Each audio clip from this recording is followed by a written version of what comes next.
Lordy, and welcome to the final day of Challengers Elite Season 3. Starting off with Europe, we have our final three squads, both for Europe and eventually for North America later on in the evening. Lower finals, it's grand finals, that's all we've got. On my whole shift, with me, alongside me, joining me, all the things, we've got Austin Visions. Neil, brother, looking sharp, how you feeling? Feeling good, Alan. This has been a very shocking, playoffs for NANEU in a lot of different ways, and I'm hoping that energy just continues to flow on into today, like it's been doing this entire, playoffs long. So I'm feeling good. I know the teams are feeling really good, man, and I'm excited to see who's going to be in that grand final. Lots of crazy results. As we always say, every time we get onto a Challengers Elite broadcast. Austin's going to slap me next time I say that, because I've been saying it literally every day we've casted for the last 2 months. But as we kind of allude towards, the bracket has been interesting. And the last three, I will say 2 of the 3 kind of expected. The third, though, and interestingly enough, this is North America. The one that is kind of in the grand finals from the upper bracket, I didn't expect that at all. So we'll swap this to Europe so we can actually talk about what's going on here at the European scene, or maybe we come back to us, but there's at least a heads up look to North America, say that much. Yeah, definitely one of the surprises up there, but there we go. Unnamed. How about this run, Alan? I mean, these guys just absolutely have blown it out of the water. Furious comes in, and they have that 3-0 versus Clutch Train. They do it again versus Deviants with the 3-1, and then they reverse sweep in that winner's final to get the job done in a round 11 to secure top 2, man. Just absolutely insane. It was the biggest surprise, because the first 2 maps really weren't even that close. No, it was looking like Bob's was going to run through that winner's finals, but no, not to be. So unnamed, our team kind of sitting in the grand finals. Again, that is a best of 7 when we eventually get there. Down to the lower bracket, though, of course, Wobblebobs will be in our lower final, and playing up against them are the Dallas champions.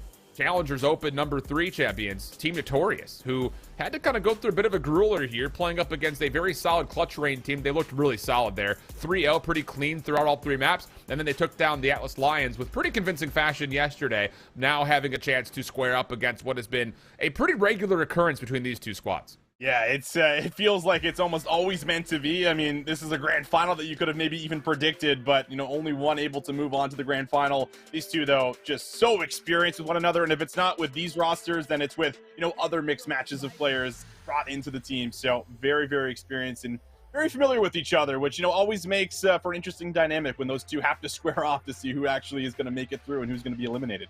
Yeah, it's 2 heavy-hitting rosters. They've been kind of at the top of Europe if you were to look at the season collectively from start to finish. These 2 squads have been, I'd say, the perennial favorites when they play up each other, not just in the Elite, but we also see them getting along the same pathways when it comes down to things like Opens.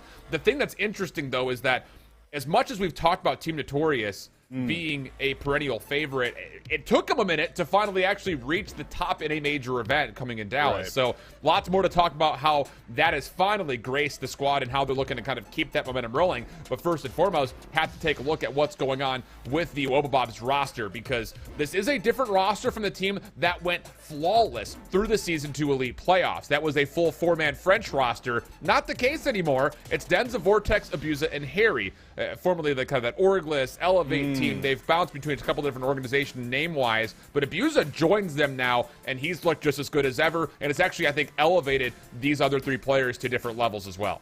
I think so. I mean, you have to imagine Abusa's probably shared a lot of his knowledge. I mean, he is one of the best slayers that we have. He's basically, toe-to-toe with someone that we talk about a lot, too, being super. These 2 have just been able to take the entire European scene by storm, and he has elevated these other individuals. There's a lot of experience packed in here, a lot of AR power with Abusa and Harry that you have to worry about, and, well, we know what happens when Denza and Vortex also get on. On the other side for Team Notorious, the interesting thing about this season for Europe, this is the only team to not make changes to their roster. Everybody else went through dramatic changes, which is not something we often say about Europe. We're very commonly saying that about North America, but all 4 players stick together. Of course, the Dallas champions, not really a chance for them to get picked up by any CDL teams, I think largely probably because of visa considerations and things of that nature, but they do stick together. It looked like a solid start to the season, but hey, they are finding themselves in the midst of a pretty long lower bracket run. They still need to get through one more to get to the Grands. Yeah, have to get through one more, have to try to get revenge as well versus the Wobblebobs. That was the team that kind of sent them down here. But, having an opportunity to do so, you feel like you can never really count this team out. But at the same hand, you never really know what you're going to get out of this team, I feel like, online sometimes. They can be a little bit hit or miss, but when they're on, it feels like they play some of the best Call of Duty that we've seen so far in Modern Warfare 2 throughout this region. They can be very electric, but is it going to be, all four players stepping up here for us? I feel like that's kind of the question you have to throw out there, especially after, some of the woes we've seen so far this playoffs.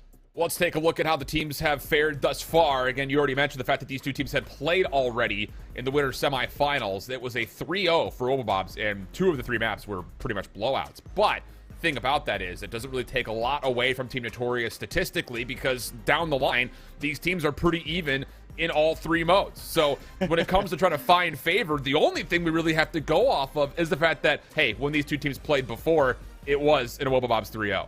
Yeah, that is the only thing we have to go off of. I mean, it doesn't get any closer than that on paper, my man. Like, that is just wild. Like, it almost feels like made up to see everything that close. But, I looked over the statistics this morning. It's all very accurate, very, very interesting. And that means that you just don't know what you're going to get in a lot of these modes, because usually we favor, one team when it goes into an S&D. Hey, this is a respawn team. But these two just square up against each other, beautifully well, and they're very well matched.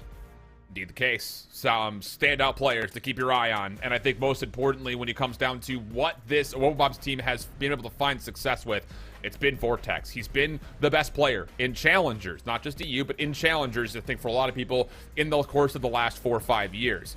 But with Abusa now helping lock down things on the back line, Vortex is really starting to slay. Still playing the OBJ SMG for both of these two players, but if Steve-O's playing like this today, we may see a repeat of that 3-0 scoreline. Where on the other side, just to kind of toss it to you here, partner, Eric Boom was, I think, arguably MVP from Dallas. We need that Eric to show up today. You need that Eric for sure. The guy that's going to do the dirty work, but also find those moments in a game and in a respawn to take over. He's one of the key playmakers, I think, for this roster, without a doubt. He's somebody that you can rely on to go clutch. He's someone that's going to make the rotations for you. He's going to make the right play at the right time, and that's why I think these two also stack up so well against each other, just with the amount of veteranship that's also packed in. I mean, these guys have been playing now for a good amount of time in Challengers. All right, well, let's take a look at the best of 5 map set here for the lower finals. It was a Hydro Fortress El Asilo last time around. We are going to see the Fortress Search and Destroy, and the Hydra will still be there for the hard point, but we're getting Hotel for the control. Team Notorious had the ability to veto out a control last time, and they chose to veto Hotel. Now, off of the fact that Wobblebobs were the ones to veto El Asilo, how about this? Team Notorious have selected essentially Hotel control to play. So how different things can change from one round of the playoffs to another. Yeah, it makes you wonder, maybe what did they take away, from that matchup yesterday where we actually saw them lose this map 3, right? Like, after basically being flawless in it the entire playoffs long, the entire season long, we saw Unnamed take this in, a 3-1 fashion. And those last 3 rounds were also pretty convincing in favor of Unnamed, where it didn't really feel like we were getting a lot of answers on the side of a Wobblebobs. So, how much have they been able to maybe fix up coming into today? And how much, has Team Notorious been able to pick apart from that game yesterday as well? And just on top of that, we're starting things off on a Mercado hardpoint. We have not seen Wobblebobs play this map yet. It's actually, I think, been their default veto more often than not. But Team Notorious probably saw that come through and said, all right, thank you very much. They're 4-0 on the map, and they usually win by almost 100 points. So when it comes down to statistically favored, at least map number 1, Team Notorious has got to be grinning from year to year. Yeah, you have to imagine they're feeling pretty good here, Alan. Coming into a map that they're at least comfortable on, that they have a lot of success on. It's how you want to start a series. You want to come into a best of 5 like this and try to get yourself, with the upper hand going forward. Just knowing that everyone's firing, everyone's bringing what needs to be brought to the table. That's what you kind of expect coming in. But Mercados, they get mixy. You see leads, and leads then, turn into comebacks. So it could be a very, very kind of sketchy map, I guess. But it makes it very fun because you don't always know what's going to happen. Just because one team, has a really good P1, P2, doesn't mean they're going to run away with it. That's very much so the case. Oh, we've got a good one. Some repeat map mode combos, some brand new ones that I don't think either of us would have expected. Of course, going through all of the unbelievably well put together stats. Shout out Easy Mac. But we've got the Dallas Open champion playing up against, and by name and organization, the Season 2 Elite champion. Of course, different roster for Wobblebobs, where Notorious have retained the core 4. Looking to keep improving in these elite seasons and possibly continue to reign supreme not just in Europe, but potentially for challengers. It's finals day, season 3 elite of Wobblebobs, Team Notorious. Let's get it on. I'm ready, partner. Going to be a great day of COD.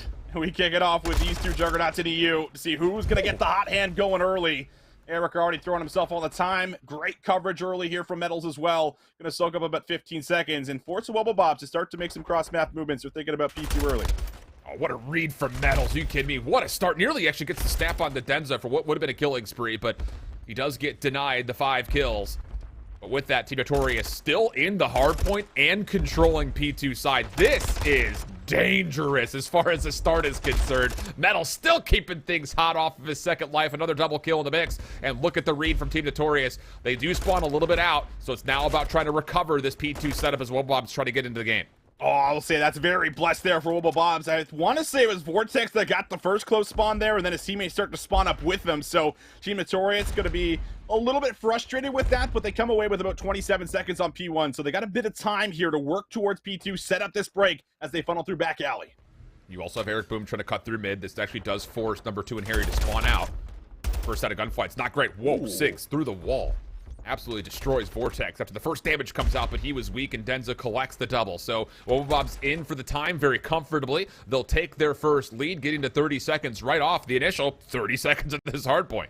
Yeah, look at the zoning. I mean, you can see Vortex flying out, that roaming SMG that I talk about, trying to take away space, but maybe takes away too much space. It opens up the hill for a hit. Team Notorious able to get in for a second, but can't hold on. And that will be Wobblebobs coming up with just about that full 60. Now thinking about this rotation, Eric's got a good read on it. He'll shut down the first, but more work needs to be done. Everyone's set up in 10. Now need to lock down time themselves. Denza's going to carry a 5 spree on rotation once he exits away from P1, or pretty P2. Thing is, Eric Boom is kind of waiting to see if anyone's going to cross through mid on not just the cut, but also through dark. So he's kind of locking this all down. He does get Harry for kill number 5. Nades over the top also make life a bit easier as Eric Boom will get a little bit of a shutdown and a chance to start helping reinforce this setup for Team Notorious. Yeah, this is why they're so good. Just forcing early engagements again. As soon as they get 3-4 down, they push out into the map, start to force just these engagements right through mid. But Abusa does a good job of finding 2. Tries to keep the play alive. Weeman will pick up the second. Will he be able to keep his life as Harry moves on through? Won't be able to find the break. So far, so good. The control's been here for Team Notorious inside of 10. And Weeman is just a turret. He was 0-4 to start, now on 5 in a row.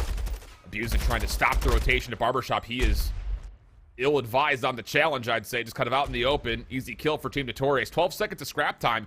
And we're going to get an early battle here at Barbershop. Yeah. Denza Semtex out, just trying to control this back alley. He'll be countered. Stuns also from the interior as Vortex tries to clear the front doors. That does actually tag Eric Boom. That will delay this hit a little while longer, but as the regen starts to come through, Metal's already making the go call, and that's just not as conjoined as you were hoping for. Vortex collecting 3 and holding the hard point for Wobblebobs. Yeah, I have to imagine Eric was just saying, I'm weak, just wait a second, but Metals maybe jumps the gun a second too early. Not everyone's following up with him right away. And it does leave that opening. Now maybe some time to come their way, but Eric able to break through. And how about that chow through back alley? No hesitation there from Eric Boom. He flies out, finds the double, and Team Notorious, they're back into Barber. Yeah, great start for Eric Boom. 11-7 on 3 in a row. This map, you have to remember back to the Dallas Open. He had a 31 kill game at one point in time. And he ended the game with a huge spree to kind of clutch up for Team Notorious in the early stages of the bracket.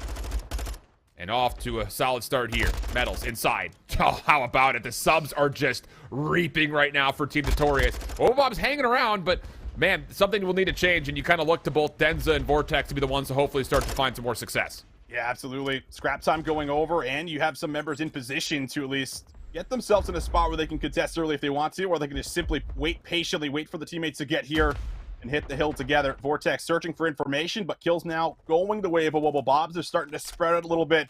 They have themselves a good setup themselves, but can they hold on? Vortex for 2, looking up the middle lane. That will be 3 for Vortex. Metal's also on 5, earning the streak. That might have died one off. Either way, control still here for Vortex, trying to play his life. The thing about this, though, is that Wobblebobs don't actually spawn in, so these kills are great for Vortex, but he hasn't been able to get into the hard point yet. And just as he makes his move, Eric Boom collects a double and nearly triples down with Harry nearby. But ultimately, Team Notorious, in the face of a great spree out of Wobblebobs, actually come away with about 50-50 time on the hard point. So decent control of the map for Team Notorious, kind of punishing Wobblebobs in the face of what were a couple of good killing sprees.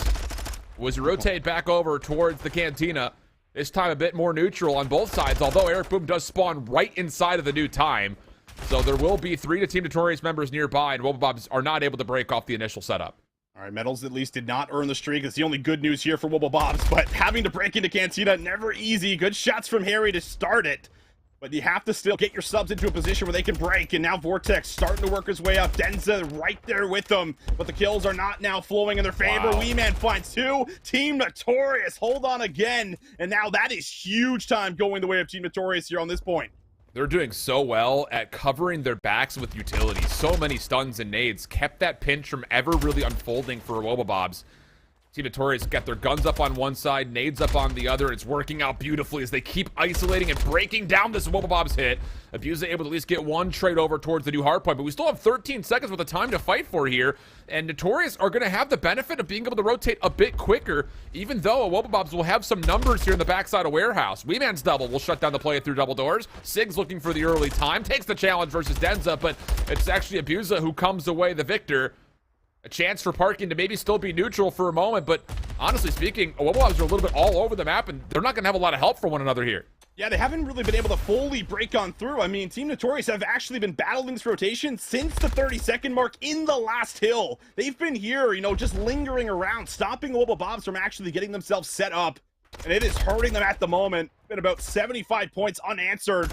Another 30 seconds up for grabs here on the final point, and they are still struggling to get into the point. Team Notorious, they are doing it all.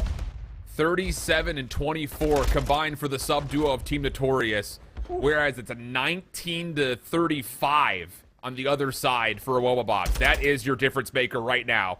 And as we mentioned, the average score margin for Team Notorious in this map is that they win, and they usually win by about 100 points. We have now met that threshold looking at a 109 to 207 game. And boy, I'll tell you, Wobblebobs just look a little dead in the water here in Mercado. A chance to try to reset the energy as we get to the new hard point and the new rotation of hills. But man, something's got to change. It's got to change quickly. Yeah, it's going to have to change with proactivity and, you know, winning the impactful gunfights in the rotation. One of the ARs, you know, like Abusa, needs to maybe start coming up with these key kills onto Sigs, just stop them from getting set up, but he's got a whole world in front of him here. Player going to come from behind. Eric will make sure that they clear out the AR, and now that's their go button to go through the back alley. Try to flip spawns out here in Cantina, but Vortex has been soaking up a lot of time. Just about 30 seconds he's able to get before he ends up dropping. Yeah, not bad. Chance to start to claw back. We always talk about it. With deficits this large, you have to find a way to secure some time on these scrappy hills. And so far, Wobblebobs are providing that in significant margins too. Up to 150. Last we talked about, it was a 100-point game. Now it's about to be less than 40 if they soak up the rest of this time. No streaks open. Wobblebobs finding a way to break through. Hold on a second here, Austin. Yeah. We're getting a little bit of life here out of Wobblebobs. Metal's going to be called upon to try to hold his life for as long as possible, but he's got pretty much the full force of Wobblebobs in front of him. Tries to isolate another kill, but that's not going to work out, and Wobblebobs are going to go from scrap to initial. Yeah, it's going to hurt them. Team Notorious basically gave up just about all of that hill time to rotate, and they're out-rotated. They are not in position to really break unless they can flood through the back alley. Eric does get into top Cantina, but Harry is very aware of it on that 5 streak, trying to earn that streak. Shots coming through, but nothing connecting for the elimination just yet. But now his team is here. Huge team hit for the remaining 30 seconds. Inside of bottom Cantina, Sigs is there for another, and Team Notorious able to bring it back. The kills should be good. It might be their time, but Denza's still fighting for scraps. Denza's still alive is actually pretty massive. That's going to keep Sigs off the hard point for a little while longer. It's not going to feel all that significant, but Team Notorious, we're about to get to about 240 points off that hard point. So that extra 8 to 10 seconds with the neutralization from Sigs is pretty solid. 177, 234, the possible score line. Wobblebobs have to hold, and they have to put together a full 60 convincingly here, and it's not looking good off the initial setup. Here comes Sigs for the break attempt on 5. Oh, Sig's gonna have to do something special here. Down low onto Harry. Denza there for the support, but trades going back and forth. Harry's still alive. 1v1 at the point. Metal's able to get assistance there from the back. Vortex ready to fly in again. Metals will shut him down. And Team Notorious now in the point, looking to end the game.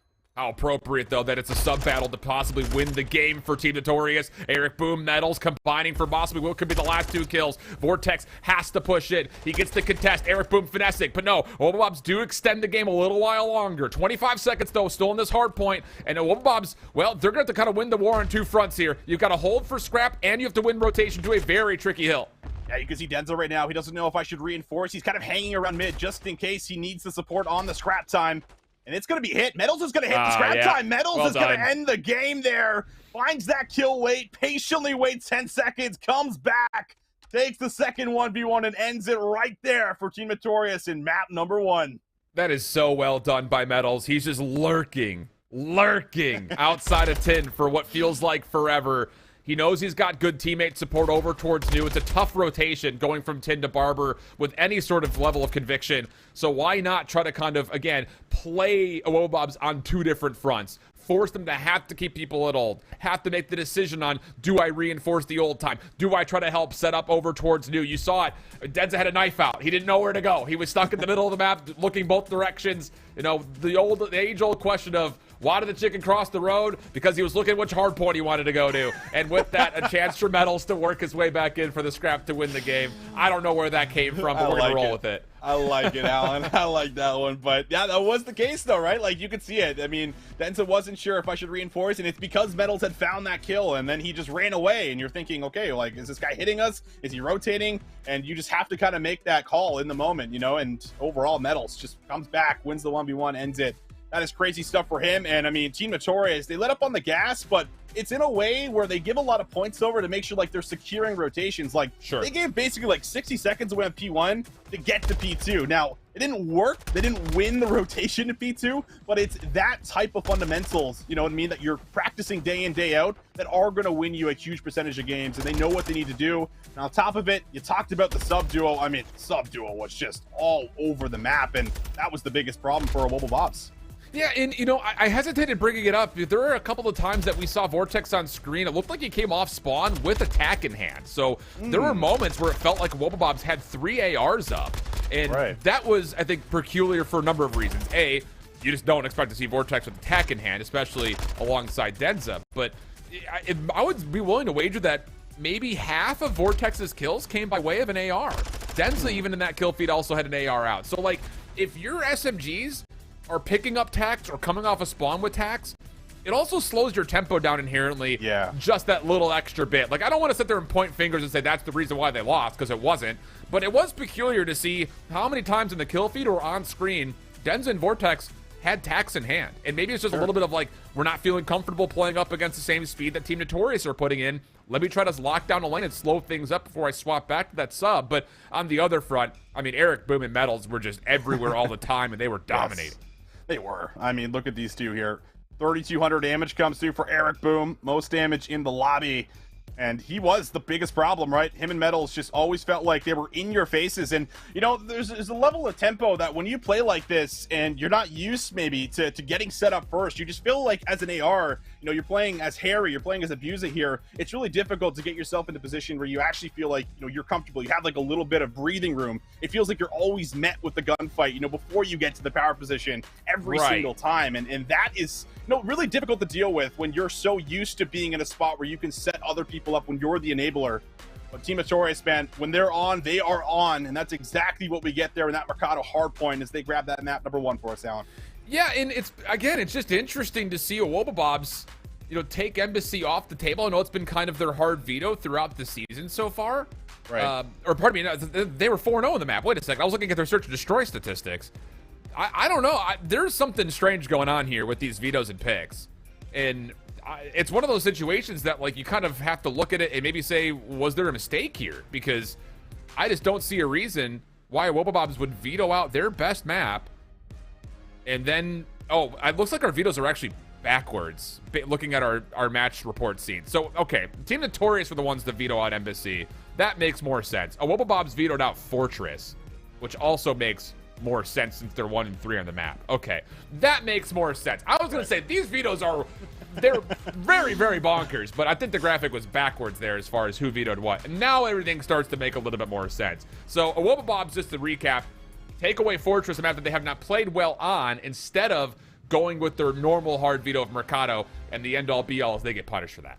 They do. They get punished for it, and it's the map 1 that goes their way. But now a chance to bounce back here in the S&D, and the S&Ds are very strange here between these two teams because, you know, we talked about how well they match up on paper, but, for a game mode like SNDA, it's really difficult to sway one way or the other when two teams, aren't exactly, advantageous in, winning this game mode a lot. Yeah. It feels like it's one of those modes where it's very much up for grabs, but at the same time, I mean, we'll see if they're going to be able to bounce back. I think that you are still, unpacking a lot of what's brought into this roster. You're still trying to maybe figure out all of your strategy with Abusa and whatnot coming in here. But you have to imagine that they need to be on the ball against Team Notorious because they've been together for such a long time that as much as they don't have the best S&D record, they're still very, very quick. And there's a lot of trust that they have when they're making any movements across the map here. And that's something I think that you have to look at coming into this match. Do not let them get comfortable early, especially already up 1-0 now in the series. The other interesting thing about the search and destroy that Team Notorious does that not a lot of other teams will do is they will pull a third sub, put it into Sigs' hands,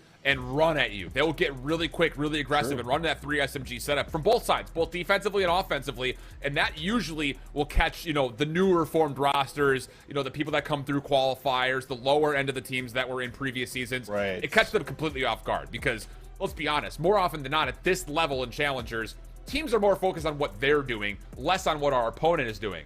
Sure. When you have a full group of 4 that has stuck together now for the entirety of the year, they now have a chance to not just do their stuff and run their game plan, but they will find a way to make you as uncomfortable as possible. And that's one of the things that also helped Team Notorious get over the hurdle of that Rocker Academy team in Dallas. Yeah, and they're also not scared to make bold calls. 4-man hit, to one side of the map, like they will throw those curveballs in, and you can't ever prepare for something like that, right? Unless you're watching over VOD, but it's also kind of hard to predict it because those are in-the-moment calls where you have a read on what they're doing, and I feel like they'll just throw that call out there, they'll send it, and I mean, that's something that you have to be ready for on the other side. They can take a lot of swift rounds that way, but always very interesting, I think, when two teams like this go up against one another, man. It's just, what prep have they been able to do? And You have to imagine that there's at least something you can take away from watching over their matches yesterday, especially if you finished earlier than some of the other teams. Maybe you had the luxury of going over that, last night or right before today's game to try to set up some of those hard counters.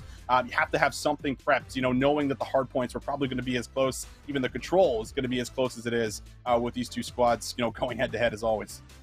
All right, well, the fly-through is on screen. We are loading in map number 2. Again, still best of 5 here in the lower finals. Team Notorious already up 1-0, forcing Wobobobs to really have to wake up and respond here in the search and destroy. And I think the biggest thing is we also can just keep our focus on, we already talked about the 3 SMGs that could come out for Team Notorious. Right. Are we going to get a more complete performance here from Denza and Vortex? We're already in round number 1 of map 2. Harry up top has been stunned towards Boat. Team Notorious will use that information and try to nade him out, but the nades come up empty. And Weeman will be trusted to watch the window, and he does collect first blood. Yep, huge little off angle there from Weeman. Holds it. Will punish for the first blood. Abusa trying to get one back here. Maybe just trying to bait out shots, and Eric will give him the chow. Not ready for it. Vortex just trying to get something back, and he does. But still time to work with 50 seconds. Oh, Eric's caught with a stun. Vortex gets 2. That's going to really hurt the setup. They know where Weeman is, and Sigs is also set up with an AR. Maybe a scope. They've kind of MacGyvered this back into a 2v2, haven't they? I mean, oh, yes. Here we go. Nade's out. Stun response. The nade does tag Sigs. Vortex thinking about it. He does have a trophy, though, so you don't expect him to do too much from this position. Denza with the bomb is sniping. Okay, so there's snipers on both sides. Sigs sniping through the cross. Oh, my goodness. Oh, my God. How does he catch Vortex? How is that not a wall bang? I don't Look where know. his skull is. I don't know how he connected on that one. Didn't look like he had anything to work with, but Denza hits a shot of his own.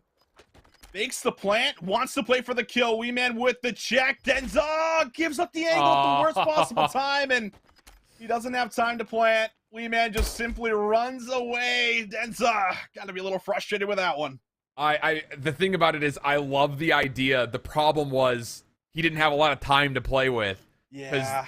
There was the check. It's like, oh, I could get him while he's planning at the very last second. But it's one little shoulder and one moment of second guessing that kind of delays the 1v1 to a point where time wins the round. Team Notorious up 1-0. Decent bounce back after the start of the round, though, from Wobobobs to get us to a tight one. And here we go. A little bit of aggression. Eric Boom, Metals looking to kind of connect, and now Harry's got the scope out. So Denza's going to connect for the first blood right inside of the site. But defensively speaking, there's not a lot of presence here for Team Notorious to really have to worry about.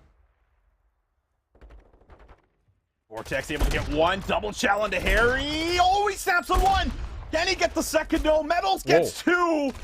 Can he get away? No, he cannot.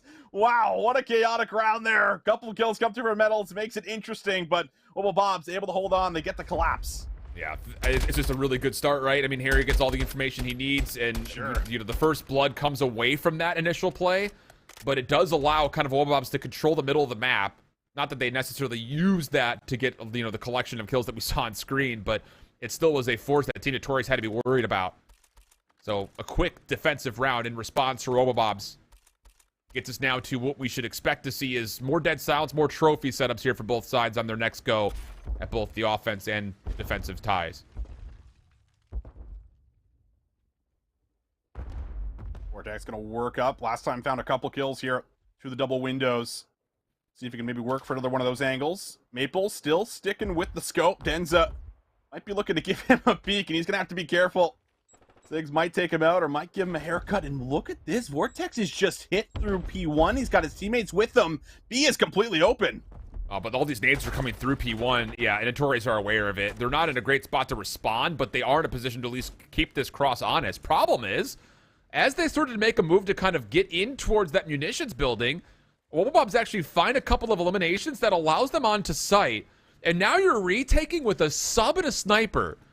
And if you don't take it by my candor, the chance of this coming through are low. But I say that with hesitancy on the other side of the sword because we know Sigs is primed to do stuff like that. 2v2. That's a big misplay from Vortex, but Harry able to at least get some revenge. And all right, they're able to hold on, but that gets interesting with that peak because if Maple's able to maybe work that angle a little bit longer or gets information from his teammate, all of a sudden, that player at the back of rails is a sitting duck. But able to hold on. Denza just holding that tight little angle here. We'll make sure that the trades are in. And they do come up with a round. Don't see a B play too often, but it works out here for them. Wow, what a shot from Sigs. Queued it up exactly as we all kind of felt it was coming. 2-1 the count, though. Offense finding a lot of success at the moment for both sides. Can that continue for Team Notorious? Metals quickly up top with an AR. Keep that in mind. A little more of a slow passive setup. Doesn't matter.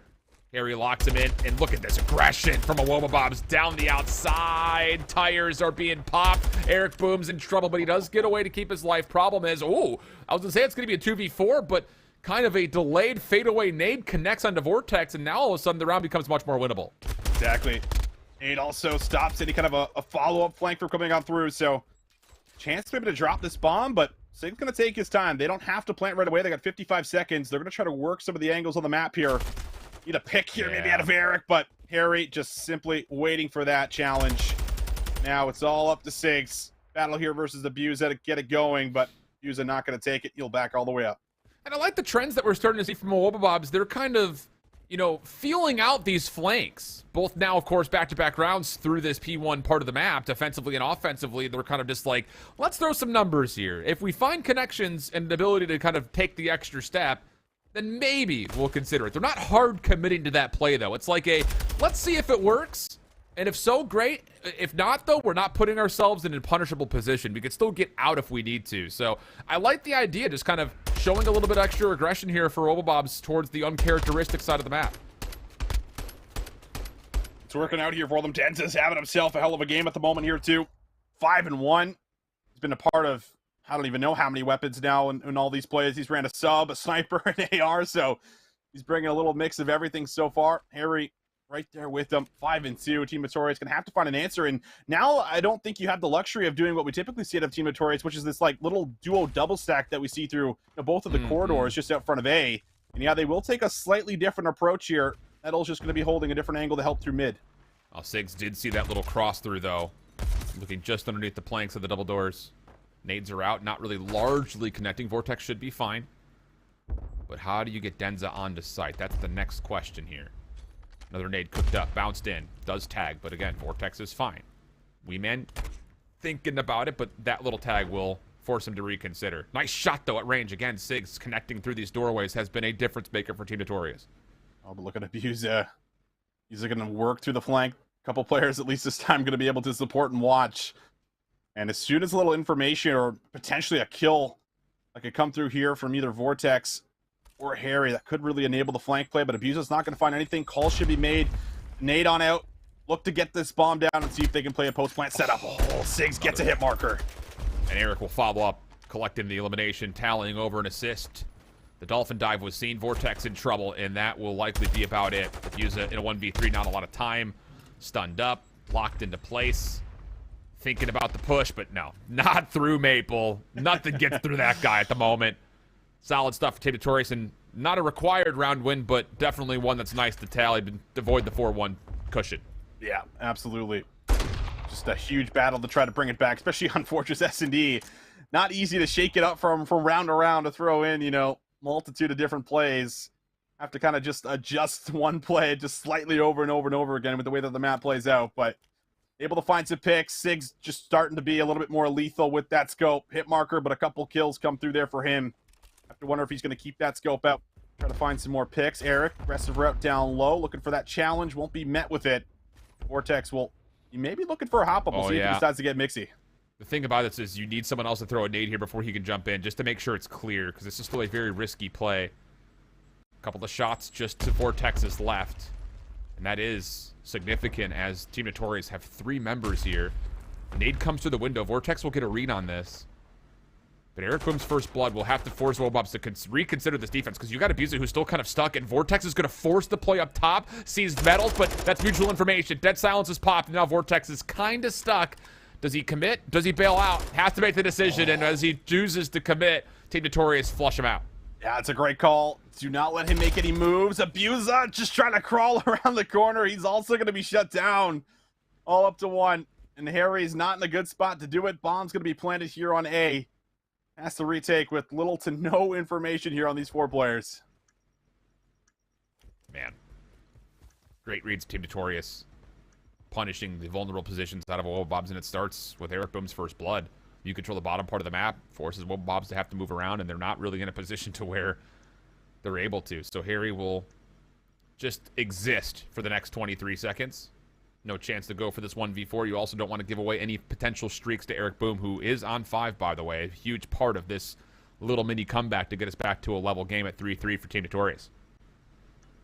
Yeah, I thought for a second when he ran back here, I thought he thought it was planted at B. I was like, Harry, you're going the wrong way. What are you doing? But then I was like, oh, he's going to jump off the map. But I don't think you can jump off the map. So just going to play his life. Either. Doesn't want to give away a kill. And yeah, he's just kind of stuck back here. Doesn't want to go for it. Doesn't want to give away anything else. Team Notorious, you pick up a couple rounds there. So maybe was just thinking in the back of his head that a player could be starting to build up a bit of a spree. Knows the round is likely over. So 3-3 the tally. Team Notorious really starting to piece it together here. They've been a lot better with their opening engagements too. That's kind of been the big factor. Yes. The first blood starting to go their way. Yeah, that's a really big shout. It really has been a lot of 4v3s in the last 2 rounds pretty cleanly. That first blood difference already coming in. Eric is going to go to attack this round on his killing spree. And I think he's running score streaks, not kill streaks here.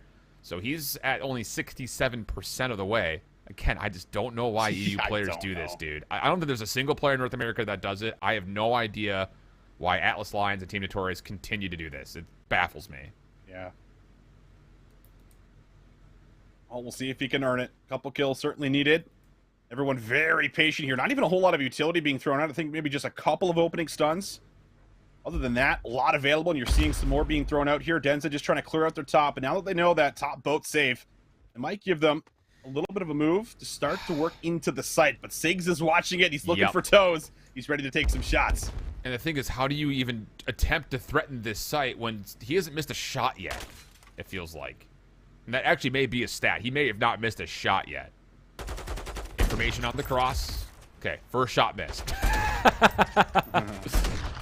Just trying to spam something. I don't know. Denza gets a chance while he's kind of rechambering the next round to take down Sigs. Eric's going to give the boomstick a go. But 15 seconds on the clock here, and now Notorious know that it's going to be a commitment to A. The Wobobs are not comfortable to plant yet. This is still doable. This is very doable. You just got to take them off the bomb. The challenge comes through. Oh, Eric! That just found 2. There's no time to plant. Metals just needs to live. He just needs to live. 1v1, and he'll survive. Oh my goodness. Team Notorious. In the final seconds, they get the round, and a Wobobs can't get the bomb down. Unbelievable. I mean, you called it perfectly. No nades tossed from really either side to start in, what, the first 30 seconds or so. Yeah. It's not until Vortex decides he needs to go double check to make sure no one's at boat that Wobblebobs actually make a decision as far as what they want to hit. And then it takes another 30 seconds just for them to even start to execute because they're giving so much respect to Sigs. And time just becomes a factor for Team Notorious at the end of it, where Eric Boom juggles between weapons before eventually finding success. How did that stun just hit? Hello? Must have been a team stun. Regardless, Weeman still gets first blood. Medals the second, and Team Notorious all of a sudden coming into this map with a fury. Oh no, it's crumbling at the moment. Wobblebobs think maybe sick and tired of playing the waiting game. They try to force engagements, and well, they kind of just play in the hand of Team Notorious here. Abuza hasn't got a whole lot going for him so far in the map, just sitting on 1 kill. Looking to maybe pick up a couple more here in the 1v4, but bombs going down. Looks to be another easy round here for Team Notorious. Wow. And that's that tempo change that we were alluding to at the beginning of this map. Just get quick, get aggressive. And Wobblebobs, that round, I think Denza had attack out of spawn again. So once more, you know, they said if you want to play more of a passive reserve game, we'll meet you there. And all of a sudden, Notorious flipped the script. So now match point. That's 4 rounds in a row for Team Notorious after winning the opener. Saw Wobblebobs go 3 straight. And now a chance to clean up this map and possibly go up 2-0 in the series. Oh, and let's see if they can try to get a bomb down if they get control of the site. Sigs has been just a continued problem. Metals should get some information, I think, in between the crack there, and he does. Stun starting to come over, gonna be pushing Wobblebobs back. Metals wants to make a play, and they use the dead silence. And Eric won't be able to get eyes on bomb. That will finally be a successful bomb plant. Everybody able to escape with their life. And now it's down to what does Team Notorious do for their first retake? Trophy system nearby. Metal still almost threw a Semtex into it. Trying to isolate this backside play. Harry stuck in a corner. No problems. But Abuza, okay, and Vortex will still take this to a 3v2 post plant. Sigs with a pistol or a sniper rifle will be the last one remaining as Weeman drops. A decent attempt, but no, not going to happen. Wobblebobs come right back with a little bit of fury of their own, and the quick-paced hit works out for their 4th. Yeah, finally able to get that bomb down. I think once they realize that Sigs is not on the staircase, it's like, okay, maybe we have a lot more, time to actually get this down without any picks coming on through. I think it's just Weeman that's sitting at the back of the stairs, or maybe Eric, and not able to find a whole lot of connecting shots, and maybe just not expecting them to get the bomb down as fast as they did, knowing they like to take their time and kind of sit and wait around a little bit for a pick. Yeah. But able to force their hand. Finally, a good move here for Wobblebobs. Maybe something to build off of, but have to do it again on defense. Here we go. Oh, double stack down low in Art. Oh, Eric is very lucky to be alive right now. Wobblebobs once again changing things up here in round 10, but first blood goes the way of Weeman. Maple not sniping, just attack this time. Has the bomb as well, keep in mind, so expect to see some aggression out of Eric Boom and Metals, probably to hit a flank, and maybe even more so now that Sigs tallies the second kill. Abuza trying to be a hero, stops the bomb from being planted. 1v3 situation, but runs right into the waiting arms of Metals, and Team Notorious will win 5 of the last 6 to take map number 2 and take a huge edge in this losers final. Wow, Team Notorious certainly getting their revenge there from that upper bracket matchup. Very clean here so far, very polished, putting it together, and taking a bit of time to get there, but once they start to put it together again, they just start to come up with so many rounds. 11 kills here for Eric.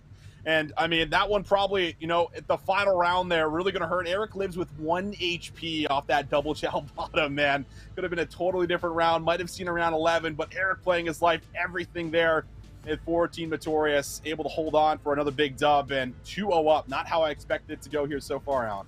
And what a fun game of chess that was for both of those two teams, right? I mean, just when you thought Wobblebobs had everything figured out, they were going to come into this fortress with a really good mentality and mindset, they kind of get rooted and kind of stuck into, if it ain't broke, don't fix it, not really changing the tides around. A little bit of luck as well, I think, in a certain regard, because of that plant 5-second situation that we had, that little 1v1 where the time won the round. That was also kind of a different, flip of the coin type situation there, where if you commit for the plant, maybe you're able to get Weeman, and maybe there's a chance to kind of do the same thing when Metals is in the picture kind of at the end, a couple of rounds later. But ultimately, woulda, coulda, shoulda moments come out, and Notorious find themselves now up 2-0, trying to get back to the grand finals to defend their title as Challengers champs. We will be back with the control right after this.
Welcome back, everybody. We have a lower final matchup that so far has tilted to the edge of Team Notorious. 2-0 up in the series after a little bit of a grueler in the Mercado hard point. Got a little close by the end, and the Search and Destroy heroic efforts to come back down 4-1 or 3-1 at one point in time. Really, really solid stuff out of Team Notorious to take 5 of the final 6 to win the map 6-4. And now we have something new. Hotel Control. Last time these two teams played, it was in El Asilo. Hydro Hardpoint will be a repeat of the winner's semifinal if we get there. But take me through the Hotel Control first and foremost here, Austin. Yeah, I mean, for Hotel Control, you feel like this is the map mode combination for Wobblebobs to start to bring this one back. But the one thing I will say, you know, after watching that matchup yesterday versus Unnamed, where they then got reverse swept, starting with that map number 3, they started to look a little bit sloppy, you know, after those first 3 rounds. And I feel like that's very uncharacteristic from what we're used to for Wobblebobs. They're very disciplined. You know, they don't try to take away too much space and do too much on the map. But that's how I felt that, like, they were playing yesterday, and Unnamed really punished them because of it. Yeah, that's a really solid point. So that will have to kind of, you know, live in the back of our minds here for a moment while we consider what exactly is to unfold. But, you know, speaking more onto the Wobblebob side of things, you know, Hotel Control, sure, you already mentioned it, great for them. Hydro Hardpoint has been, you know, great for them as well. I think in certain ways we've seen them really kind of dominate the map. I remember back during the Dallas Open, we saw them play that map pretty often. Thing is, the same can be said about Team Notorious. So getting through these next 2 maps, I think it starts with not just winning this one, obviously, but I think you need to start to get these subs online, because I have not seen Denza and Vortex be in the same kind of takeover roles that we had kind of attributed them at the beginning of the broadcast, and more so that was because of reinforcement that we saw during the rest of their playoff stage. They've got tacks in their hands more than I think they've got subs at times. Yeah, you know, I'm really curious about this because some players have been talking about, like, the meta and, you know, the changes that we got on the patch, that tacks are now faster. And I'm wondering if the sub players are trying to play, you know, at a different tempo pace with the tack in hand. Hasn't really worked out so far for us. We were watching it on Mercado, right? Like, it wasn't finding a lot of value. Eric and Metals were outpacing them. They were out-rotating them. They were always ahead of them. And that felt like the big problem. And that's, you know, the issue that you have with running an additional tack is that you're always almost going to be a step behind because no one's clearing space for you, and you have to iron your way up unless you're just mindlessly sprinting around, which you're obviously going to be dying a lot. So I'm wondering if that's maybe, you know, what their thought process is, and if we are maybe going to see 3 ARs come back out here for them, or if that's going to change, because that's the only real reasoning that I have, you know, with this kind of new weapon meta or just new movements kind of coming in with these different weaponries that we have right now. Yeah, and, you know, I think there's some regard, you look at Team Notorious to kind of be, you know, the first echelon of how to maneuver this meta, where it's not just the same 2 weapons, the same 2 people. You know, I give a lot of credit to Sigs. We talked about him at the end of last year and the end of Cold War. It's like, there may not be a more flexible player in Challengers than Maple / Sigs / whatever you want to call him. You know, and now we're really starting to see it. Like, it was a big part of their win con, I think, when they were playing at Dallas. You know, something that we had not really seen a lot of before, a couple of times here or there. But coming into this season, and even until this point, we have seen Maple kind of popping into a 3rd SMG at times where, right off the rip, how about it, Denza on the other side is bringing an extra AR to battle. So, again, just things to kind of consider and think about as we dig on into the Control. Opening offense, Wobblebobs already finding success as 2 members are able to stack over towards this B side. Yeah, we see this all the time from Wobblebobs. First, you know, set of lives. Let's try to get over to B and maybe even get away with a zone here. They have the potential to do so. There's defenders on D1 and D2 at the back, and Metals is there. There's a teammate that comes in, but they're able to at least clear the zone. Still, though, getting this close spawn for Wobblebobs. They're ready to go again. Sigs on the cross. Yeah, and this stat line is obviously very favorable to Wobblebobs, but you have to keep in mind that Team Notorious love El Asilo Control, and they've played that every single time that they've played Control. So, you know, with a lot of EU vetoing out Expo, it's given Team Notorious a chance to continue to see El Asilo. Decent recovery here, by the way, speaking of Team Notorious, over towards the B zone just before the second tick of progress was on lock, and with 43 seconds remaining, Wobblebobs are kind of spawning by Kitchen or considering jumping over towards the A zone, and they will find the kill needed to stop the clock and start making extra progress. Great move there. Abusa just laying down, ready for the chow, able to find his head over the top of the booth. And now Harry even coming away with a couple of kills here. You have to be a little bit, you know, worried if you're a Team Notorious. Don't want to overextend too much now, as they're going to lose a couple of their members on the cross. You just have Eric Boom that's going to be lingering around bedroom, and you can even see Vortex trying to create some early moves over in the bedroom, trying to win that battle, but it does leave Metals open to a play. He will be shut down. Second tick is locked, and that will likely be the zone. Yeah, decent attempt, but ultimately comes up aces for Owabobs. Now enjoying a small lead. Still locking down this time, and that's actually maybe a bit of a miscue. I thought Owabobs were just going to stack, get the time, and then rotate together. I think they thought that with the kill feed being clean, they had a chance to kind of transition to B sooner than that, and they get punished for the play. Wee Man now at mid. Locking things down inside of Archway. Tough gunfight with Denza, but does sneak away from it. Turns, finds the new member in Owuza, who will eventually put him to rest. And now we have a 12 playing 10, minute 20 on the clock. Lots of time to work with here, but lives definitely low. Team's going blow for blow here throughout this first round. Wow. Huge win in the back there. We've been able to find the head of Harry. That could have ignited a hell of a lot here for Owabobs. And on the other side, Metals has still been able to play his life. A couple kills in a row here for him. Views are going to do a good job of finding one of the ARs, but you got to deal with Metals. That's kind of the first job here.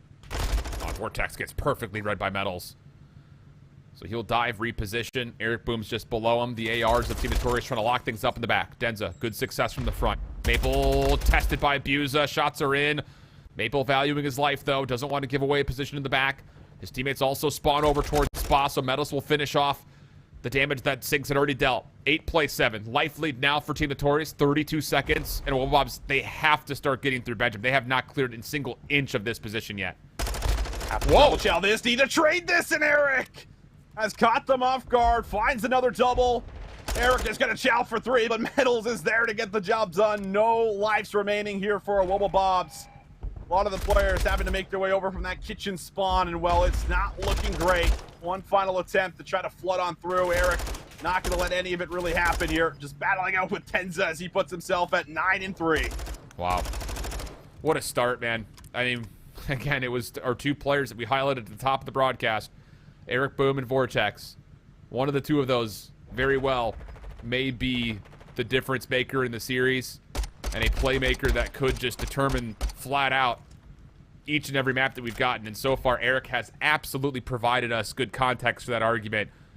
All 3 maps so far have largely gone the way of Eric's dominance. 9-3. On the other side, Vortex the opposite. 3-9. And it's just, Owabobs just have not had it with their subline today at all. No. No, I will say, I think it's been a little bit of time, since we've really seen that Vortex since the beginning of Modern Warfare 2. Hasn't maybe looked the same, but still brings a lot of that same objective presence that we always talk about. First engagement's not good for him. Eric will throw his body right on the point, but not all of the members here are committed to the B zone. They could still move back over to A, and that might be the call, especially with that kill feed. So far, so good here for Owabobs. Yeah, good information here as well. Denza getting the trade behind Metal. So, yeah, there will be guns up ready for this, but Denza starting to fly a little bit through rugs. 2 in a row, 7-7 now. Notorious on towards A with 2 members. Metals pushing back Denza's attempt to try to hit the pinch. From the front, though, Abusive gets 2. Stays alive. Help from Denza now through rugs, leaving Wee Man by himself. He's done well to keep his life and find kills on top of that. Just needs to read one more. It's Harry. 1v1 with Sigs over the top, and Harry will double down. Chance now for Owabobs defensively to get set up. Oh, Harry trying to get that regen off, but Metals able to fly on out for him. And we'll be able to bring home the kill. Looking for that second tick, still desperately. And, I mean, the kills starting to really favor the side of Owabobs. 23 up against 17. Second tick depleted and might now force their hands over to the other side of the map where Eric's looking for some kills at the back, but he is shut down, and the defense has been great, but Metals finally a moment again where he finds a double, opens up the back, and is going to block this close spawn. Okay. Opportunity possibly in front to get on to B. Metals in the back, completely concealed. No one aware of his position at all. Now the second tick of progress is on the way. The only defensively that can come through is from mid or on this little pinch from Denza up top, but he's more worried about taking care of the reinforcements. He's predicted it perfectly. Now back towards the zone. Good kills coming out. 22 seconds as Metals drops at the full team wipe, and look at Owabobs. They know they can win this round cleanly. Team Notorious off spawn will get here to stop the clock. 19 plays 10. Vortex, the first one, trying to challenge. Yeah, good patience here from Vortex. Waits for that first engagement. Good for it, but Eric able to clear out two, and that should now secure the zone. Give them that extra minute. Owabob's still up in lives, but you're able to actually get through the map here. You're already contesting mid. Wee Man's ready for this cross, trying to keep the bedroom protected. One player able to at least slip on through. That's going to be Vortex, and Harry also battles out for another huge 1v1. Wow. Okay. 6 lives. 1 tick. On the other side of Wobblebob's very healthy.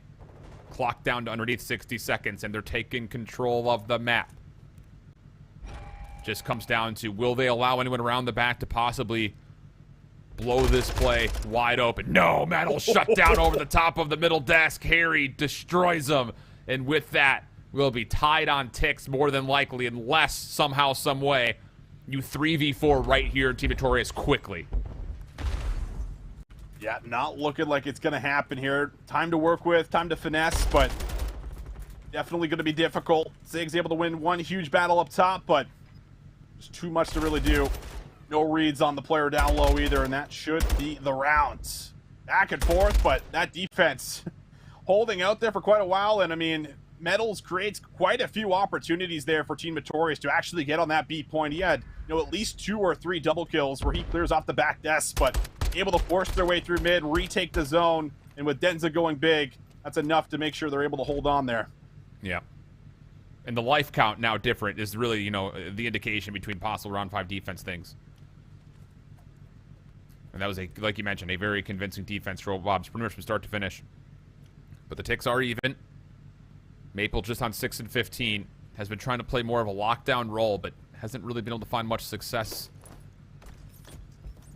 in that outfit. So now Wobblebob's on their next offensive attempt. Largely focused here just through initial play on A, and Eric Boom dropping will also give away some of the middle of the map here, so a chance for Wobblebobs to stop the clock and focus maybe an initial attempt through the middle towards B. Abuse that. Just trying to see if he can finesse over here too. Maybe try to win that battle onto Sigs. He's now forced to go forward, take away a little bit of the bedroom, but look at the mid-map control that's coming on in. Vortex is able to put together a couple kills. Metal's gonna fly at Denza, and Denza was not ready for that engagement.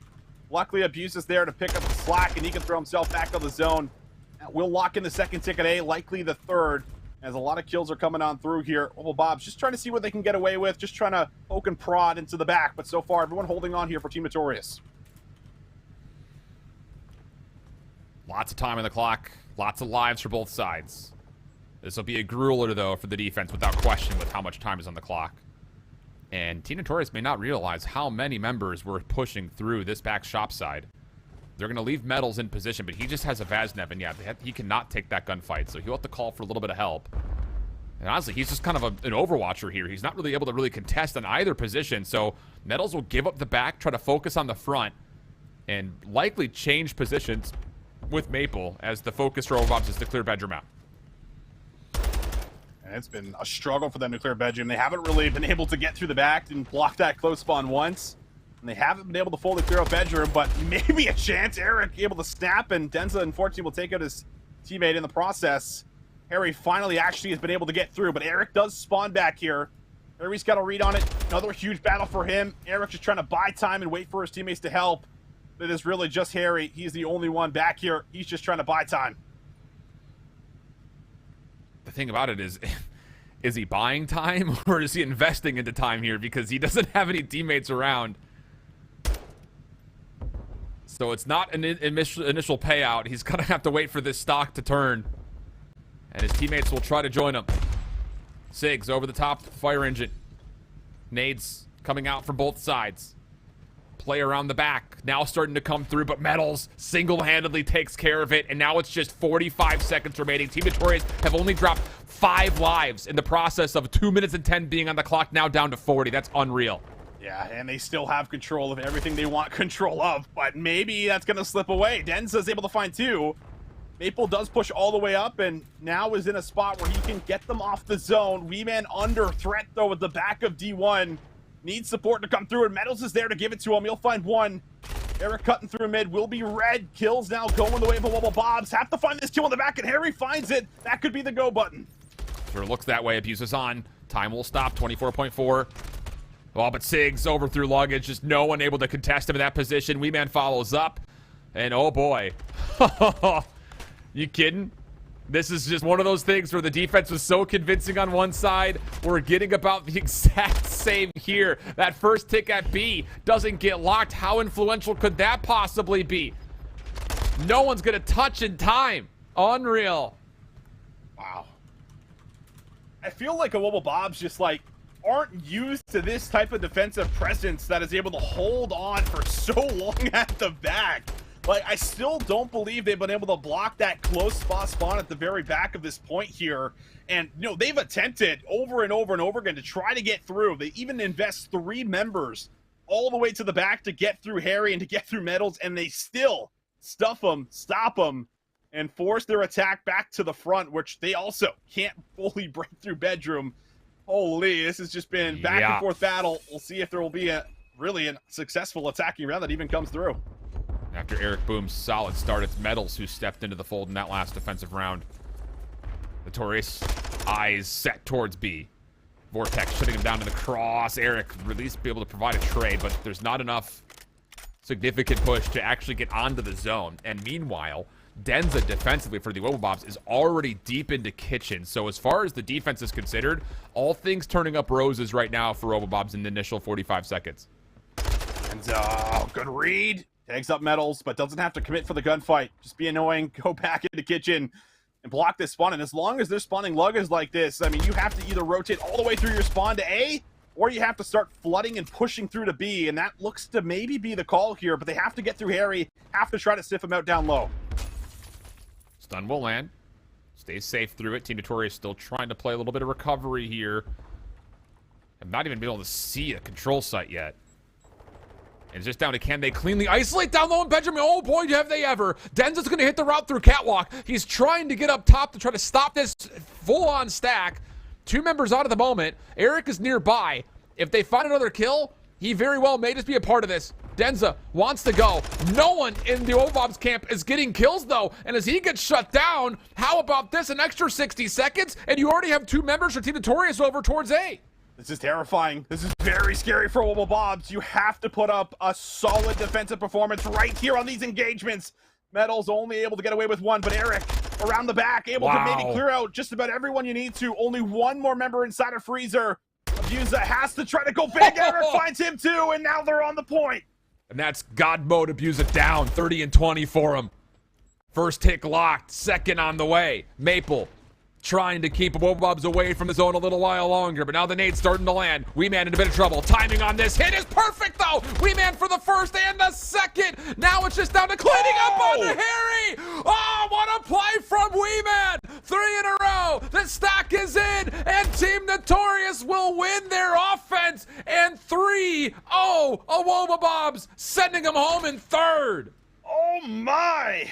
Weeman choke slams them there in the final kill cam. Hopefully we get to see it again, and we do. The man is stunned up, finessing, bounces out, bounces in, and then flies around this and shells Harry and rips him right off of the heady. That is almost disturbing what he just did to put the final nail in the coffin. Wow. Team Notorious, I tell you, man, I said it at the top of the broadcast. When they're on, they are on. And when you see them play like that, it almost feels like they're unstoppable. That's a bad man right there. Tell you what.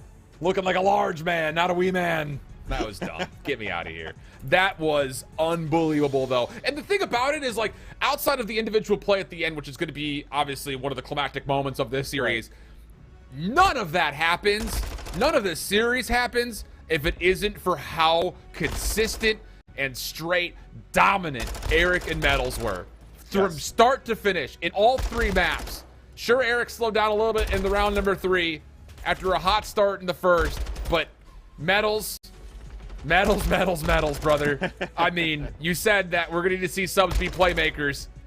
We kind of highlighted 2 players on either side. Wouldn't you know it? We got 2 players from the same team that would be the big playmakers in this series. They were just flowing like water. In the zone, just completely locked in, and they did not disappoint. And they battled out against, you know, players like Vortex here. You can see it. Vortex, you know, struggling to really put up that same impact we're used to seeing. Oh, just see it again in slow motion. Weeman doesn't miss a bullet. That is as clean as it comes. But you take a look at the final stats here, and Weeman leads the charge, but 26 kills for Metals. 19 of those non-traded. Eric, 19 of his 19 dude. were not traded. Like, these guys are finding kills, and then they're just disappearing, and you have no idea where they go. That, I mean, is that the first time we've ever seen someone with 100% non-traded? You've seen it once? I think we've seen it once, I want to say. Man. One time in NA. That is stupid. What? Yeah, it is. Yeah. How does that happen? The ghost. Man, I guess. He's like Mel Gibson from The Patriot. No, that didn't connect. I know that. Okay, I know okay. that one. I know that one. You kind of sounded like the British soldier. He's like a ghost. He was here, then he was there. He was nowhere, but he was everywhere. Unbelievable. A 3-0 series. And look, the first two maps, close in score. But the thing that we could say about every single one of these individual maps is at a length during each of them, Team Notorious were absolutely dominating. They're piecing. They looked like no one was going to touch them. So for Wobbuffets to keep it tight in those first two maps says a lot. But again, there were moments in the first two maps where it was just all Team Notorious, and that leads to some very terrifying prospects as we consider the grand finals. Oh, does it ever, Alan? I mean, even like beating them 3-1, like on their bread and butter, like that is their map on that mode. Very strong control team, and it felt like Team Notorious just made slight work of them. And yeah, they're hitting, you know, that same level that we kind of saw at the last Open. When they start to get some more and more rep, they start to go through that bracket. They just get better and better, and you can see that entire run here from basically lower round 2, the 3-0, the 3-1, and now another 3-0 to advance to that grand final up against Unnamed. Wow.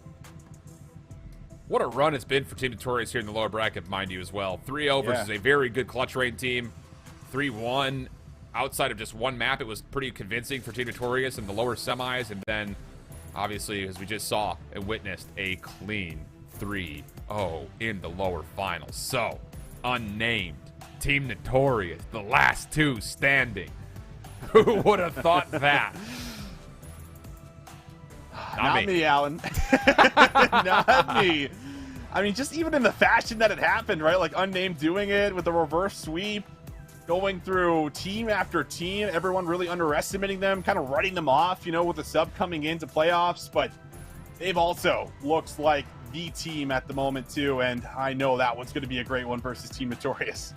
I will say that much for sure. But we have to wait for the teams to do their vetoes. And it's going to be interesting. These two teams had played before.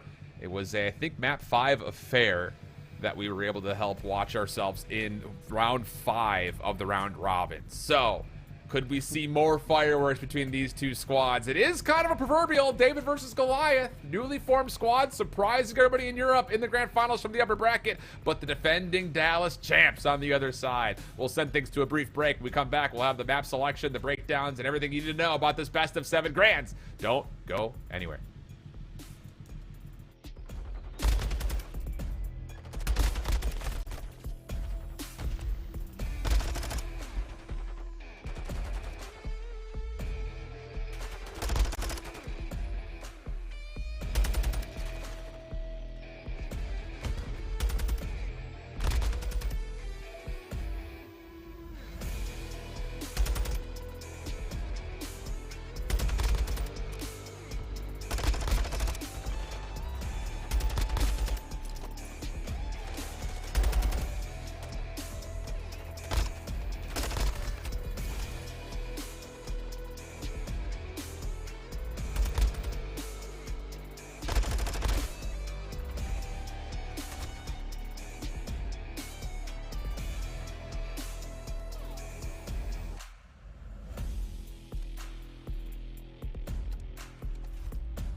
One best of 7 to find yourself on top of the European region for what will be about the next month and a half. We have no Open after this, so a chance to wear that crown and wear it proudly all through Season 4 until we eventually get to Toronto. My whole chip with me, Visions, we have our grand finals of Season 3 ready to go. And how surprising this has all come to be. Unnamed. They literally told me when we were setting up after they qualified, we don't have a team name. I was like, could you think of one? They're like, no, just give us one for us. I was like, all right, unnamed it is. I'll give you a question mark as your logo. Now they find themselves, after going to the upper bracket, for a chance to be on top of the region. Unreal. Just unreal. Yeah, I mean, you just can't make up this story, right? We've had one through NA, we have one through EU, just absolutely just wrecking everybody through this upper bracket with a reverse sweep to even get here. You take a look at the entire run here for Unnamed, and they have gotten through a lot of tough opponents here, Alan. They really have. I mean, it's been kind of a gauntlet, right? I mean, because Clutch Rain came out as the #1 seed in their group. They took down Team Deviants, which was looking like a major threat for being a grand finalist because of the roster, the history, and just their ability, obviously, in the map. And then, like you already mentioned, we already saw Wobblebobs once today. They were great in the start of their playoff run, including that 3-0 versus Team Notorious. They were up 2-0 versus Unnamed with 2 very convincing first maps. But Unnamed clawed back, found a way to get into a map 5, survived through a reset.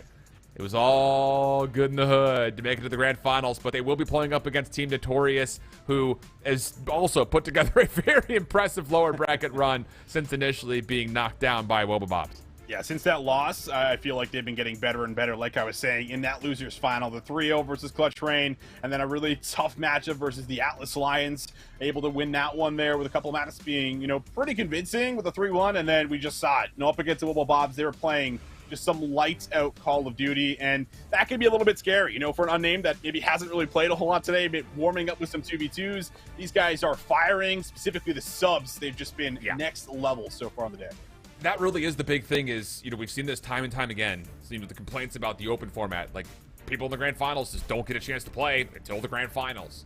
So can you be resilient enough to come out, do your diligence, get your warm-up in, be ready to go? Let's take a look at the breakdown between both these two teams so far, because the stories are vastly different when it comes to who's found success where. As the Unnamed roster has, like you mentioned, boasted some significant sub play.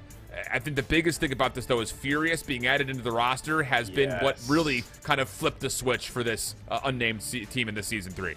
Yeah, I would say a huge reason that they're even in this grand final is because of Furious's performance in that control yesterday to start that reverse sweep. He had an incredible game to really get things going, get the ball rolling, and then everybody else started to follow suit. Henry, Mythics, and Rafi, a lot of these individuals, very much slept on throughout their year so far in Challengers.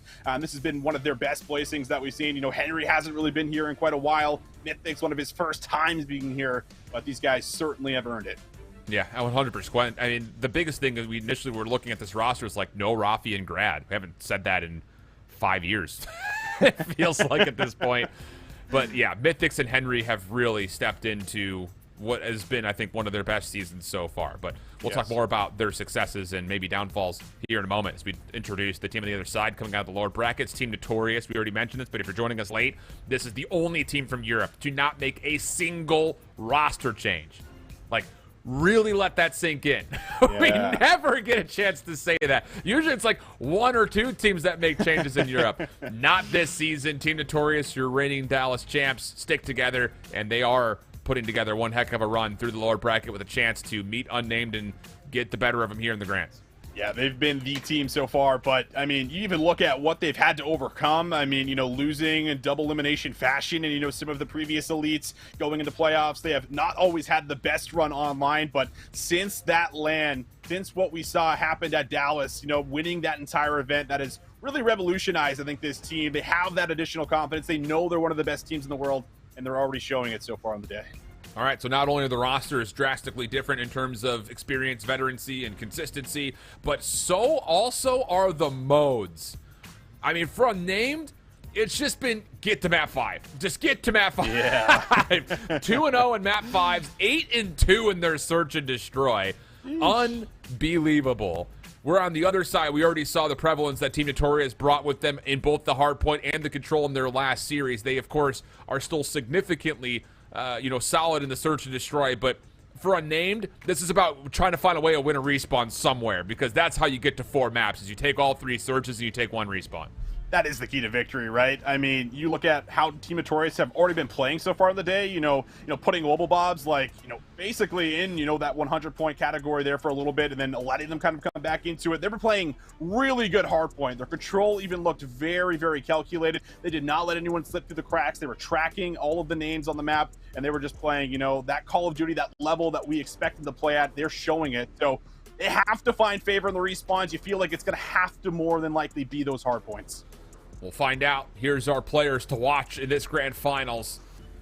And we already know what Metals just did, so very appropriately we put him on the table because he was just untouchable in the last series versus the Wobblebobs. But on the other side, Mythics has had so much composure. And for a team that has not found a ton of success, particularly as a squad in hardpoint and control, that has not resonated in Mythics' stat line. He has done a lot of the dirty work for his team. He carries a great overall hardpoint record, as well as obviously what he does in the control. But when you talk about the search and destroy, this is where Mythics really gets into the fold. He's a part of a lot of the opening First Bloods, and more often than not, he will win them. So that's kind of the big consideration for Notorious on the other side, is how do you slow Mythics down when you eventually get to the 2, 5, and 7 if it goes that far.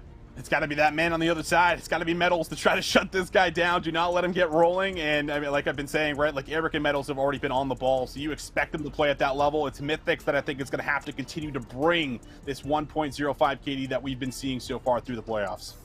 All right, so here we go. The best of 7 map set. Again, both these two teams had played each other once before. And we saw Embassy, El Asilo, Fortress, El Asilo. So lots of Embassy and El Asilo were in the mix then. The thing about this map set that you kind of have to keep in mind is that Notorious do not get a chance to ban out too much. And with Unnamed having a bit of a lower map pool overall, it's going to be pretty easy, I would think, to target their best maps. That said, they did not necessarily do that. I mean, in terms of the hard point, you take away the Embassy, they're 2-2 on it, but they missed out on taking out the El Asilo Search and Destroy, which that has been the bread and butter for the side of Unnamed. They're 4-0 on the map, and they dominate when they're on it. So if we get to 7, that's when that map will come into play. Yeah, I like that call a lot. And I mean, having to extend the series is already kind of how I thought they were going to win it, right? Like having to get to a map 6, having to get to a map number 7. That's how Unnamed are probably going to win this best of 7 series. On the other hand, I really do feel like the ball is kind of in Team Notorious's court here, especially in some of these openers. You want to capitalize. You want to be able to bring home a Fortress, an El Asilo control. Like you said, that's their bread and butter. That's something that they can always rely on. And you can really kind of maybe potentially go up 2-1, maybe even 3-1 here going into a Mercado if you can play as consistent as we've been seeing in some of those hard points and controls. I don't know how to do this, Austin. So mark the time, the date, and maybe even the moon positioning right now, the lunar cycle. All right. This has, based on just the map selection, and I'm not a biased caster. I want to see Unnamed do well. But these first 4 maps are so freaking good for Team Notorious. I would not be surprised if they come out, win this Fortress Hardpoint, which we just saw them do really well on, win the Hotel Search, which is their best search and destroy, and then go to, we talked about it, their most played control. It was the only control map that they played was El Asilo.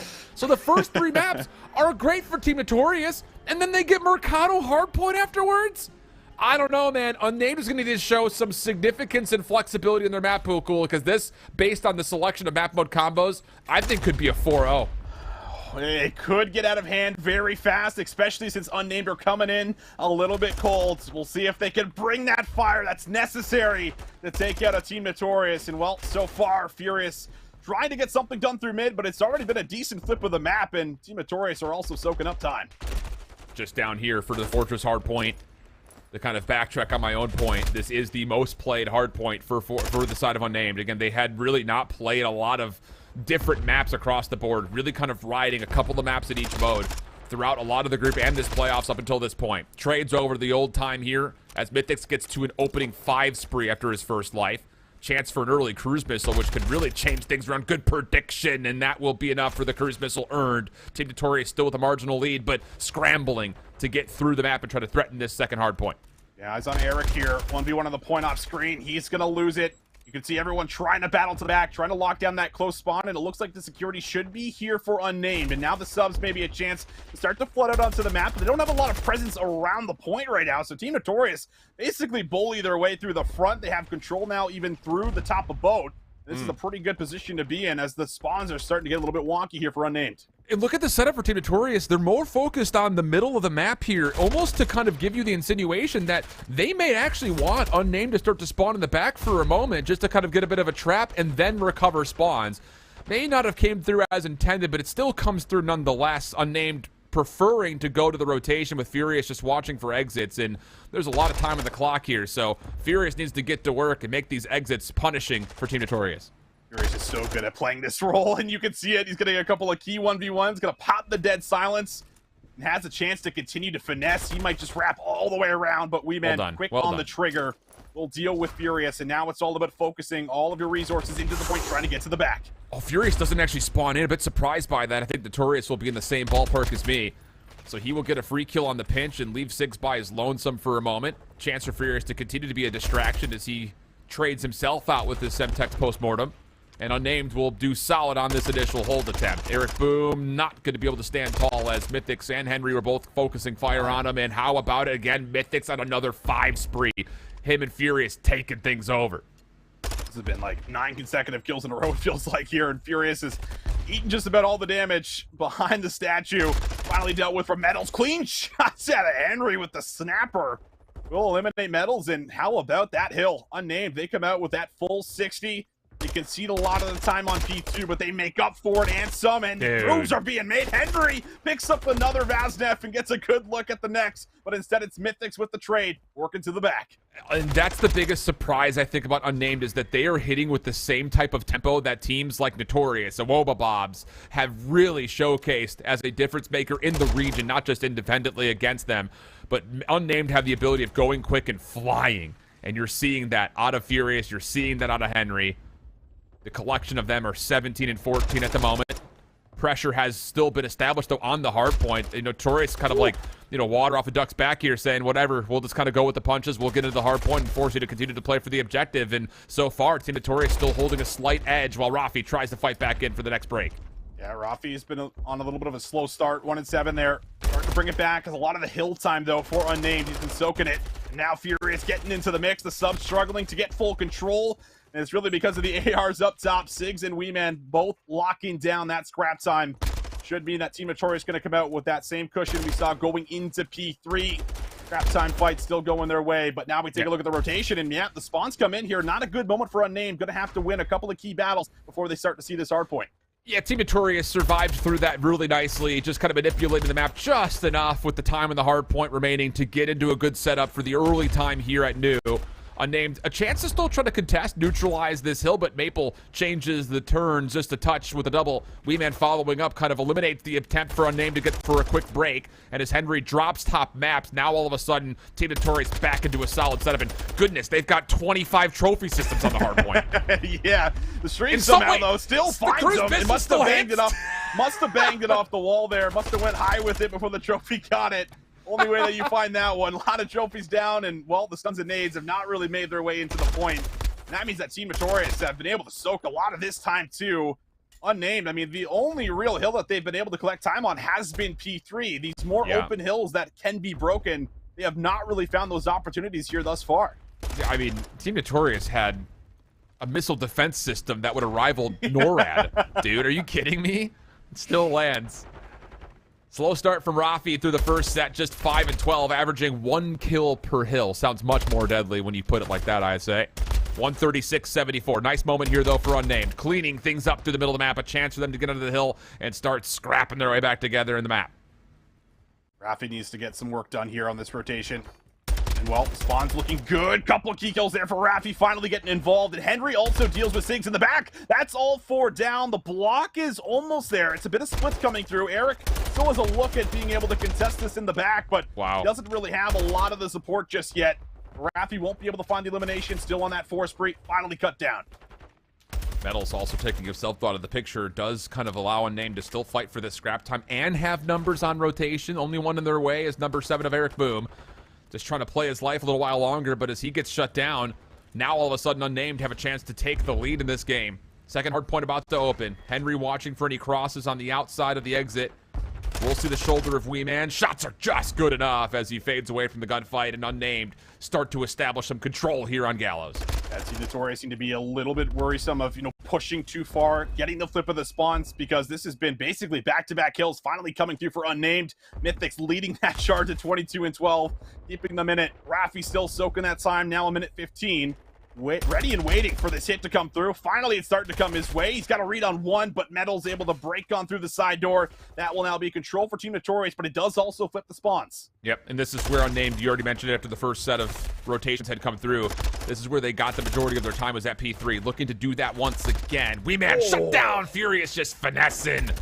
Unbelievable stuff, and Rafi makes safe the final contestant, and Sigs trying to push through. Notorious, not even on the old time here. They're spawning in the most unadvantageous position possible. Bottom side of the minimap. Off the exit, Henry will get the scrap time and still contest the rotation. This is once again another flawless setup for Unnamed. Just comes down to, will Henry spawn with his teammates, or will he spawn out? No, he will spawn in. So now it's a 4v4. Unnamed looking to hold. Have to break through, and through the front, Team Notorious will come. Nice little trades coming through there from Eric. Getting some assistance from his AR in the back, but has to hold his life for a moment. Sigs battling with the hill time, and as long as you can keep it neutral, it's not the worst case scenario, but having to battle through Furious, they're able to do so. Wee Man, though, gonna take out Sigs. Mayhem and then around the point, still battling for what team's actually gonna be able to get on, and finally, a moment where you can take a reprieve, able to set up the spawns in the back, and Unnamed will be able to lock in some more time. Yeah, you get about 25 seconds with neutralization there for Team Notorious, but Unnamed never get displaced, and that allows them to grow their first real significant lead to this point. It'll be about 185 to 154. Furious already on rotation, 23 and 18, moving rapidly with some pace. And a chance to isolate more. There's kill number 4. Fifth is right below him on Eric Boom. Furious looking for it, spinning, pirouetting, finding his way into the back line. His teammates trying to find success from the front. And yeah, Rafi does open the door. Furious now in. Contest is on the mix, though, and Notorious kind of hiding in corners will at least be able to get the first exchange, but Mythics follows up, and he'll take down the last remaining setup of Team Notorious, and now Unnamed looking to get past 200 points. Mythics has been coming into his own, and it's moments like that we've been seeing so much more of throughout playoffs. Another big three-piece to lock in some critical time. Might be able to get Unnamed over that 200-point mark, and he's still going. He's able to get another, finally, Metals that's able to clear the point, but the job's not done just yet. Has to fight Furious, and Metals will read it. A big moment to make sure this game is not out of hand just yet. Putting it together, final 10 seconds. Interesting, Unnamed are actually committing for this time. Bold call. That's going to keep them a little bit limited on rotation here. And as Wee Man gets a double, he clears out Gallows completely, in Sigs nearly furthers the point with a 1v1 with Mythics, which if it goes Notorious's way, they will move scrap to initial. But now, everything stays neutral. 50-50 gunfights. Wee Man on 4, still playing from the open alleyway. Unnamed trying to stay into the hill, but they just don't have the resources nor the numbers to continue to play that level of pace and tempo. And with that, it's the game clock who's winning the first 20 seconds here on New. Look at this route here from Henry. He's going to find Sigs and might be able to find Metals as well. The stun will connect. Freebie there to pick up kill number 5. Henry just flowing here on Fortress. Kill number 6 is in. Streak is earned. That's going to be great, helping you out for P1 and maybe even that P2 rotation. But Unnamed, they're still on the time. Still building that lead up, getting closer and closer to 250. Oh, Henry is absolutely gunning, my man. Are you kidding me? 27 and 20. Furious at 28 and 23. Mythics at 32 and 21.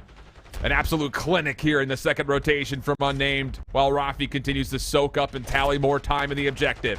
Pinstripe goes the kill feed as we rotate to our third set of hills. 227, 178. It's going to be Unnamed on the favored side of the map, but there will be a chance for Team Notorious to freely get out of this tight archway. At least you would think initially, but the nades start to land, and then Henry shuts the door on the play completely. Metals double at least extends the opportunity for Team Notorious to get in, but interestingly enough, the kills go the way to a point where Team Notorious will spawn in the back. Yeah, they spawn in the back, but can they get to the hill? Have to now battle out through Mythics, who's on an absolute heater right now. 2 more for him. Trophy down. Won't be able to get through Metals, but Rafi is there to pick up the slack. 1 more kill on the Sigs. Might be able to secure it.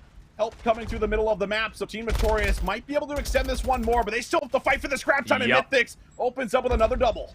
Yeah, now all of a sudden, Team Notorious are kind of stretching, hoping, praying for good gunfights to come their way. 245, 179. Sigs is going to hold the scrap time. It's Wee Man at new. He has so much to do, but Eric Boom is supporting with it.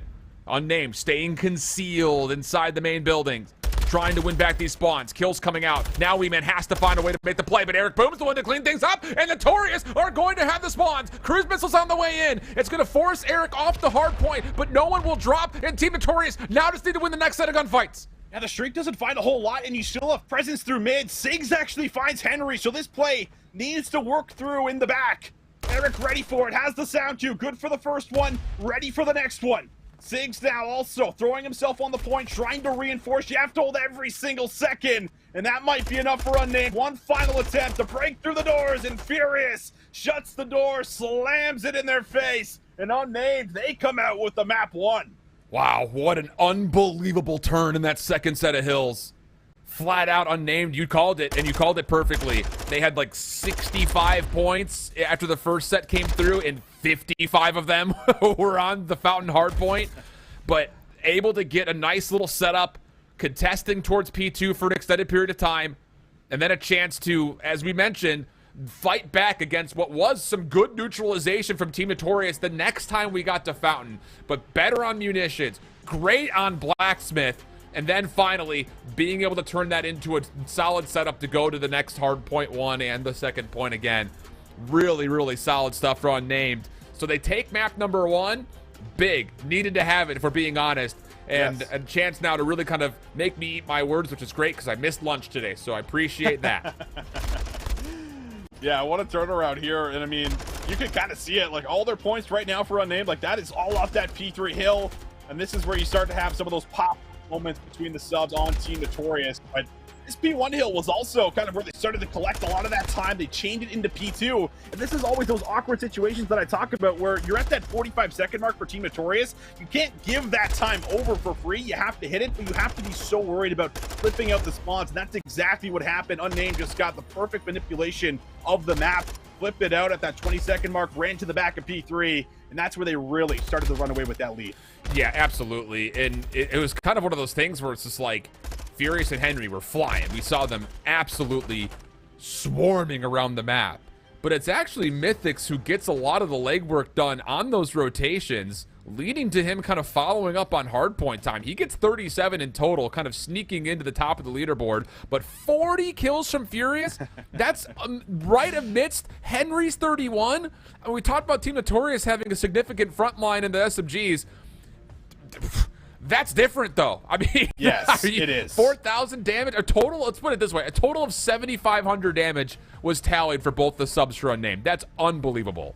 Yeah, I think what's, so extremely impressive about this Unnamed roster is their ability to outslay the top EU teams in the region. They did it against the Wubblebobs yesterday in the map 3 and map 4, and here they are doing it again versus a very hot Team Notorious, just coming off of that 3-0 versus the Wubblebobs. Like, not an easy team to shut down, especially on a fortress hardpoint, but as soon as they start to find that footing, they get about halfway into that game, that's where they really start to turn it on, and that's where Furious and Mythics combined for just about 80 kills, and a lot of them untraded. Yeah. Wow. Okay. Fortress Hardpoint, done, dusted. Tally it for Unnamed. Hotel Search and Destroy. This is where Unnamed really start to shine. In the search, they have been nearly perfect. Only dropping a couple of maps here and there, and those maps, for what it's worth, were largely tight.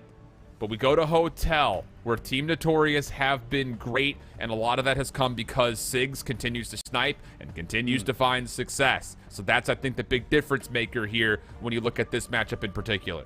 Yeah, and on the other side, this is where, you expect Unnamed to probably find, their groove. This is, one of their modes. Maybe don't have as many reps on the Hotel, but, still do have at least a solid record of 2-0 on it. So they have been finding value, at least here and there. But this is, I think, the difficulty when you're coming in here is, can you work around the scope? Because Team Notorious are so good at working off of each other that if you aren't maybe winning all of the 1v1 engagements for Unnamed, I'm wondering if you still find the same success that you typically do when you play a Search and Destroy coming through here for them. That's kind of where my mind's at, because Team Notorious are just very locked in on trying to work their sub duo together. Weeman and Sigs, they know what they're going to do. They're going to work for those picks. They're going to play very passive angles, not expose themselves too much. So, will players like Rafi, who are really good at finding engagements, still find the value, I think, coming into a hotel search with more reps kind of thrown out there to look over in bot. I love that comp because it's really easy for us to get captivated by the speed, the tempo that we're seeing out of the SMGs, but you're absolutely right when it comes to controlling in a single life game mode. That more often is what's going to lead towards success than just running forward, getting kills, and then getting traded, which very regularly seems to be the case here with SMGs. So with that in mind, a lot of things for us to kind of keep our eyes on. And I think more importantly, it's down to, is there going to be maybe a chance for Mythics to pick up that scope and match Sigs, or do they avoid it, try to isolate, and try to just keep Sigs away from the puzzle? Because a number of times when we were watching the last Search and Destroy in our lower finals, Maple was stuck on Fortress in a 2v3 with the sniper rifle. And now granted, in First Bloods, he was great. He was finding connections, finding shots. But if you take him out of the picture and just let him live for longer, then all of a sudden, those 2v3s, those 2v4s, 2v2s start to kind of turn in your favor, because in abbreviated number situations, the sniper rifle doesn't have as much of a payoff as you would normally expect right off the rip. Yeah, I totally agree. Even when you think back to, old teams like Elevate, how did they beat Team Notorious, before Team Notorious were on top? It was really working around, Maple's scope, not letting him find those angles, play off information, and just try to work through the other side of the map. And then sometimes that forces Maple to say, okay, well, I'm not finding value. I'm forced to pull at the AR. So I'm with you there. I think that is, certainly a game plan that you can implement. But, maybe Unnamed are just going to simply do what they always do. It's as much as we're kind of throwing around, maybe they're going to do something different because they're in the grand final. There's more eyes on them, so there's more expectations, but maybe they just do what they've been doing this entire season long. This has been their mode, but we have seen them still lose it here and there. We saw them lose it yesterday versus the Wubble Bobs in the map too, and then it was a forced position that they had to work out of. But finding yourself in a more comfortable position at the start of a series, potentially going 2-0 up heading into a control, that could be really good news for them, saying that this series is probably going to go the distance. But if Unnamed keep playing the way they have been, maybe that's not the case. I have to see. We'll only come to find out. The fly-through of Hotel Bremenberg. I had to think about what the name of the hotel was for a moment, because we only say hotel. We only say hotel. You didn't ask me that. Dude, I literally almost said Mercado, because it has that sign in the restaurant that says, it's not Mercado, it's Mercado, with a T instead of a D. True. And I was like, that's not the name of the hotel. What the heck's the name of this hotel? We jump into it, Unnamed on the offense. Team Notorious defending, and very regularly, not only will you see Sigs with a sniper rifle, expect this little double stack between Sigs and Eric Boom over on this cross corner, whether it be bedroom and then lower on the turn, or if it's a double stack high-low. They love to run that setup through mid. A lot of that utility thrown a little bit early just to scout out some of that early rushes that you kind of see from time to time. We'll see if Sigs can work for an angle here. Gifted a shot, won't take it. The Mythics might have been able to see the Glint actually re-challenges the confidence against Sig's scope. Not something that you see too often, but does at least work them forward, and Mythics finds the next engagement, finds the kill. Should be the bomb plant. Weeman trying to work his way back in. Bomb planted as called. Furious still finessing, keeping Metals out of the play, but a big kill comes out. Mythics on the corner. Oh, Sigs saves a life, but Henry trying to follow up. He knows that Weeman is low, but the stuns, the nades, they start to land. Henry tagged, but the connection through mid eventually allows Unnamed to hold the post plant, but goodness, Sigs, I thought, almost turned the tides on that retake attempt. Yeah, it was looking good, especially because they found the island player. Metals found the player, over by the other site and was making his way through, trying to use the numbers to get to the back. You could see the bombardment of the stuns and nades also running to the back of D1 and D2, but just can't get there in time. Great reads and great resilience here early from Unnamed. Rafi with that 2-0 start. Expect this man to keep this tempo up. Wow. What a fiery first round that was. Little 2-2 split here. Team Notorious looking to hit through rugs and archway. Contesting middle of the map. Henry nearby, and Eric just sees the shoulder, lays down the fire. First blood's tallied. And a little bit more information that Furious is also playing over towards couches. So that may determine and adapt what Team Notorious want to do offensively here with a number situation tilting their way. Almost a Really bad timing there out of Furious. He'll still eat the nade, but won't go down just yet. However, he is not in a good position, and he is asking for help from Mythix, who is trying to watch over him. Wee Man not going to commit to the challenge. Will back away with his life. Eric trying to find the trade, but instead, Mythix will collapse for the kill. Trades come back. Still numbers here for Team Notorious in the 3v2. Mythix, good first, stays alive. Goodness, there was an angle there where Maple nearly had a chance to connect. We go 2v2. 30 seconds to play. Wee Man trying to take away the bottom angle, but no, Mythix denies. 3 kills for him. Sigs is hoping for a chance that he's going to get a challenger. But no, it's not going to happen. Here's the stun of the door. Mythix on the cross. Doesn't quite see him. Sigs alive. Quick stun. Oh, he hits, but it doesn't quite finish the kill. Maple on 1 HP. Trying to get the regen off, but no. Unnamed will flood forward. And with that, Rafi, Mythix both on 3 straight. And Unnamed will go up 2-0. Oh, I would love to see a replay on that shot, because that looked like it hit him like right in the neck, dude. Like, I thought he connected. I thought it was the kill, but maybe some of that shot goes through the luggage at the back. Was certainly a good attempt, though. However, got to give it up to Mythix. Finds 3 of the 4 in the round. He keeps Furious alive for a very long time from that top catwalk position. If Furious dies, I mean, that could be a totally different round, because you could just use numbers to overwhelm one side of the map there. A good support, good snaps, just great reads, and enough to make sure there is no clutch that comes through there for Sigs, despite the shot here. I swear this connected in his head. Ah, maybe chest. That's one of those $500 pieces of luggage right there. It's industrial. It's like the steel toe boot of a luggage. It's gotta be. Gotta be. Furious already across. Stun does land. Dead silence, though, gets called. Once again, it's a little high-low setup here between Sigs and Eric Boom. Bomb being planted. Nade's pushing Eric off. Henry will exit for free. And actually just dive right back across again, but Furious just completely concealed. Gets to work. Metals along the back also being read by Rafi. And Unnamed looking clean in this post plant. Rafi will get the third. It's just down to taking care of Eric Boom. Flawless round for Unnamed. I think the craziest part about that is that they know where Furious is. Like, they know he's crossed, and then he finds that first kill, and crazy kill, little angle he uses there, like, through some coverage, and then just immediately flies out, gets the camera, and just destroys the second. And as soon as Furious does that, I mean, the round is essentially over. You've won bedroom control. It's almost impossible to retake it unless you invest Dead Silence. And you've also lost the play through the back there that Metals was trying to work through. So it is just, again, resilience here. Unnamed, just unwilling to be moved. It's a flawless round, and Rafi now is 5-0. Unreal, dude. What an unbelievable start for Unnamed. Metals trying to get across. Furious in his way, but team shots are decent. Mythix will not be able to contest. Tries to recollect top side of the roofs. The bomb is not going to be planted. Where is the bomb? Where is the bomb? Eric has it. Oh, Eric has it. He wasn't. Was he not showing up on the minimap? I guess not. It's like, what the heck? That was weird. I wonder if the icon was just concealing the arrow, maybe. I have no idea. Yeah, it was a little interesting. Either way, the bomb is down. Unnamed have to play a retake, and this is the same scenario that they just defended in.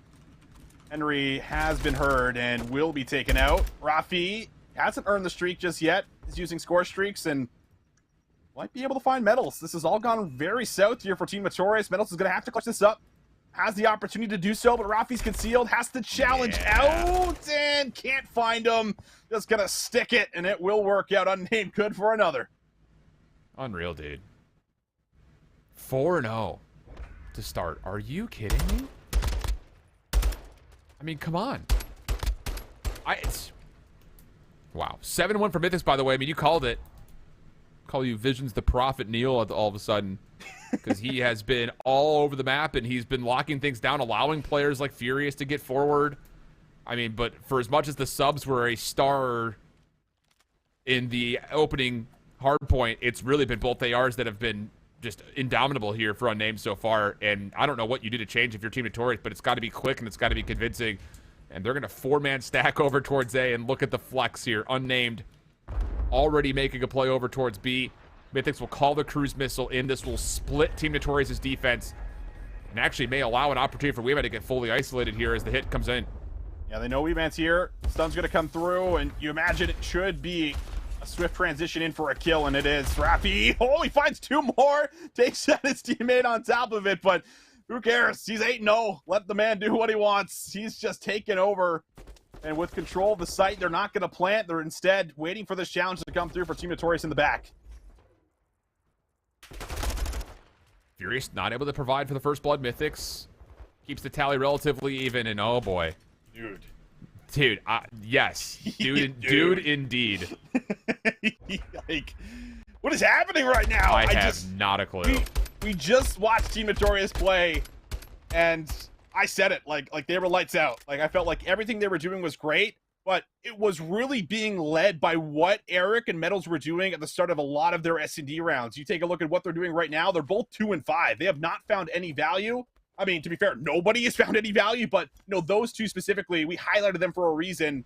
They just have not been able to find any successful plays, and you got Rafi and Mythics, they're both on 8 in a row.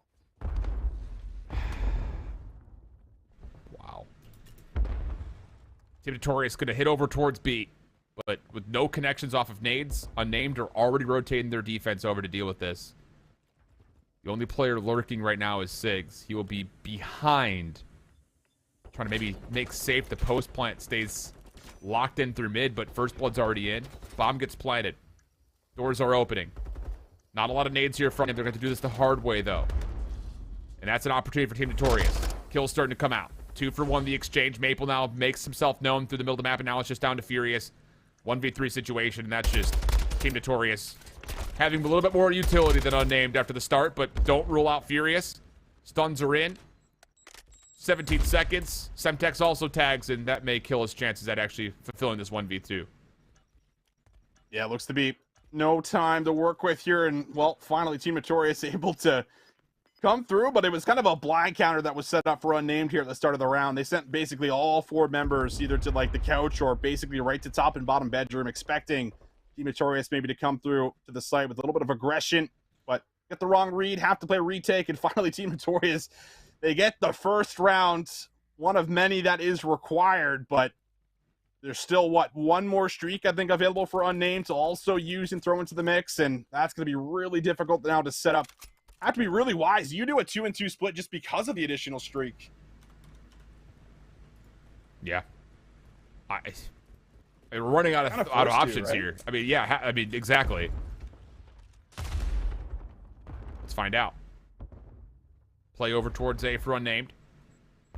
Henry not sticking for the plant as of yet, and why not? Furious is all the way around back through bedroom, so he can just control space, and that's the game. Man. Unbelievable for Unnamed. Oh. You stop the plant. I know, but it's just there's no way you can't deal with Furious from this position. Surely you cannot get this round. Surely you don't get this 2v4. Are you kidding me? How do they pull off this 2v4 with Metals stuck in the middle of the map and Weeman's literally stuck top side or bottom side catwalk here? Well, it's not over just yet. Furious can still clutch it. That position you talked about works out at least for the kill onto Weeman. He doesn't have any read, though, on where Metals is.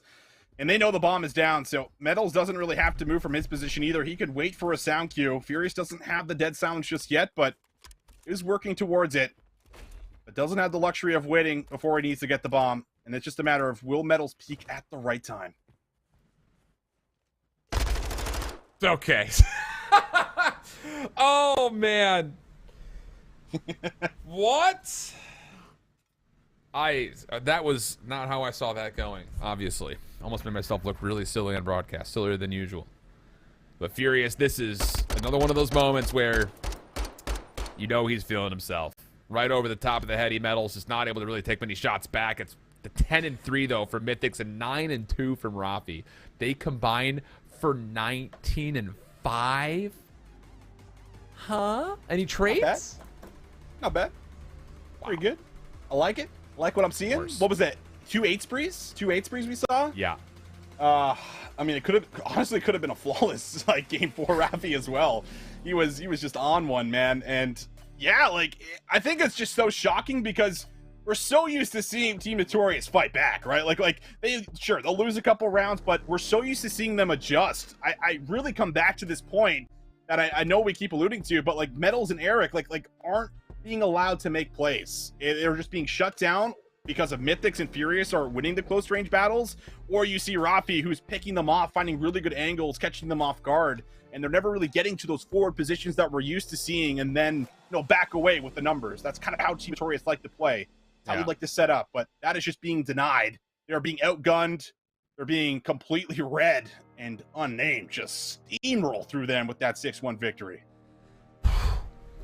Henry didn't even have to do anything. I was going to say, like, that was, I almost was about to say that was almost a 2v4, except for the fact that Furious is obviously a key part of winning that last round and a number of other moments before that, but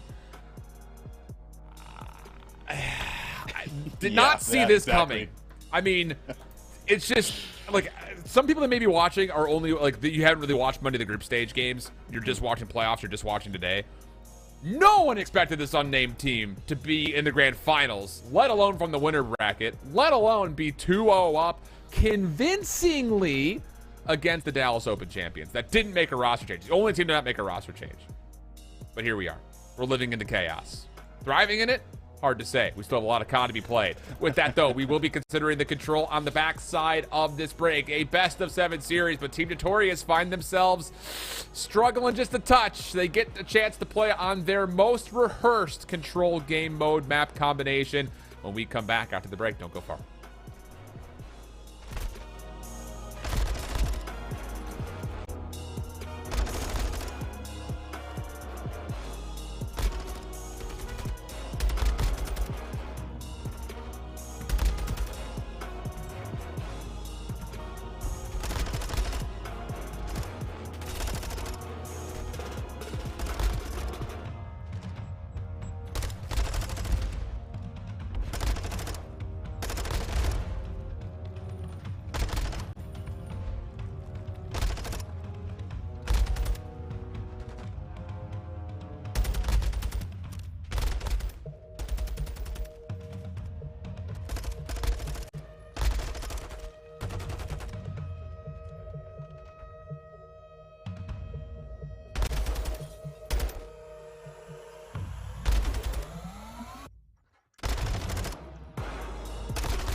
Welcome back.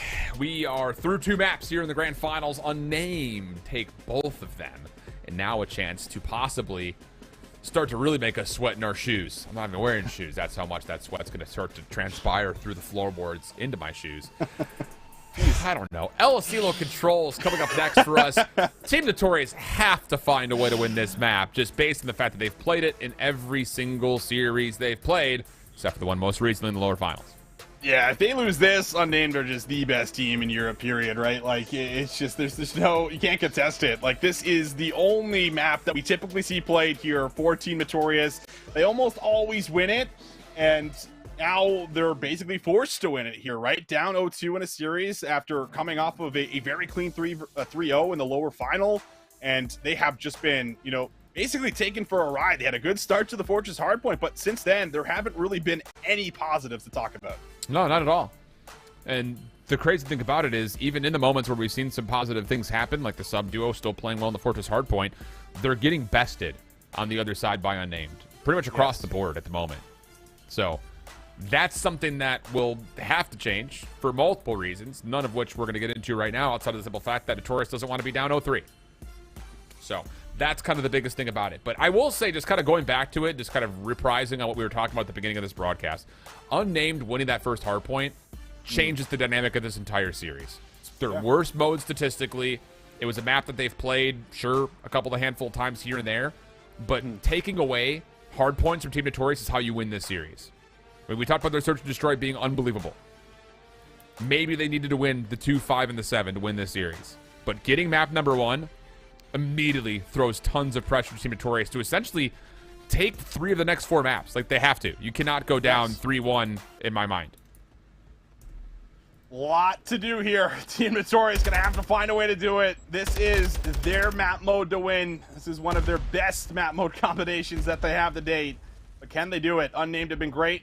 First engagement at least is good. You'll take out Rafi to make sure he's not going on any early sprees after what we saw in the S&D. Yeah. And while this is looking very controlled here so far, but Furious and Mythics trying to battle out will be shut down. Yeah, Wee Man gets the double. That will get the defense now moving back off their respawn into some more powerful positions. But Sigs actually, that's a bit too far in my mind. Looking for the spawn trap. He gives up that top tower position. Metals at least keeps B relatively safe. Furious is on trying to stop the clock, but at the same moment, Henry's at A with support from Rafi. But dude, Furious. Okay. He's smoking like this. Hold on a second. Hold on a second. 3 in a row for Furious, and Notorious are scrambling to get on a spot and decide which way they want to go. Yeah, they have control of A, but they do not have any real control of B just yet. They're making their way over. They have a player at the back, which is Sigs coming off spawn. Furious has this cut. You can watch this cross. He's going to take a long-range chow. Oh, my! Takes it versus Sigs. Does die in 4 in a row, and Metals might have just saved it. He finds 2, and the support is there. They finally clear off the B point. Yeah, second tick not locked in. It's being depleted now, and Unnamed will have to default to playing over towards A. Henry trying to keep his life mid-map, but stunned up, naded up, not going to be able to get away. Rafi battling from rock to rock. 15 seconds on the clock. Mythics tries to get into the into the zone, but Eric's now all of a sudden on 5 in a row in his third life. And that will keep the clock ticking a little bit longer. Henry tagged up, needs some help. Not going to receive any, though. At least not in time. Eric will get to 6, but he's probably still running score streaks, so a chance to maybe even avoid the cruise missile. And now with a stack, they could actually get the extra 60 seconds, and we've got a pretty even life count here. This is not an over round. Yeah, not over just yet. Chance maybe to fly right through. Furious is going to do exactly that. Zone is captured. And Furious is in a forward position in the back here. Might be able to bang out a couple players. Just trying to get a read on where exactly they are. Rafi going to deal with one in the back. Now long-range shots come through. Furious good for it. He'll hop on the point, and he'll stop the clock. There's a chance that actually they could stack this. Yeah, 3 members are on right now. Wee Man is on the backside. He doesn't have an angle to deal with any of these players. He gets shut down by Henry. No one's going to get here in time. How quick? It was a 16 plays 15. And then it was a 15 plays 10. Unnamed didn't drop a single member on transition from capturing A to getting on to B? What? Dude, they had 10 seconds. They had 10 seconds. Also that. They capture A. They do it. They brute force through. They have to get through the player at the top of the tower position. Never an easy task. And they're able to get it done and then just basically fly right over to B. It almost just felt like it was a little too easy. Rafi has a streak. This is just not the Team Notorious we're used to seeing. Bruh. A double nade? Yep. And third. Oh. Okay. My goodness. There's a look back at this map when it was played in the final moments of the group stage. This was the 5th and final matchup between both these two teams. But Furious is just him, bro. He is, I mean, come on. Reload, take the gunfight again, win it. Yep, okay. I mean, it's just one of those moments where it's just another thing in a long line of things from Liam that make you go, oh, God. He's got another streak now, too, so that's the tally of things you're going to have to worry about here for Team Notorious. List is getting long, and they're going to call it in right away. Trophy won't be able to stop it. Bangs it off the truck. Well done here for Rafi. And we'll only be able to eliminate one, though. Still got 2 players. Metals and Eric alive and well on the point. Furious looking for a desperate wallbang, but Team Notorious are actually doing this at the moment. Second tick is now locked. They might be good for the third. Furious, trying to come around the backside. Needs to go quickly, though. Double sack on the point. Third tick on the way, as mentioned. Tries to clear off Eric Boom. Not going to work out. Hold on a second. I mean, 14-5 from Furious, but Mythics has gotten 2 kills. And it's another moment where it's like Unnamed are kind of playing a 2v4. Like Rafi and Furious this time have stepped in. So 18 plays 19. Small advantage for Team Notorious with Eric nearby at A. Oh, he gets caught, though, trying to pop the dead silence. And he knows who's on the other side of that gunfight. Extends the life. Moves forward, gets the regen. Minute 15 on the clock still. Oh, Eric's still able to get one. Despite the stun locking him up. Henry struggling to play his life here, and now it's kind of Rafi, the last one to play defense for the top of the point. He needs to try to get some clean shots onto Sigs. He will. Good shots. Removes one of the ARs. Weeman now next one up to try to deal with him, and right before the trophy goes down, the nade connects. Weeman also combines for a second. Good moment here for Team Notorious. On the zone, clock stops at 49 seconds. Henry. Long range shots with Eric Boom. Doesn't like the look of the gunfight. Nades himself into a more powerful position. Trade on the zone. First tick. Just about locked in. There it is. Henry up top still wants to try to challenge this. Kills coming out for Notorious, though. Can't get too greedy with this if you're unnamed.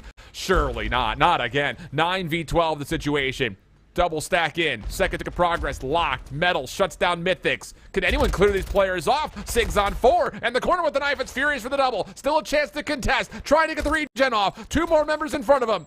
Third tick trying to be finished. And there it is. Weeman gets the last 2 remaining. No one will touch. And Team Notorious go from getting slaughtered by Furious to getting all 6 ticks captured. What? Yeah. This is just a roller coaster of emotions. I mean, wow. Rafi's been doing great. Furious, like you said, like he's almost at 20 kills, and we're going into round 3. Like he almost has like a full round worth of kills to his name. But it's not enough because you're not getting any participation from Henry and Mythics at the moment, right? Both are struggling. Not that there's maybe a lot of kills for them to get, but they haven't really been finding the impactful ones, haven't always been able to play their lives. Just 9 combined between the 2. And, well, Team Notorious, they're capitalizing off of it and need to continue to do so. Yep. Mythic's good first blood. Weeman going to be called upon to do some work here in the backside of the B zone, and he's going to get a little bit of assistance mid-map by Eric Boom, hitting a route in home. Clean stuff here from Team Notorious. 3 for 1 the exchange. Information onto Rafi, but no, Weeman gets a little bit caught. I think he saw the opponent deep. That was Henry. And now a chance for Unnamed to get to work on the B zone with potentially an opportunity to actually spawn trap here if they get a little further onto patio. Well, Metals will take out Mythic, so the flank isn't really fully secured. But Metal's going to take an alternative route, try to attack the zone from the side. He's at least good for 1, but Rafi has come up with 2. Rafi almost comes up with 3. Furious down the last one up. Have to try to just play his life or try to find some kills, but he's going to throw himself on the point. Stopping the clock again, working for that final segment, will be removed. Not a lot of defensive pressure here, though, for Notorious. It's almost one of those, if they lose in a gunfight or 2, they may just concede and set up this A defense. Henry shut down up top, though. Now things can start to turn towards the defensive favor. Sig still holding a key angle up top. Metal still defending from the top side of office. And the kills turn up all in favor of the defensive Team Notorious. Hold on a second here. Not just signs of life, but maybe more so. Furious on the zone, shut down, third tick, still not locked. And this is Unnamed. a little bit scattered. Not quite full committing for the 60 seconds by finishing B, but also not quite committing to getting onto A and kind of playing for the easier zone. Whoa, hold on a second. These 3 kills, they may be able to do both at the same time here, Austin. Yeah, it actually works out here for them. You were thinking it was going to be a little bit scary, but Mythics wins the battle. No one else is here to support for the defense on the point. And that means that B is secured, and you don't have a lot of control down low, so you're going to have to basically push through your side of the map and, yeah, grab the high ground exactly like Eric's doing. They will be able to maybe stop the second, but Mythics finds 2 for the back, and Furious is up top, has a read on Eric. That's just about all the defenders down. We man the last one up. And the thing is, Furious doesn't have to do too much for this position besides hold it. Wait for an AR to try to take a gunfight versus you, give the intel, and then rotate over. 2 members on. Metal's trying to clear the backside boxes. Gets away from the gunfight. Continues to step away from Henry. But the third tick is on the way. Now it's just down to can they clear. Oh, and Trophy System kind of got in the way there from Henry being able to hit the gunfight cleanly.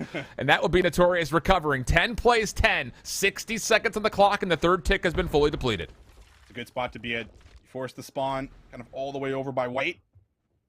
Gonna force them to come inside. Weeman's gonna be hearing just a flurry of footsteps above him. Just calming that they are all around me, but I am seeing absolutely nothing. Finally, the gunfight comes his way. Don't know how he wins it, but Weeman doing Weeman things, plays his life, and they're still keeping the control around the point down to about 30 seconds. Yeah, the spawns for Unnamed will keep them away from not just the zone, but also any clean looks at any 1v1s. I mean, Weeman's so far for a push forward. Furious though on the zone. Gonna get halfway of progress before it's contested. Eric Metals defend. Henry around the back. 5 plays 8.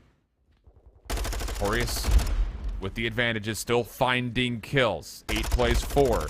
This is bold. Henry still gets the kill though. Now you got to focus on getting to the point, though. That's the big thing about this. 6 playing up against 4. Metals in the corner. Oh, he gets a little bit nervous, worried about the zone, and that will give him a kill towards Henry. The stack is in. Notorious will not be able to get nades to clear in time, and Unnamed continue to give us nail biters here in these rounds of control. Are you kidding me? Like, they were spawning all the way out across the map. 4 players go down. You get a forward setup here for Team Notorious. You have control in the back of the spawn from Weeman, letting you know that they can't come from our side or their side. They have to go through the building. They have to flank, and they still manage to get there. It's really because of Furious's play. Him getting on the point and drawing out some of the defenders was what enabled that play and allowed them to successfully take it. Wow, bro. I mean, tight affair so far. Back to the offense go Team Notorious. Designs towards A off the rip. Furious, a problem. Trying to step in their way, but Metals deals with them pretty cleanly. Henry, the next defender in. And once more, you kind of, again, have to take a tally really quickly over the scoreboard. Henry, 11-19. Mythics, 14-20. But Rafi, 23-13. Problem is he's going to be really stressed off spawn here, trying to help his teammates get back over to B because Notorious are already on, and they're going to get at least 1 tick of progress here. Yeah, it might be even the entire zone. Nobody really in a spot other than Rafi maybe to take out someone, but the streak also will remove everyone, force them inside. Now a chance to play retake, and Rafi's flank does come into play. He's able to find that first one, and while the rest of the kills are just coming on through, they drop like dominoes. Takes the last one up, and he has no idea where to look, where to go. Has to play his life down to 40 seconds. Well, Rafi was also kind of looking for Sigs at the same rate. Not able to quite find him, but the trade eventually comes through. Mythic secures that second tick at B. Depletion also on the way. Team Notorious off spawn, getting onto the A zone quickly. Henry, long flank, good read onto Sigs, hearing the sound cues from behind. He will appreciate the value of his life, step away, regen, come back in. Furious from the doorways. Henry on the other side. Nades. Gunshots, all tagging, but no kills go the way of Unnamed. Finally, Rafi gets one, but the third tick of progress is already locked in, and that retake just does not quite get there in time. 19 plays 18. Small advantage here for Unnamed, but 1:30 on the clock. Yeah, good exits, though, from Mythics, making sure that at least the bottom half here on their side is going to be controlled and should be safe. But everyone coming out of spawn for Team Notorious now have to find a way to get and attack this B point again. Diggs lead the charge, takes some shots there at his teammate, but just trying to spray through the fence here. They got information, and kills now maybe starting to go their way too. Eric opens up with the first one. Mythics looking for Eric. Can't find him again. That's going to allow Eric to double up. So now Notorious with some numbers make their way on towards B. Long range shots clean from Rafi. Furious trying to get involved through tools. More shots landing for Rafi. He's just taking everyone off of headies. Metal's the only one left for Team Notorious towards the zone. He'll try to go high. Rafi caught on the reload, not able to get more on his killing spree, but ultimately Unname's defense looking solid.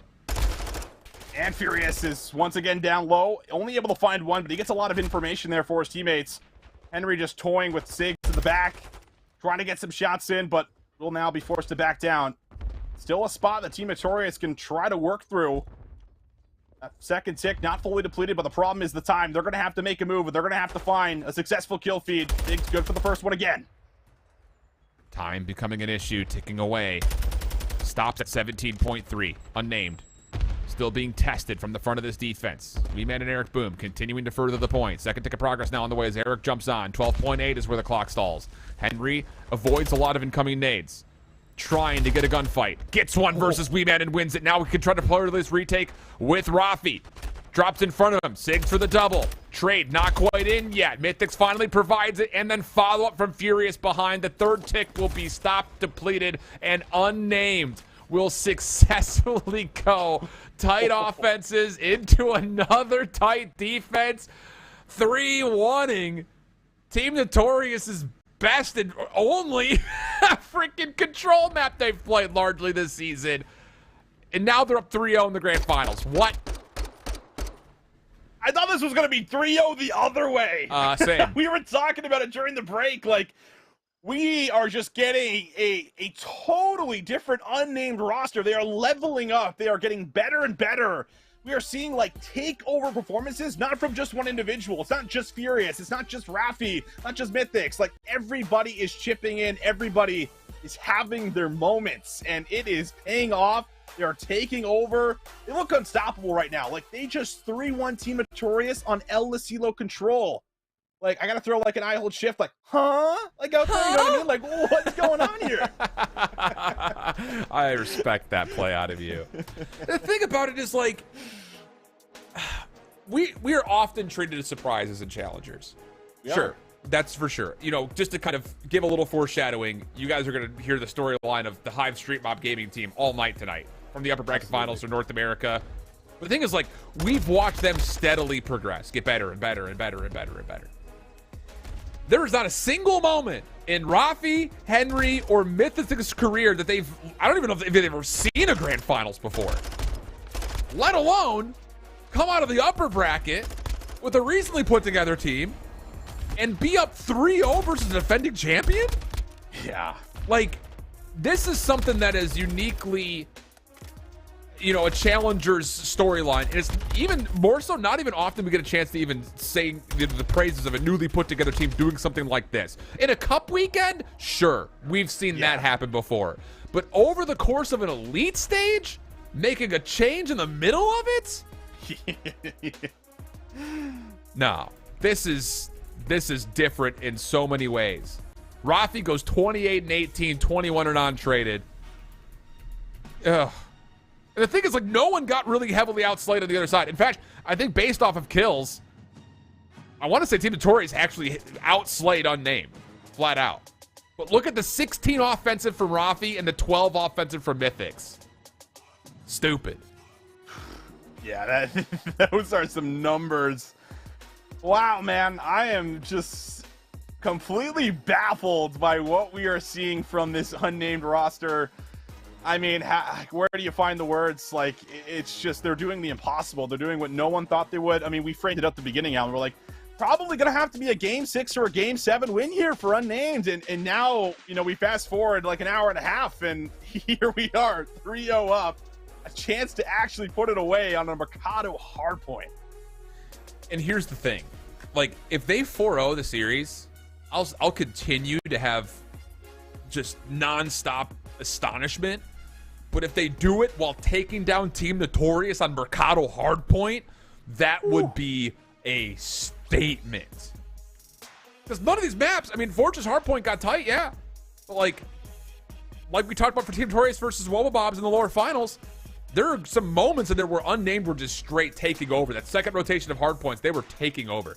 If they find a way to take this series in 4 on Mercado hardpoint against Team Notorious, I will be continued speechless. I can't even say words correctly in order. I will still be speechless, continue to be speechless throughout the entirety of this. This is not at all what was expected. I thought this was going to go, if Unnamed were to win this series, if you were to tell me, hey, like Unnamed wins this series, be like, oh, they did it in map 7. Like, that's awesome. Good for them.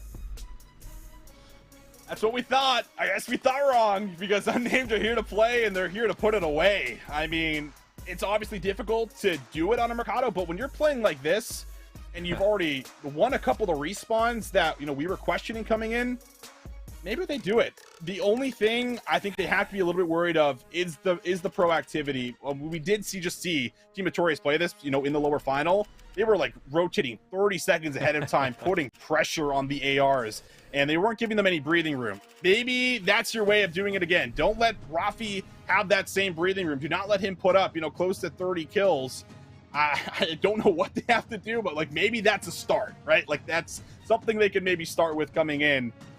It's hard to discredit them though, even if it is one of their best map modes with the way that Unnamed are playing. Yeah, it looks like they're gonna 4-0.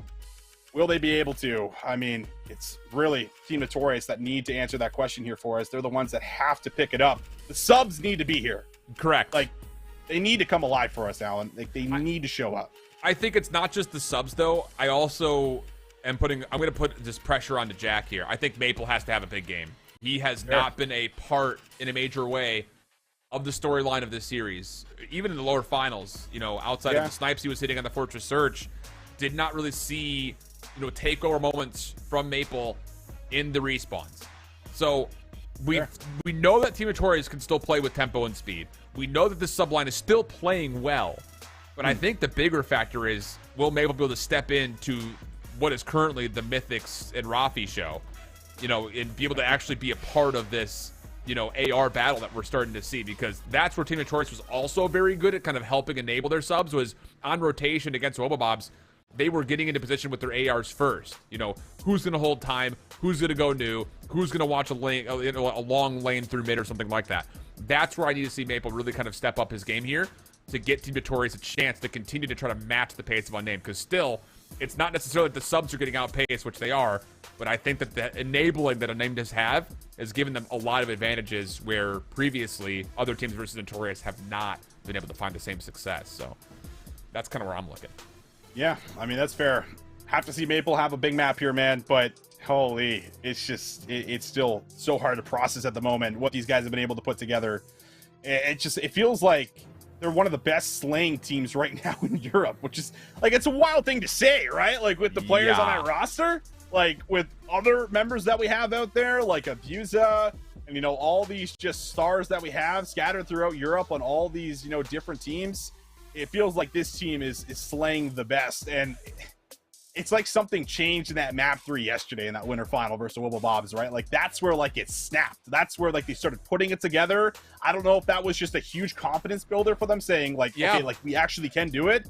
But I feel like since that map 3, it's looked like a different team after pulling off that reverse sweep, winning a grueler of a map, you know, 5 and going round 11. Like, to do that, to secure top 2 was everything. And I think they're channeling a lot of that same energy today. I mean, they're up 3-0. Obviously they are, but it just feels like there's not a lot that Team Notorious have been able to do. It didn't click. Yeah, it didn't really click until you mentioned it, but that's 6 straight maps. Yeah. Pretty good. That's pretty good. Pretty good. Not too bad. Not sure where we're at with the lobby here. Figured we'd be probably loading in by now. Haven't seen anything in the players chat, so guess we're just gonna keep waiting. They need a hard reset. Dude, someone just got up from their setup and just took a walk around the house. Like, oh yeah, you have to, right? You have to get that extra breath, get yourself ready to go here, because to pull off 4 maps in a row with still 2 searches remaining where Unnamed looked dominant. How different things are. I mean, you come out, you win that first map, you take a good search and destroy from Team Notorious 6-1, and then you beat them on El Asilo control, which is like the only control map that they've played all season. Yeah. Come on. Well, you just gotta be taken back from that, right? Like Absolutely. as players, like, like, in your head, you know, you're shaping up the series on thinking like what our favorites are, right? Like these are probably the maps that we're going to win. Like you're kind of mentally thinking that coming into a best of 7 after you see the layout of what you have coming up for you. So I think they've already been taken by surprise, and I think that El Asilo was probably just what put them over the top, saying like, what's happening? We're not playing like we just played in the series previous, or right. That, or we're just severely underestimating on names. One of the two. It's like kind of a reverse into what we saw at Dallas for Team Notorious, where they came out winners finals, did not play well. Did not play well versus Minnesota Rocker Academy. Regaining the lower bracket, looks like a totally different team in the grand finals. We're like in opposite mode right now, where Team Notorious looked solid in lower final. Where is it? No idea. I am at a complete loss of words. And also completely out of things to say in this vamping. So we're going to go to a break before hopefully we jump into this map number 4. Don't go too far. It should be coming soon. Question mark? We'll see.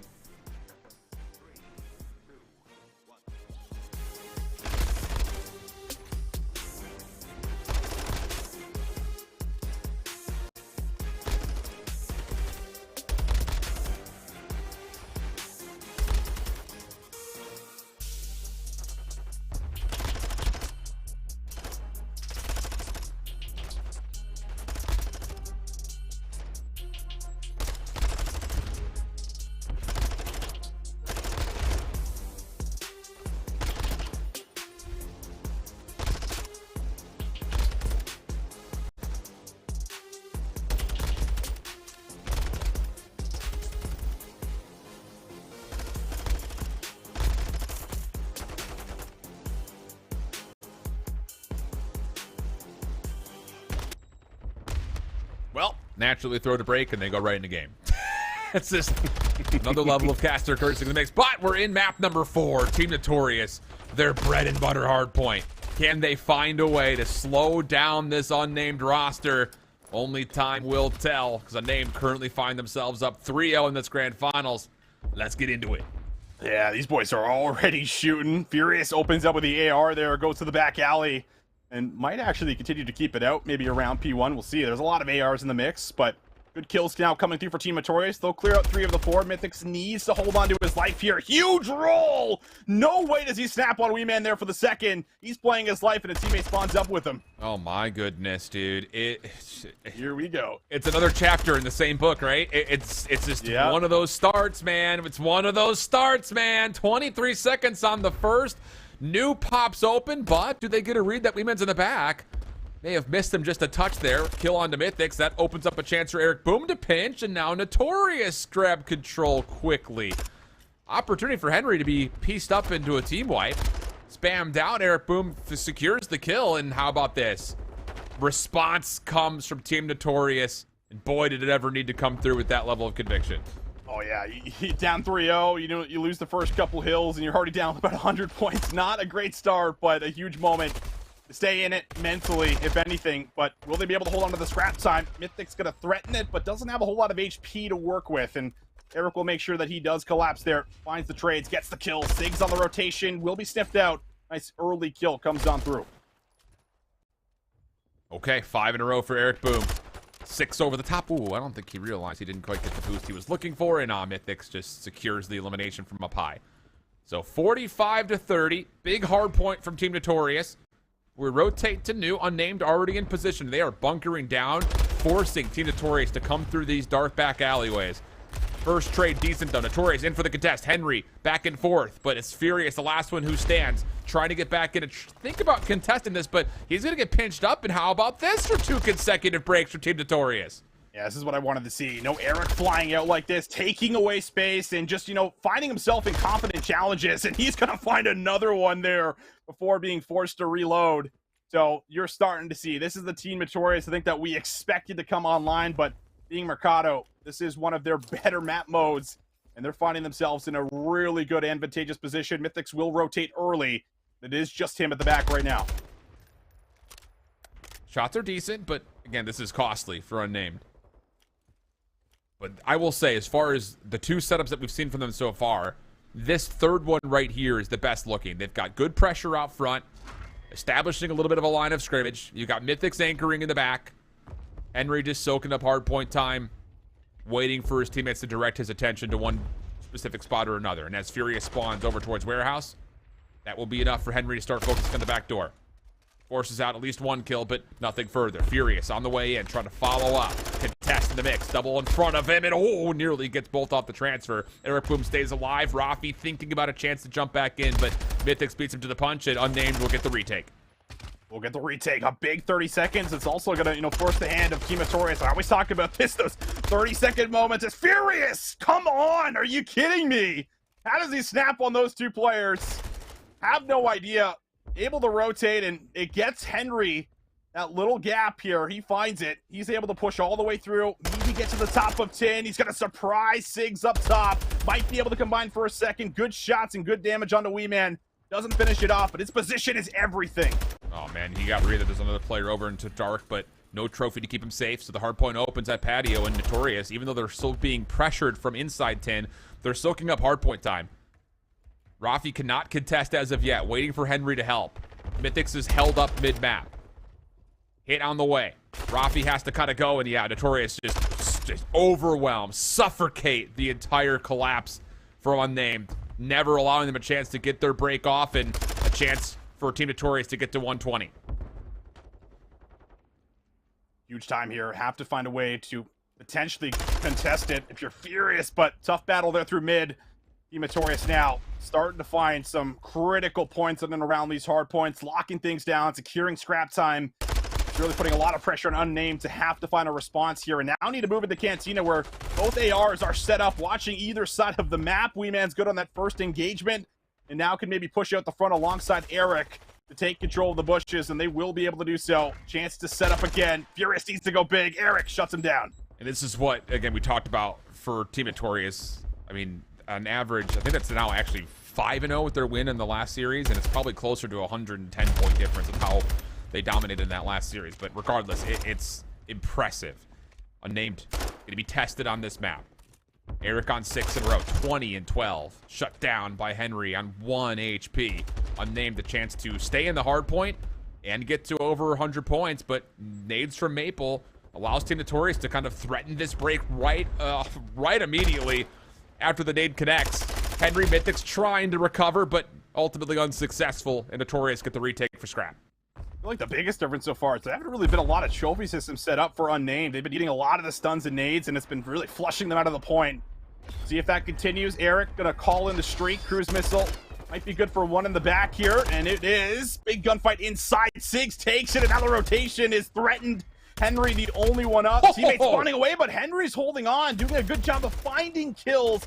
Can't get the third, and the break will be successful. Yeah, but it does at least block the spawns for Unnamed. A chance to get back into it, and oh boy, yeah, they absolutely provide. 3 straight kills come out. That now forces Team Notorious to have to break again. 176 to 100. Team Notorious continue to be successful on these break attempts. Rafi somehow spawns out. He may pinch this play from mid, and he will secure another elimination. Wee Man, backside of the parking lot, not really in a position to take a gunfight versus Mythic. Stuns will land. Notorious trying to flood him out for the scrap time. Mythic stepping into Warehouse, gets the first, resets, trying to get the second. Oh, I'm just juggling weapons off the ground. But Henry will make sure that he stays safe, and the scrap time gets locked in. Unnamed have gotten themselves back in within fighting distance. Yeah, that was really the deal breaker, right? If they lose that point, if they lose that rotation, Team Notorious, they run away with a big enough lead where they close it out on this hill or the next. So Unnamed still in this, but need to continue to keep them off of the time and win rotations. But you're seeing a lot more of the slaying. That's been just a huge factor here for Team Notorious. Finding a lot more kills, getting set up first. Eric bringing a lot of them, 23 and 17 for him, and time still going the way of Team Notorious. Not allow Team Notorious to get free time here on the first. So good kill feed here for Unnamed. Trying to threaten this bottom side of the minimap, but Notorious bounce back off their respawn. Metals, 2 HP, tries to step in towards L. Not going to work out, and now a chance to flip the map. Henry on the way.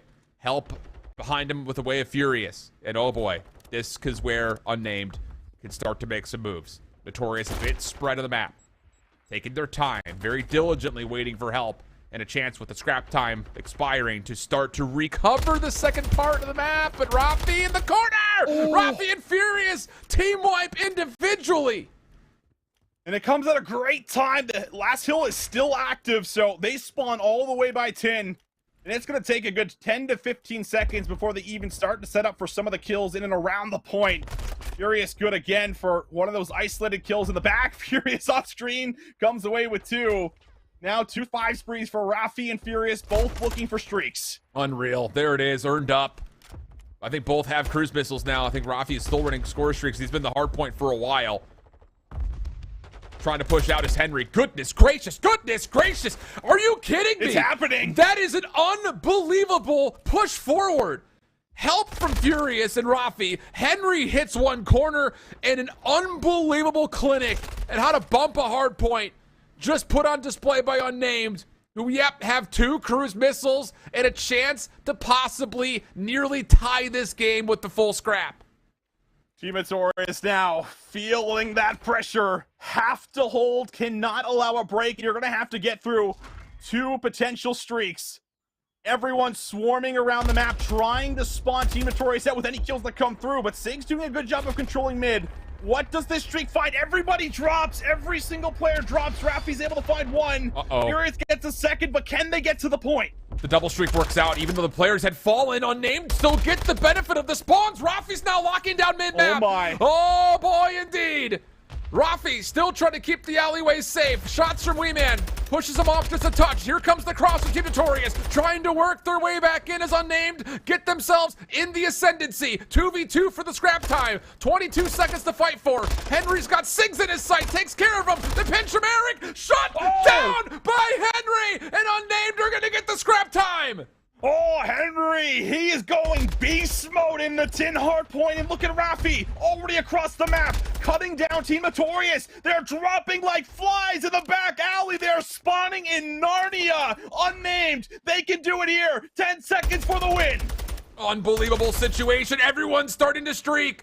8 seconds. 7 on the way. Henry watching the cross, gets to his killing spree, and Team Notorious have fallen apart at the seams from having no name at the beginning of the season to being the only name at the end. Unnamed 4-0 sweep the grand finals. Oh my goodness. One of the craziest stories that we've had through European Challengers. A sub last second coming into playoffs. Furious helps change this team, turns it around, and they deliver a 250 to 209 on Mercado, a 3-1 on the El Asido. These are map mode combinations that we never see Team Notorious lose, but they lose them in the grand final, a 4-0. Every single map secured, not giving one over. Wow. That is just unbelievable stuff from these guys. What the heck just happened, dude? What the heck just happened? I don't know. I can't wait to read Twitter. I'll say that much, dude, because I know Furious is going to have some words. But, dude, here's the thing about this map, and we kind of already talked about it a little bit. Like, if Unnamed were to 4-0 and do it on Notorious's best map mode combo, that would be something. But the thing is, in the first 3 maps, there were different moments where it was like these 2 players from Unnamed were looking good. These other 2 players were better in the Surge. These 2 players in the Control. But, brother, it was all freaking 4 of them here in the Mercado hardpoint. Just unbelievable stuff. Everybody popping for streaks. I mean, there were more score streaks in this map of Mercado hardpoint than the average ranked game. These guys were absolutely frying, dude. Absolutely frying. And that little moment going from 2 to 3, and then this rotation, we talked about it in the Notorious game from Awoma Bobs. It's so hard to go scrap to initial between Tin down to Barbershop, and Unnamed even pulled that off. Unreal. Oh, dude. That is just exceptional. It's exceptional to win with everything that we've highlighted, but just to do it in this fashion, 4-0. Just unbelievable, dude. I really cannot find the words. Unnamed are just those guys. I'm sure Furious probably tweeting that out like, I am him. And he is. Look at that. 32 kills. I mean, he was looking like one of the most talented submachine guns that we have in Europe at the moment. Maybe even in Challengers with the way that he was playing today. Finding form. Obviously, is mixing really well with Raffi Henry and Mythics, as he's been able to elevate this team. And well, with that, all of these individuals have also been able to elevate their individual play as they step up in a massive way. Unreal. What is there to say? Whatever there is to say, I think we've said the majority of it, because that is unbelievable. So Unnamed, your Season 3 champions. Team Notorious not able to even get a map on the board in this best of 7. And if that doesn't say it, all you need to know, I don't know what to tell you. Unbelievable stuff. What a season from this Unnamed squad, though. Furious joins in right at the end of the group stage. They make the upper bracket run. They win the grand finals. And they sweep at that. I mean, come on. It's funny how those stories come together, though, right? Like, not even just, like, in this title, like, this esport, like, just in general. When you see teams, like, make a last-second roster change, sometimes, you know, like, it all just falls apart. Like, you're just not in the right mental state. You know, it's not your fourth you've been practicing with. But, you know, there's the other side of the coin where a player can revolutionize the way that you play and completely alter the play style, you know, bump up some of the game modes like we've been seeing. Like, they were contesting hard points. They were contesting control like they've been doing it the entire season. But that wasn't the case. But some kind of magic, something in the air, Furious comes in, just makes it happen. A 4-0. Like, you're seeing every other series, you know, basically before this, like, really close series versus Deviants there in Winners Round 2. A reverse sweep versus a Wobo Bobs. Like, you just can't make the story up, Alan. No, that's a huge bounce back, too, because it was a 250-114 map 1, a 6-1 map 2. That's how they went down 0-2 in that Winners Final. To then dominate the control, dominate their hard point, and survive round 11 of the Hotel Surge to even get to the grand finals in the first place. And then once they got there, oh, buddy, unbelievable. And if this team sticks with the same name, I may need to change their logo from a question mark to an exclamation point, because that's about how the season went for them, flat out. I love that. I don't know what I'm at a loss, man. Not at all how I saw this season going. Not at all how I saw it going. I mean, it's not, right? Like plain and simple, we came in and we were like literally framing up. This is going to go the distance. This is how they're going to win it. This is their key to victories. But throw that out the window, scrap it. Don't ever talk about it again, apparently. Just win hard points and win first 4 maps. That's all you got to do, apparently, and that's what they do. Just come out, win everything. They don't show much weaknesses, if any. And their ability to rebound, even when down, you know, down in the LCC, though, bring it back. Down in the Mercado by like 80, 90 points. They bring it back. Exceptional stuff. Huge congrats to all 4 of those guys. So with that, I believe we should have our prizing and our placements ready to announce. It was $20,000 for first place, going the way of Unnamed. 10 grand for Team Notorious. You saw Wobo Bobs finish out in 3rd earlier today. And yesterday, the Atlas Lions in 4th, Clutch Rain Deviants both fall out in their lower round 2 matchups. Signs and VVV into the playoffs. They will hold their spots, will that top 8 for Season 4, not needing to qualify again. But on the bottom side of things, lots of work to be done for those bottom 4. I mean, there really weren't that many tiebreaker situations to go through as kind of a win and you're in situation. And, you know, I think for a team like Team Falcons, who have yet to miss a elite, they're looking pretty vulnerable. Obviously, Revived Gaming in for the first time, knocked them with a couple of swap-ups here and there. You expect that I think all 4 of those bottom 4 rosters are likely going to change in some regard, maybe except for Team Falcons. Absolutely. I mean, especially with the time that we have, I mean, you can only imagine. It's going to be really interesting to see what shakes up here, and it's just still insane to get the result that we had. But with a month and, a little bit of change to work with here, I imagine we'll probably get quite a few changes, you know, leading up towards champs and leading up towards that Toronto Open next Elite. It's going to be very special, man. It's been a lot of fun. Tons of fun, but Europe will close their book on Season 3, and we reopen to our bookmark that was left in progress on North America. It's lower final grand finals for them, but it starts at 6:30 p.m. Eastern. That is in just under an hour and a half. So get yourself set up. Get yourself mentally ready. We've had Game 5s all over the place. The top 3 squads, well, there's a lot of storylines to be told there as well. You'll have Proper and Brody Infinity on the cast.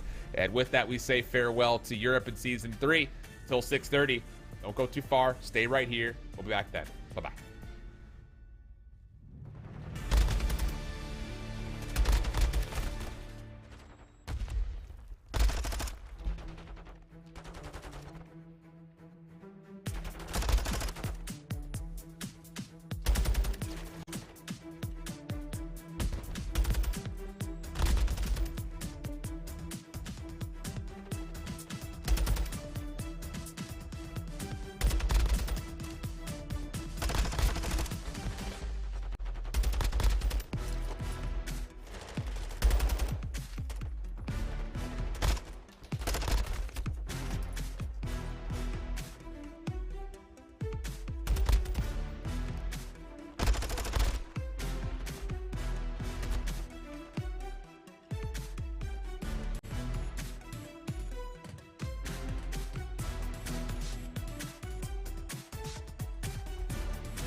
What's up, everybody? It is time for the finals here of Season 3 of Call of Duty Challengers Elite with North America. It's always a fun time in North America. We cannot wait for all the people action ahead of us today. As always, I'm Infinity. Joining me on the desk here is Proper Mate. Always looking great. I don't know, whatever. You look gorgeous, mate. Thank you. You look great, too. I know it's a new shirt, Brody. You're breaking it in. The jacket looks crisp as always. I'm just excited to be here for yet another day to crown a champion for North America. Let's get on into it, brother. Yeah, indeed, mate. We've got our, 12 teams started out with the North American region. Now we're just down to our final 3. Of course, we've already got a team sitting, waiting in the wings in the grand finals. And I don't think it's a team that anybody expected to be there, right? I mean, let's just get this story out of the way. We'll have a lot more to talk about it later on when we do get to that grand finals. But what an incredible story it has been here for Hive to make the run that they have out of nowhere through this upper bracket. I mean, look, Anime, all I'm saying is, over in Europe, we've already had the Cinderella story with Unnamed taking it all home. Maybe we're about to see it here in North America as well. It's not every day that I get to sit here and say I'm going to be a bias caster for a second, but allow me to be biased for a second. I just am so elated to see how well Hive have gotten on in Season 3 of the Elite. A team sticks together from beginning all the way to this moment of time. They get top 12 over the past 2 events at LAN, and now they find themselves here under the Hive X Street Mob Gaming banner, where they have already claimed their ticket into grand finals as well. I'm sure that they're probably sitting there ready to watch this matchup, taking as many notes as possible, talking to them across a multitude of events. They have been waiting for this moment the entire season. Yeah, and of course, you might have seen there as part of their upper bracket run that they actually went through the other teams that are still here in the tournament, Millennium 7 and Omit, that do sit in our lower bracket final. Of course, you can see Omit still run there through Boston Academy in a game 5, and then Orbit in that game 4 to get to this point. They're a tough one to crack, Andy. Yeah, I mean, this one has been an interesting as far as the lower bracket is concerned, right? You see Omit, when they got knocked down, they go to map 5 versus Boston Academy. That one was an absolute grueler. And then they find themselves going up against Orbit. That is a rematch of what the group stage was actually looking like for Omit. They get it done again. 3-1 goes the scoreline there. But Millennium 7, I mean, you can never count these guys out. I mean, historically, just from a namesake alone, in and out of the Call of Duty League, they have definitely showed up and have been knocking things out of the park down here in Challengers, looking to get themselves another chip here on the day. Yeah, there's a lot of different storylines that I think we just generally speaking have to talk about, right, in terms of the 3 teams that we've got remaining. Hive, again, perhaps the most interesting of them all. But here's a look at kind of how that bracket has come out in terms of our final placements, in terms of our prize pool split, with Boys Alert, House of Aces in top 8, Boston Academy Convoy in top 6, and Orbit taking away $4,000 in 4th place. I think the biggest thing that stands out to me here, Andy, mate, again, I mean, I don't want to talk about too much, is you look down to the bottom and we have teams that didn't even make it in towards playoffs that we were utterly shocked to see. I mean, Rocker ESG is emboldened right there, right? I mean, it has to be, right? I mean, you look at their most recent LAN placings, you look at what they've been doing in back-to-back Challengers Elites. Yeah, all right, well, whatever. Season 2 wasn't exactly the most fantastic outcome, but they had to go through a roster change, right? You know, Kev Fame, he gets called up to the main roster. He's been looking good up there. They moved to be playing with 2Real, and obviously there's been some disjointment going on as far as the learning curve is concerned, specifically for Real, picking up a different SMG along the way. It's weird for me to sit here and say that Rocker X ESG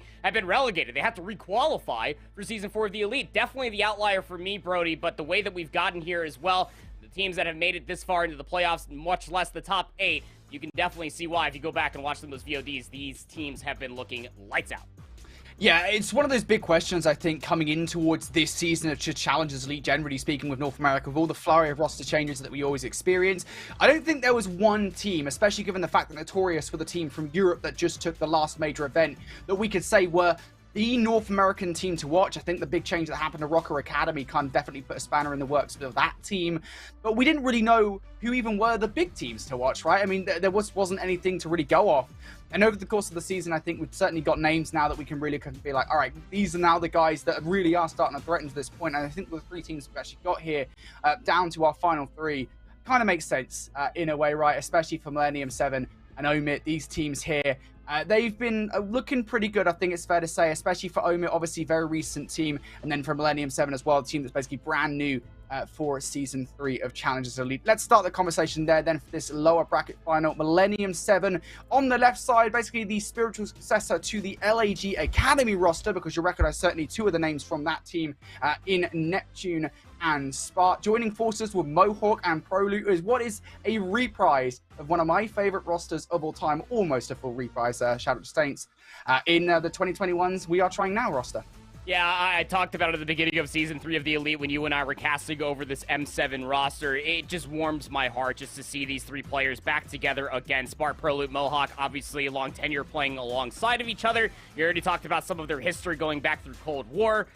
They have Neptune has just been absolutely just killing it as far as Challengers is concerned. His stats definitely boast the reason why. A lot of teams, I'm sure, if they do need some SMG help up in the league, Neptune might be the one to be looking at. Mohawk, though, two-time Mo, Money Mo, whatever nickname you want to give it to him, he is a two-time Challengers champion. He got it done last year alongside Exceed and Brack, looking to make his mark here again in Challengers Elite Season 3 with some of other players that have been in and out of the league over the past few years. Yeah, if you're familiar with Challengers in any way, shape, or form, Mohawk's story has to be, I think, just integral to understanding the Challengers lore, as it were, right? I mean, the end of the 2022 season for him, I think in particular, is just such an incredible and heartwarming story of getting dropped by the team that you've basically been dominating the North American region with the entirety of the year, and then moving into a brand new team for the final couple of events of the season, effectively, and then winning it all at that final event at the first ever International Challengers Championships, I think was just an awesome story to see. And of course, seeing him alongside his former 2021 North American Challengers champions as well in ProLoot and Spark. It's a great roster. I've loved seeing them play this season thus far, but they've got some tough opponents in the form of this Omit team, which, I mean, quite frankly, both individually and, of course, and literally as a roster, very recently just basically came out of nowhere and have completely cemented themselves as one of these top North American rosters. Yeah, funny enough, I mean, this roster was actually playing underneath the M7 banner back at the Dallas Open at the Texas Major, but, I mean, they definitely earned their way into the scene, right? You know, they don't qualify for Season 2 of the Elite. They stick together. They show up at Texas. They beat Convoy on LAN.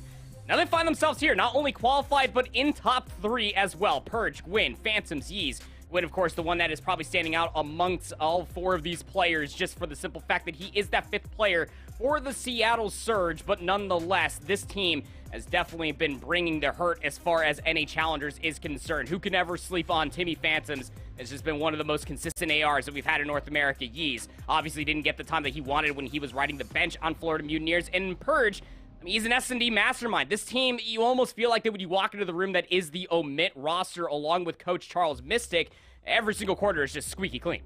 Yeah, there are so many different ways you could take this, right? For, I think, a lot of the players on the roster, it feels like the second act of a very long story arc for these players, as you said. I mean, Gwyn, perhaps the biggest story of them all, right? I mean, he came kind of out of nowhere for many people who had no idea about Challengers, who don't watch Challengers as the Seattle Surge sub. And immediately people were like, well, why? Even in Challengers, we were kind of like, well, Gwyn hasn't actually done anything this season, to be honest, apart from that kind of early Aphelion esports performance. And Aphelion weren't dominating by any means. But since he's been on this Omit roster, he has answered those questions extremely well. And of course, you'll talk about Phantoms and Yeez as well, ex-CDL players that rode the bench for a very long time.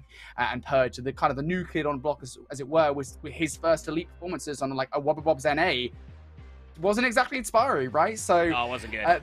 Yeah, there's a lot of different ways you can go about this, but I think the bottom line for Omit, just generally speaking, is that this roster has absolutely performed. They've absolutely surprised a lot of people this season. I think they're now one of the names that we really do have to start paying attention to moving forward in the North America region. So there are our rosters with Millennium 7 and Omit GG. Let's take a look at the head-to-head then, as these guys currently stand in terms of their game modes and such. And this is one of those situations here, Andy, where everything feels kind of even. The only real difference between these two teams, they're strong in hardpoint, they're strong in search and destroy on both counts, but that control is really the only separating factor between these two. Yeah, I mean, you look at the control, 22% win percentage for Omit, Millennium 7 just at 50%. It's just kind of strange, isn't it? Because, I mean, you look at all the success that they've been able to find as far as respawns. We know that all 8 players have been absolutely superb when it comes down to search and destroy, but something has not clicked to be able to get in a winning way as far as control is concerned. So this one is going to be an interesting one nonetheless. As you say, Brody, things just about even across the board. It just comes down to the map, pick, ban, and veto process. Who's going to come out on top?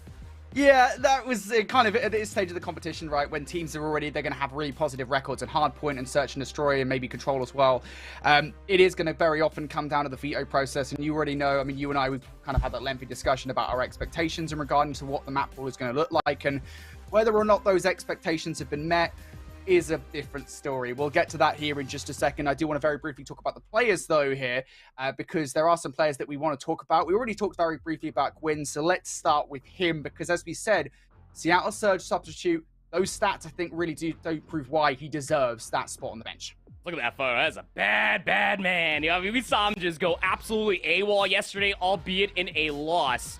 It is, or in a win, sorry, excuse me. I was thinking on the other side from Millennium 7 losing the high, but regardless of the matter, I mean, Gwyn has just been putting up just Herculean numbers as far as every single game mode is concerned. You can see that it boasts a whopping 1.16 overall KD across all 3 game modes. This guy has been slaying out with the best. There's no question of the reasoning why Coach Sam Phoenix wanted this guy as the 5th player. If anything goes awry, you know that Gwyn's got your back. On the other side, though, Neptune, again, we've seen this before from Trav, right? I mean, he gets put down into the blender, back down to the pit as far as challengers is concerned. He comes down here, he drops numbers. We know what he's going to do in the respawn. That's a 1.32 hardpoint KD. Running around like a chicken with his head cut off. He's just finding all the kills in the world, creating a massive amount of space for his ARs to move forward. It's just about clicking things together. As you can see, the Search and Destroy and the Control kind of falling a little bit behind. But a 1.22 KD on an SMG of Neptune's caliber, yeah, I'll take that to go.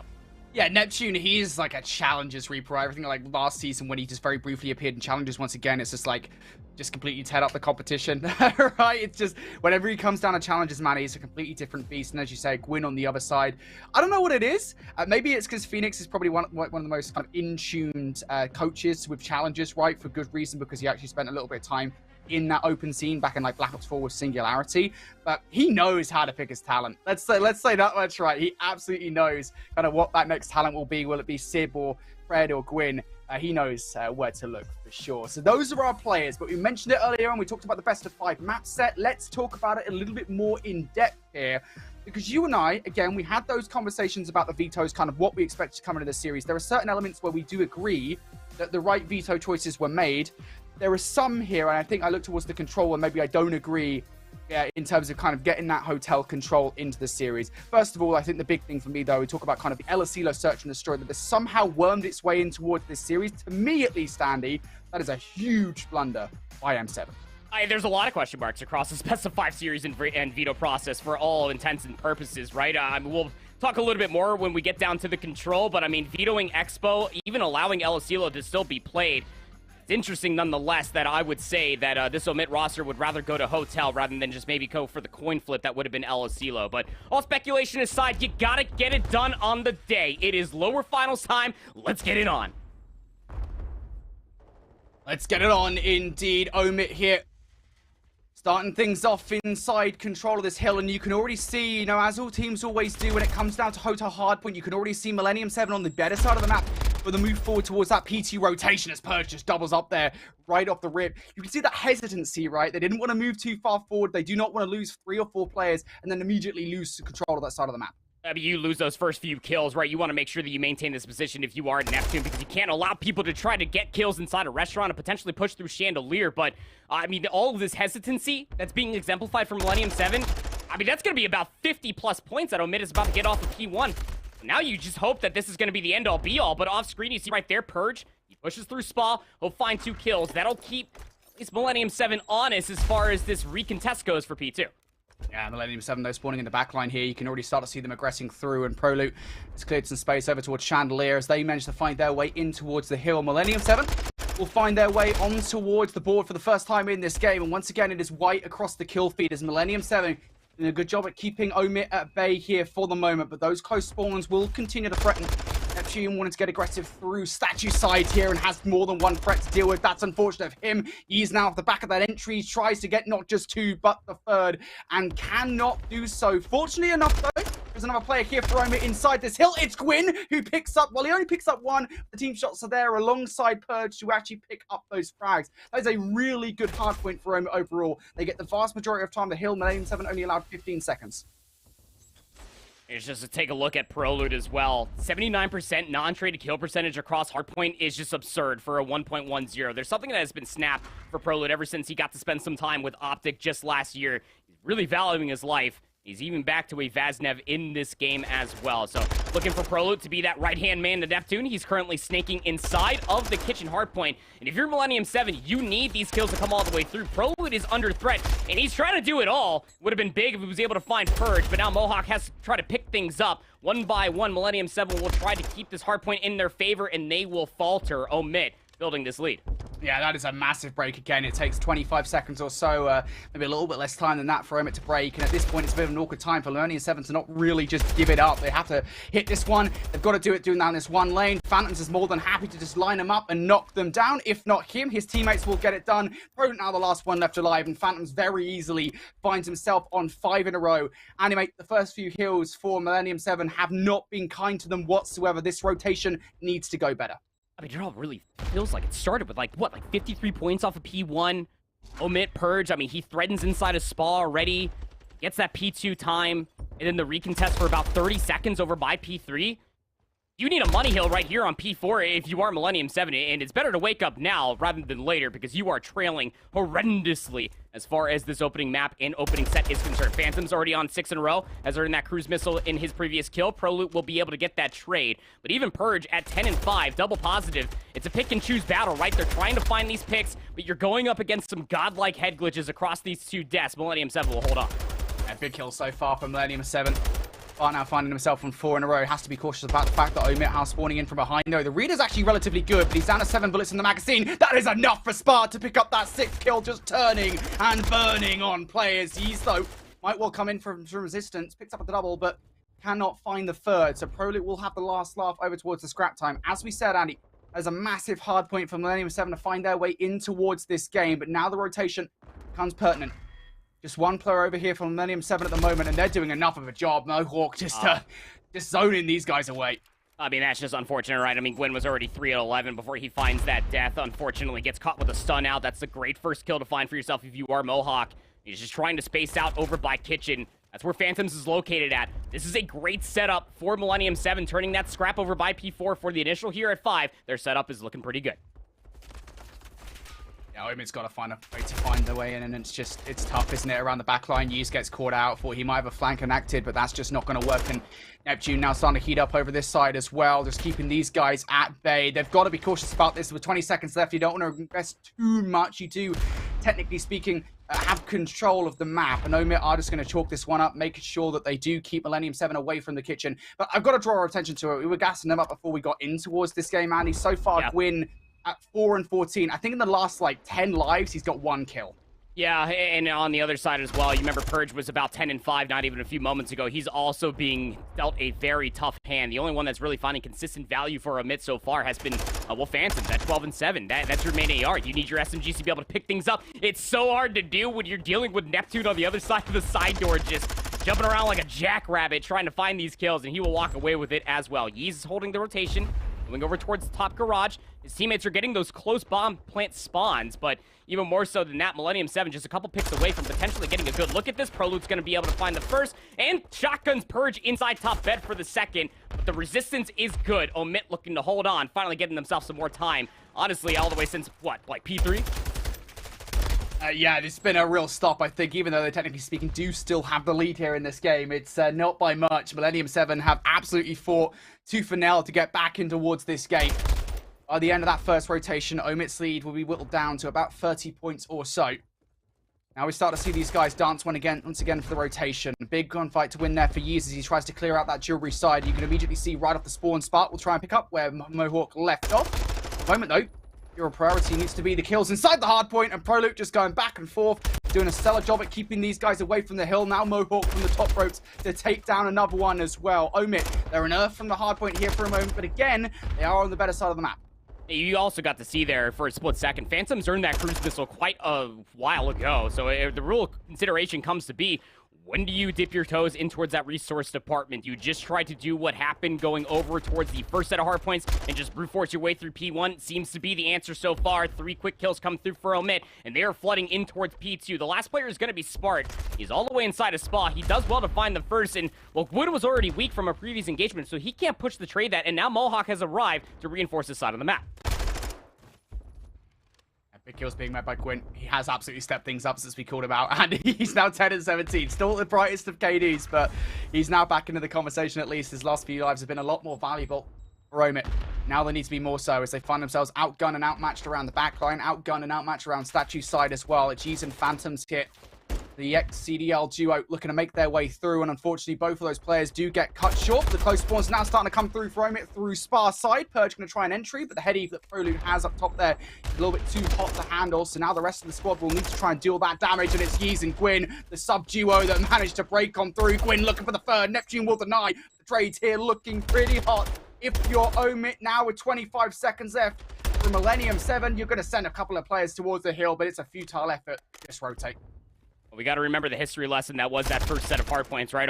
Millennium 7 did not have a good old time when it came down to P1 and P2.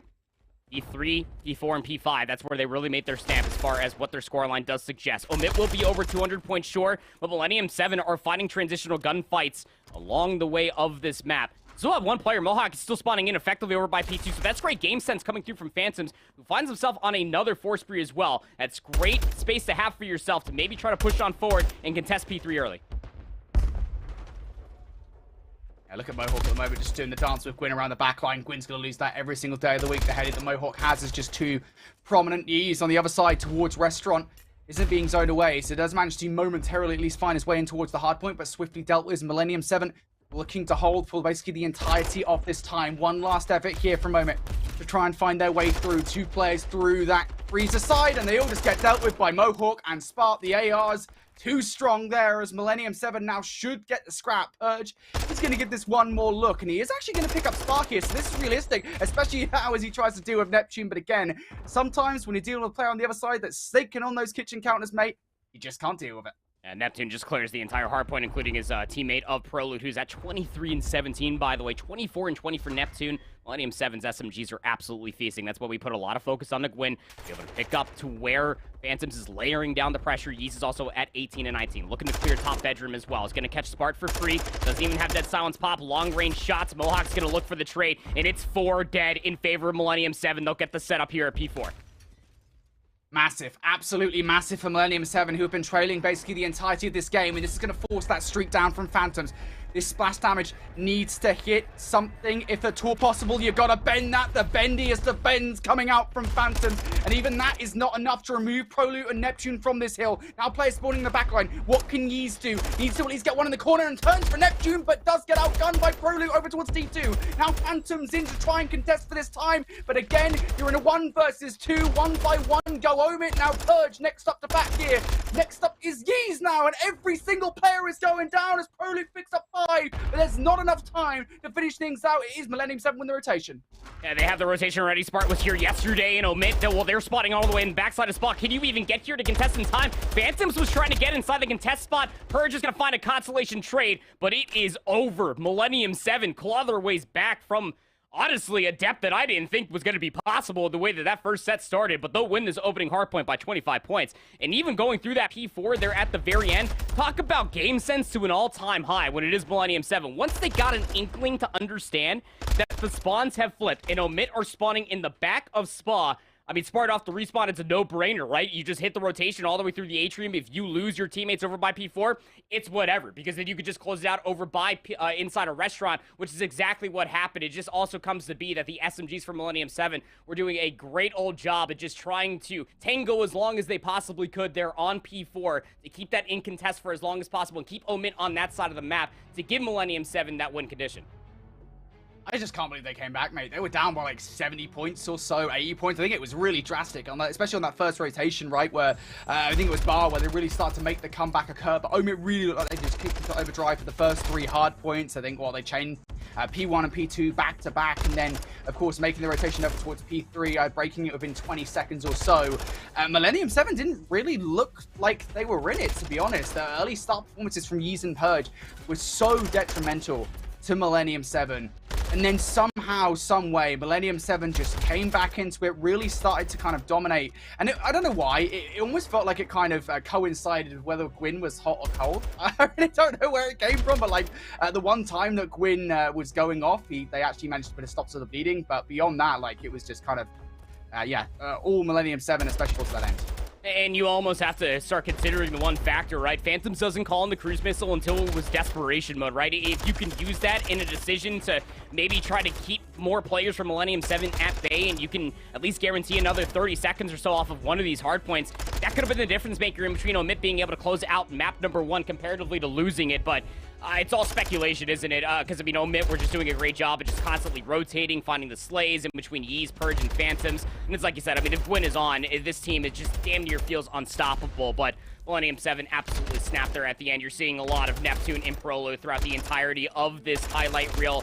And then also Mohawk and Spark just locking down these lines of sights. Longer ones, of course, with the TAC 56 in hand, plus the rotations from Spark. 1 minute and 32 seconds within the hill as well, Brody. Yeah, that's a great job coming through from Millennium 7. Because to be fair, Omit really only got the majority of their time, off of P1, P2, and then P6 throughout the first set. And then that was a continuation, just some contest time coming through P3, P4, and even P2 there in the second set, but it was not enough for the majority of time that Millennium 7 were bouncing their way back from in the first and the second set. 25 and 18 from Phantoms. That's a sexy stat line if you ask me, but 27 and 21 for Neptune, 28 and 17 for Prolute. This guy was staying alive for the entire game. What's going on? Yeah, it's funny because we were having that conversation about Prolute right earlier on. We were like, I think Prolute, just generally speaking, as a player who has gotten a lot more kind of used to, as you said it, I think, right, when he was playing with Optic Gaming, being a little bit more selfless, right? Not just trying to just run at the opposition. There, it did kind of feel like the old Prolute where he was just like, right, I'm just going to kind of run at them and see if I can get the kills. I mean, there's the product of it, right? 28 and 17. The man had a game. Not just him, though. Neptune on the other side. He was the player that we highlighted. Not surprising to see the subs do that. No, it's really not, to be able to see how well these two subs are working in tandem with one another. And it's interesting, just to continue the conversation, is that where Prolute has always thrived on an SMG is when he has somebody that is willing to take that pace and kind of accentuate it a little bit more. That's why Prolute worked so well with Saints back in the day, and that's why you're seeing him work so well with Neptune as well. We miss you, Saints. Hope you're doing well out there. LSU Search and Destroy is going to be the next map mode combination, and I think this is where the conversation needs to be tour guided, Brody. It was the immediate question mark for you and me what we're looking at as far as veto process is concerned. M7 didn't want to go to Mercado Search and Destroy. Omit, we're only 1-1 on it, where it's a hard veto for Millennium 7, and I understand that you have your maps that you don't want to play. But Omit are 6 and freaking 1 on LSU Search and Destroy. So I guess if you are M7, you should at least feel a little bit thankful that maybe you have some tricks up your sleeve, but at least you have that map 1 buffer nonetheless. Yeah, no, you know me, mate. And you know kind of what I think. Yeah, you do know me very well. And you know what I think about hard vetoes. It's not good enough. Look, maybe we could eat our words here in this grand finals. Maybe when it comes to the end of this, maybe they come out and they shock them on LSC Low Search and Destroy. It's not good enough. At the highest level of challenges to have a hard veto like that and to utilize it in the series. When a team is 6-1 in a game mode, you veto that. I just don't know, man. You know how I feel about it. I just think hard veto sometimes can really come back to bite you. We've seen it in the past quite a bit, and more often than not it does.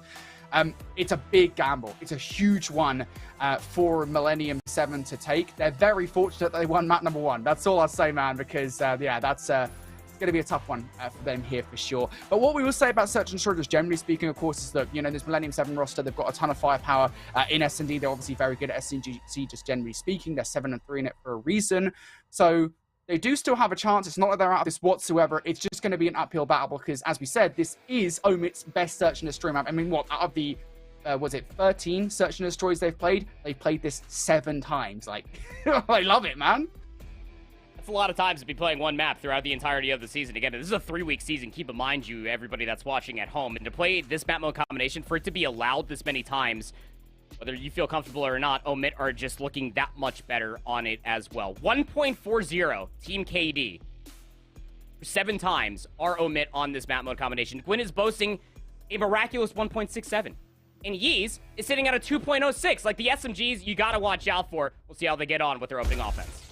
All right, we'll see, buddy. I mean, on the offense for the moment have been stopped dead in their tracks. This initial push through the middle of the map not going to be as fast as they would otherwise like. And I think a lot of this now is going to be what Purge is able to produce towards the football field side. He's going to have the sniper rifle, I believe that is. And Neptune off the back of that pop of the shot will just be like, well, I mean, I guess I'm up close and personal. So I'll grab that first blood relatively easily. And now Froma, I think as they lose that first blood, they become, again, a lot more reliant on what comes down in the middle of the map. And Gwyn gets 2 kills. Now the A site is clear. There's so much search and destroy prowess within this lobby. It does not necessarily suggest that one of each 2 teams are going to have an easier time. Spark trying to find some wallbang shots. I mean, there's just so much to clear and not a whole lot of time to do it. And, well, you lost your comrade there. Mohawk will find the first, but 2 players offensively just blocking down that bomb site is going to do the trick. Gwyn really made the play there as he just immediately just ran all the way through the middle of the map. It's round 1. No dead silence, no trophy systems. It's going to be a bloodbath no matter the way that you look at it. And Gwyn gets the job done, getting that kegs control. He'll walk away with 2 in the round. Yeah, and right there, then you start to see. I mean, I know it's only 1 round, right? But you kind of even get like a little inkling as to why these guys are 6-1 in search and destroy. Gwyn in that middle of the map, man. He's just so fast and so aggressive. Such a great reaction coming out of him to just try and turn the tables in round number 1. That is exactly what happens. Now for Millennium 7. See what the response is like. They do not have a Purge this time around, moving over towards that football field side. Instead, though, Omit do have a Gwyn, and he is coming pretty fast on this flank. Gotta imagine, yeah, Dead Silence push. That's both utility. He's clearing everything. Gonna get inside a top admin. And realistically, the only person that's gonna be in a position to maybe try to hear this is gonna be player number 7 down low. It's gonna be Prolute, but Spark up top. He's gonna be able to take care of him in kind. Phantoms for the trade, 3v3. I'm gonna spot out Spark as well. That's tough.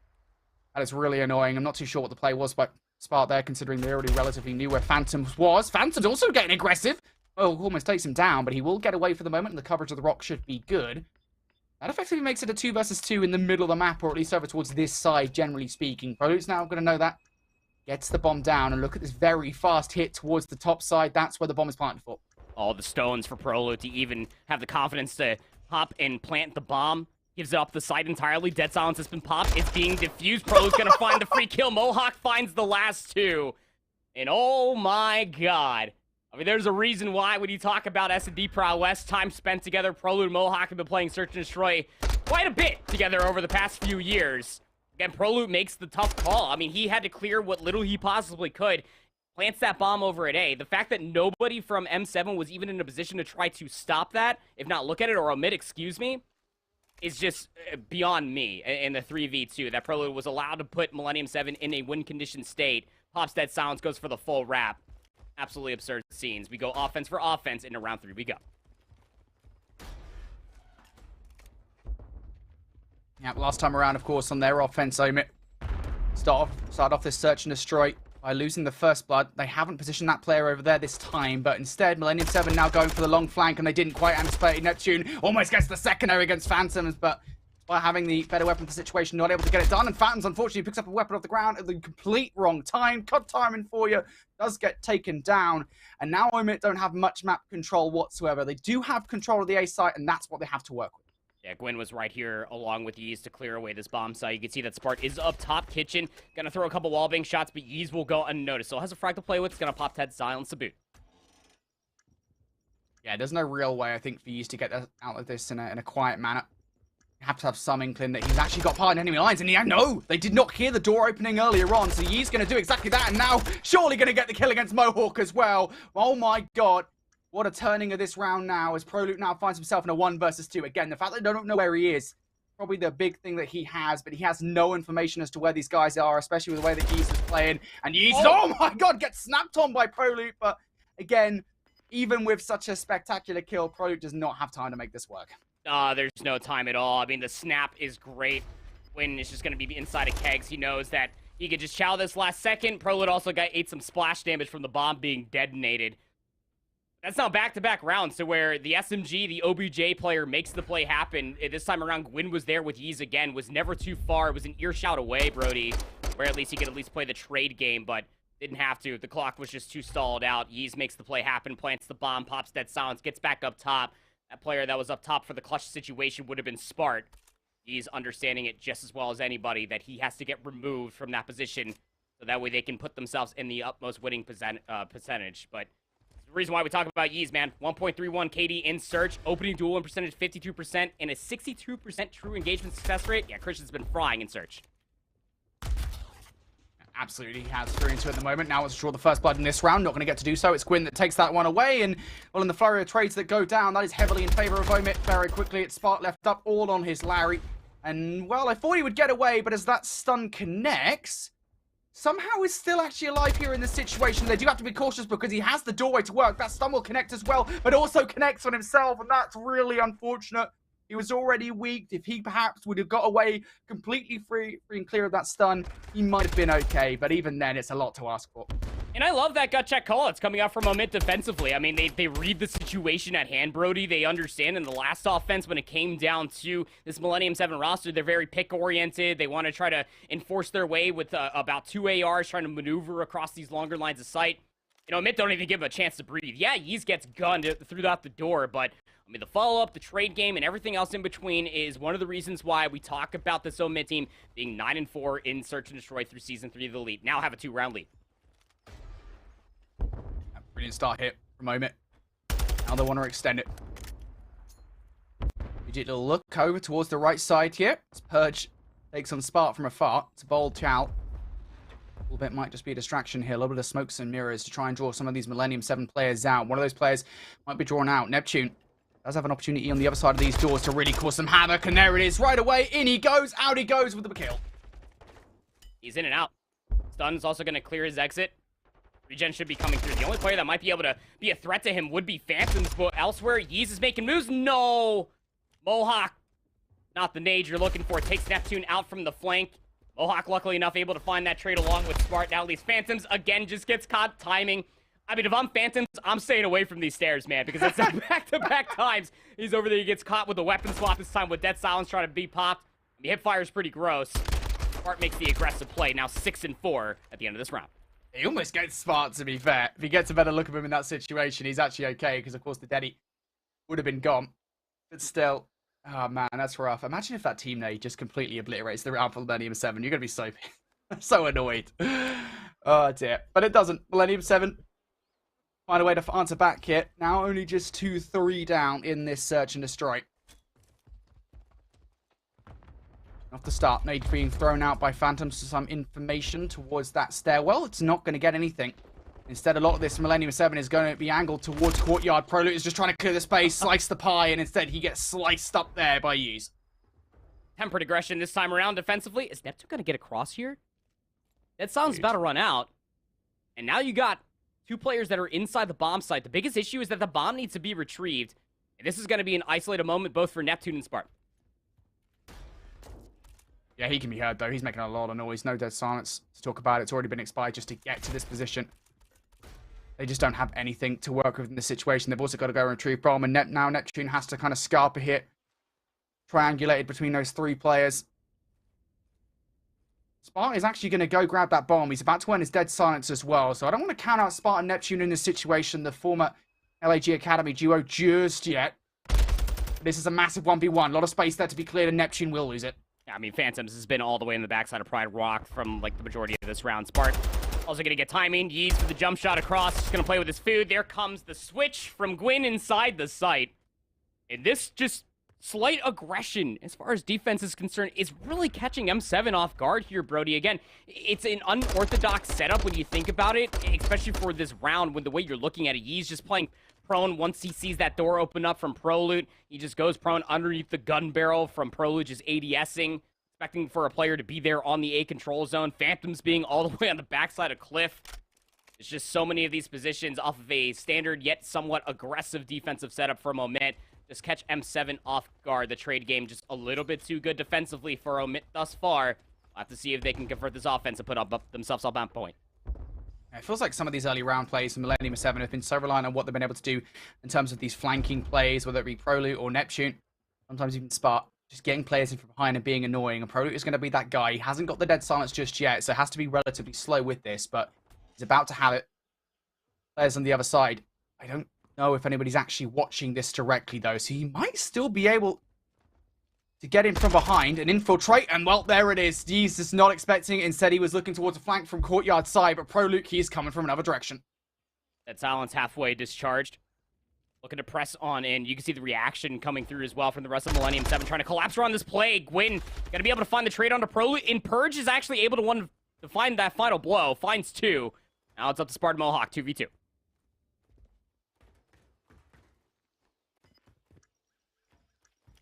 And no control of the site just yet as well for Millennium 7. Gonna have to be a retake situation now. They know, as long as they can see where the bomb is planted for, where these players, generally speaking, are likely to be located, they're still gonna have to check up top. It might well come down to 2 individual one-on-ones, but they are taking their time with this one. They're clearing a lot of space, and there is that noise that Purge is making. Perhaps unnecessary, but maybe just trying to draw some of these players out, knowing that someone is down low. Instead, there's that first 1v1 going down. No, Mohawk is going to trade things out, but down to 2 HP. He's not quite ready for another engagement just yet. Now going back towards 100. The door is open, and Gwyn, he is ready for it. Gwyn will take him down, and that is a huge win there for Omit in this situation. Again, despite that early flank coming through from Millennium 7, they're so reliant on those. Yeah, I mean, Prolute trying to make the solo play happen, but Gwyn for the re-engage inside the bomb site catches Prolute off guard. Now up to 8 in 3. This is, again, a multitude of reasons why we just continuously highlight the 2 SMGs here for Omid is because they are working so well in tandem off one another. And they always live for the clutch as well. 3 in that round for Gwyn. Got to take a look on the opposite side for Millennium 7. Something is not working. It's obviously going to be the majority of the time looking at these trades. Got to be playing a little bit more tight-knit, especially on this offense. Got to be a little late because they had to go back and recover that bomb. This time, Omit, again, don't be surprised. They're trying to make an aggressive push forward. It's Gwyn. He'll find first. Okay, the second is around as well. Oh, almost gets the shot towards Neptune, but that's unfortunate because the team shots from Spart will certify that death. So any early round advantage gained there by Omit, by Gwyn, more specifically, has dissipated. Yet, nonetheless, I think that kind of early stumble from Millennium 7 has still continued to slow them up. Yeez gets a look at Mohawk through the door. Going to have to back away. Now Millennium 7, confident enough to get the bomb down. This push up through the top bar area, though, again, they're just trying to hunt down Mohawk. And Mohawk, I mean, look, he doesn't get a kill here. He hasn't got a frag just yet, but he's doing a wonderful job at garnering information for Millennium 7 in this play. Just keeping his life in hand. There is that kill as well on towards Purge. Time is very quickly dwindling down here for Phantoms and Yeez. And Mohawk in the corner gets yet another kill. Now Phantoms for the 1 versus 2 off the back are getting that first frag through. 17 seconds on the clock. Managed to get the first. Has to switch for the pistol for the third and just cannot get it done. And Mohawk is absolutely everything there in that play. Yeah, it really was. I mean, it's got to be so annoying, right? You're chasing ghosts at that point when Mohawk has dead silence. He's up top, he's down low, he's all the way around outside a control zone, and he's back inside over by the arcade machines. It's just so annoying when you just need that one pick, and then you can start encroaching forward, because you even saw there at the end, with the way that the last few players for Omit were kind of jostling for position around the map was mostly centered around where Mohawk could potentially be. Phantoms finds it, snaps, and outplays for the second, but, I mean, at that point, the clock was just running too far out. Had to switch to the pistol for the last clutch. Would have been insane. I've seen Phantoms do it a handful of times, but Millennium 7, they stay alive. Keep this within 2. And once again, you can kind of see Neptune right on the other side. Phantoms actually spotted him out, will stop him from making these early pushes through. Nonetheless, though, oh my god, Neptune goes straight back. I was going to say Neptune's trying to make a flank happen, but instead he's a little bit honest with it, and immediately garners a kill. And elsewhere, trades going down here in favor of Millennium 7, heavily so. Purge is very quickly left to Scarpa in a 1 versus 3. Yeah, this should be a round win for Millennium 7, surely. I mean, Purge, okay. He makes his name known for a lot of search and destroy. He's got to go up against Mohawk first, on top Ricks. That's a godlike heady. And just before he thought that it was going to be the only chow, well, there's a player down in tools, and there was going to be a player flanking him regardless. Millennium 7, 2 rounds in a row, making a very strong argument for themselves to bring themselves back, and Spart has been absolutely feasting with an AR in hand. That silence pops when it ever is required. A 10 and 6 now for Chris. Millennium 7 are slowly clawing their way back into the search and destroy. Some would say that the download is almost complete. The way that they are adapting to its tendencies.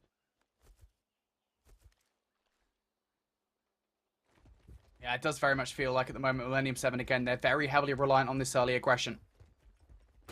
Time around, it works out perfectly here.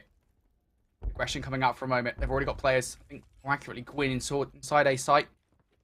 Used to Courtyard as well. Those are threats that Millennium 7 will have to face sooner rather than later. And would you believe it if I told you that a player from Millennium 7 was going on a flank? This time it's Prolute, and it has been spotted out. That silence is going to run out before he actually gets inside of an engagement. That's going to be very frustrating if you are Prelude. Has to dive all the way back. Spart will find first blood on the Purge. That's great for the offensive team here for Millennium 7. Gwyn is defending this bomb site. He also has Yeez on the other side of the control zone. I think that, hey, he just popped that silence. He's trying to clear away top office. Yeah, looking for the kill. Run straight. Tactical sprinting in towards Mohawk, but it's okay because he gets the gunfight anyway. So now makes this a 3 versus 3. Millennium 7, again, I mean, they got information early on the round. They haven't actually got much map control at all. Now Yeez is more than happy to just wait. Time very quickly dwindling down in the round. And from behind, Phantoms is just trying to make him feel uncomfortable. Neptune now, no needs to go back and deal with it. Yeah, Phantoms has been tagged up, that's fine. But again, now you've got a player coming on the flank inside sight. It's Gwyn, he's been sitting there the entirety of the round, waiting to pounce. And finally, the time has come to strike. 10 seconds left now. Prelude forced to go for the plant. The stun tag is through. Yeez will take him down. I mean, the plant is through, but it doesn't make a difference in the end. Omit, they get the job done. Yeah, I mean, those few rounds in a row that M7 were able to build for themselves, sitting up at 5-2, it's just such a tough mountain to climb if you are Millennium 7. And to be fair, I mean, they gave themselves a real good shake at it, and just trying to react to the tendencies that was Millennium 7. Because if you're trying to play the inevitable chess game that is Search and Destroy and El Asilo, it like you were talking about, Millennium 7 almost every other round, if not every single round, if either Prelude, Neptune, and hell, even Spart, if one of them had dead silence, you're going to expect one of those aggressive pushes to come all the way through trying to flank around the back. The aggressive setups were coming through continuously, defensively, for Omit.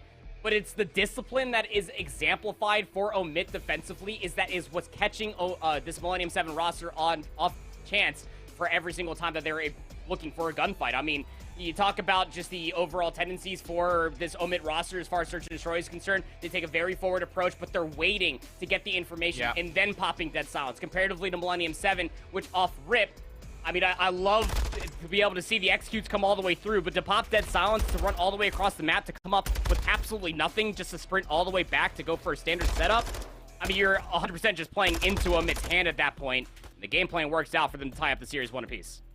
Yeah, the best way I can describe it, I feel like Millennium 7 there were much more individual in their plays, right? I think that they were so heavily reliant, as you say, Andy, on just trying to make some flanks happen with the dead silence, or in some cases without it. And to be fair, I mean, they only lost it 6-4 in the end. Very often those plays did work, but Omit, they always seem to have a response, even if in the end it didn't work out in their favor. And more often than not, it was just sitting a player on the bomb and was just waiting for somebody to approach.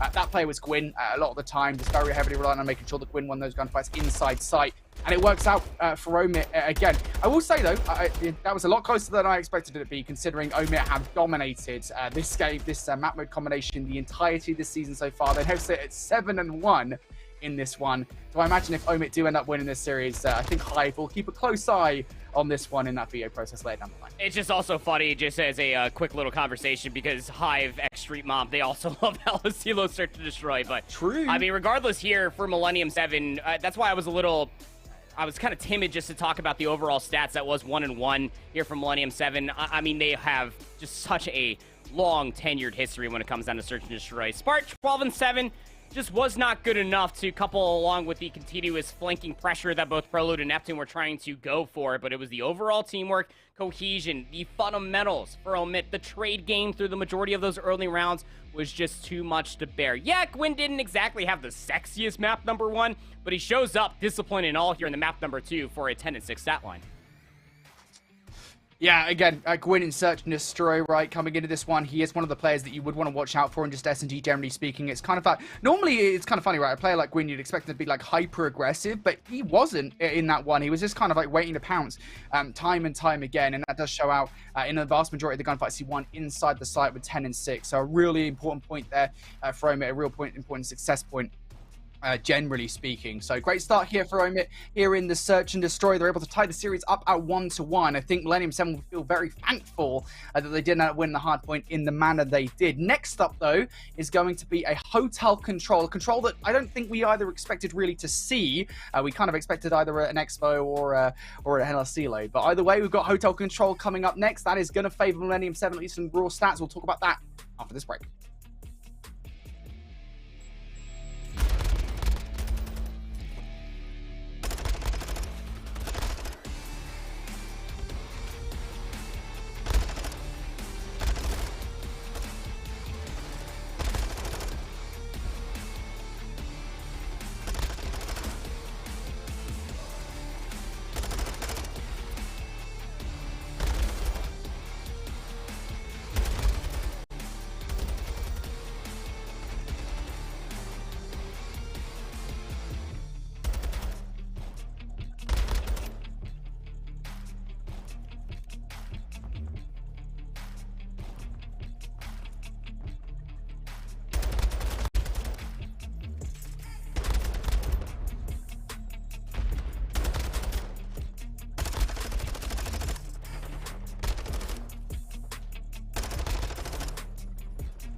What's up, everybody? Welcome back here to Call of Duty Challengers Elite. We're about to get into our third map in the series here between Millennium 7 and Omid in the lower bracket final. 1-1 in this series. Next up is Hotel Control. As a matter of fact, why don't we just give you guys a very quick reminder of how the best of 5 has gone down so far, of course, with that Hotel Hardpoint being a very close victory for M7. The El Asilo Search and Destroy, even though it was close in the end, it felt like Omid were in the driving seat for the vast majority of that S&D. But this Hotel Control is a weird talking point. I am kind of surprised to even see it at all, considering Millennium 7 haven't actually lost it so far. Yeah, and I'm also very interested just to talk about the overall veto process as well, as the Millennium 7 electing to get rid of the Expo and trying to force the hand of either the El Asilo or the Hotel, and even more so than that, I mean, it's a pick-and-choose battle, right? Because Omid, they're 2-6, 25% win percentage across Control overall. They are deciding to go to Hotel over El Asilo, and I can't blame them, honestly. This map mode combination on Hotel, it definitely seems a whole lot more favorable when it comes down to Omid's play style. Again, you got Gwyn, you got Yeez, who have been looking great on SMGs all day, or all season long, really. All year, I should honestly say, but even more so than that, you have now allowed Millennium 7 to have their #1 Control map. They are 4-3 on Control, and all 4 of those wins, well, it happened here on Greenberg Control. Yeah, it's a weird one, man. Like I said, I mean, I'm just kind of surprised right off the rip, to be honest, that Millennium 7 first and foremost just didn't get rid of El Asilo, and then I'm surprised by the reactionary veto to not just get rid of Hotel from Omid. It's been a kind of a weird one.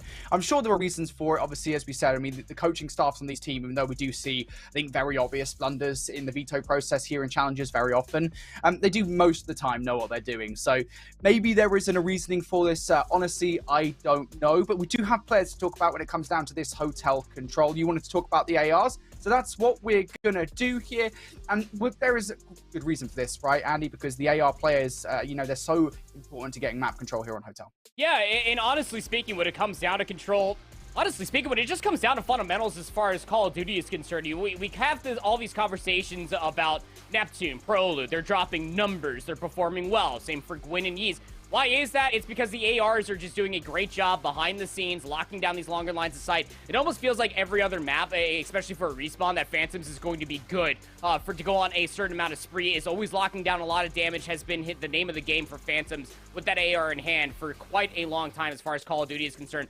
Mohawk could be in the same conversation on the other side. They are boasting a fantastic KD on 2 different sides of this map mode combination, albeit in a 1-2 loss record for Omid. Phantoms is still getting the job done, and you feel like that needs to be a consistency if you want to find value either offense or defensive, like here on the Hotel Control. Yeah, it feels like Omid's AR presence, I think, is going to need to be a little bit stronger here, just generally speaking, between the two teams. Because Omid, I think, are just up against it, right, overall. Not only have they taken Millennium 7 on their best control map by far, as you said, they've played it 4 times and they've won it 4 times. But secondarily to that, and perhaps you should say really primarily, they're 2-7 in Control. We said it, you know, when we talked about kind of the head-to-head at the start of this series, Andy. Control is really the only separating factor between these two teams, and the reason for that is because Omid are very clearly struggling in Control. Again, 2-7 shows that really, I mean, at the moment, they just they haven't had a good go of things whatsoever. Yeah, and for what it's worth, I mean, for watching all of Season 3 of the Elite, for watching what we got to see from this squad that is represented by Omid, GG, now here in Season 3 of the Elite, even back at Texas, one thing that I know is a consistency and a big problem for them. It's a tough one to really gauge, to even think about this as a weak point. But in Control, especially on Hotel, you want to be able to win the first gunfights. That's great. Omid have no problems with going 3 for 1 to get themselves on the zone. It's the returning gunfights that they seem to struggle with, trying to download the information where a lot of these players are trying to recontest from. Conversation needs to be converted over towards communication at that point, needs to be at an all-time high, quite frankly, for both these teams to find value here. Alrighty, well, an important map here in this series. Millennium 7 flawless here on Hotel Control. Can they continue it going in towards their 5th attempt versus a very strong team in Omid? Well, let's find out, shall we, as Millennium 7 start things off on the offensive side, and that's a brilliant start for Prelude, especially Phantoms being tagged up, and how about that for Prelude? 3 straight kills, and now Omid, I mean, I thought they might try and put a pinch play into effect, but Millennium 7, they are wise to it. They are beaming. Prelude finds 5? So, nobody on Millennium 7 has died yet. It's a 0 for 6 start. And I think we're starting to understand why they're 4-0 on hotel control. Okay, so flanking all the way around the back, Prelude is looking at some early streaks. Neptune will finally be gunned down. Purge will get the first kill for Omit. 2 minutes on the board as well. You can really pick and choose your battles here if you are Millennium 7. How do you want to assault this A zone, knowing that Omit are locking down the side of the map? Yeah, Omit going for a 2-2 split here. On the defensive side, they're investing heavily in making sure they get the first wave, and then just playing the spawn trap at the back of that. The problem, of course, is that Prelude still has not died. Now has got the 6th kill for the cruise missile. This has not been solid just yet. Prelude now on 7 in a row. I'm saying it so casually, mate, because it is just casual at this point. It is for Prelude, most certainly. 8 in a row now. He's got 8 of the 9 kills for Millennium 7. Make that 9 of the 10. What is going on? Prelude is single-handedly cracking this control zone wide open, and he's not done yet! What is going on? Prelude's on an 11 spree. That's what's going on right now. And everybody's locking things down. The only player that would have been able to make a last-ditch effort for this would have been Gwyn. He was inside a kitchen, and his teammates are just getting belittled off a spawn. Now you're spawning all the way in Nardia. This 3rd tick is being stacked up. You got one player that is at least watching the cross inside of Rugs. Last player to potentially contest is Gwyn in. Oh my god. Prelude. The hell, brother? What did he have before this control? 12-0 start. What? All right, then. Can we get nukes? Are they a thing? Can we get nukes in competitive? Are they banned? I don't know. We've never gotten to the point in time where I needed that conversation. I don't think that you can, but. All right. I mean, we might be about to find out, mate. I don't know. Prelude doesn't look like he's gonna die. Spartan and Neptune are at a combined 4 and 8, and Prelude is 12-0. Mohawk has 1 engagement and he lost it. Has he got more kills than everybody else in the lobby? Yes. Just about. Oh god. What is someone kill him? Someone kill Prelude. That's your advice. Hey, finally Prelude goes down. 13-1. Finally they take him out.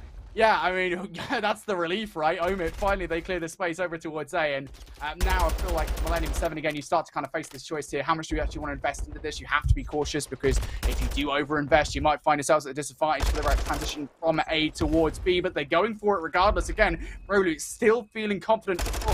Despite finally dying, it doesn't matter, man. It is just Prelude. It's Neptune as well. They clear the point. And Neptune's just like, hold on here, Byron. Let me get into the mix as well. 15-1. That A zone almost got tacked over for Omit off of a fantastic opening break. But you can see, as far as lives are remaining are concerned, Millennium 7 off the respawn doing it that much better. They have a 3-life lead. Mohawk's going to be playing the head glitch here on the display case. He's going to try to press up a little bit further forward, expecting that he had some assistance top bed to at least find the trade. And to be fair, he does.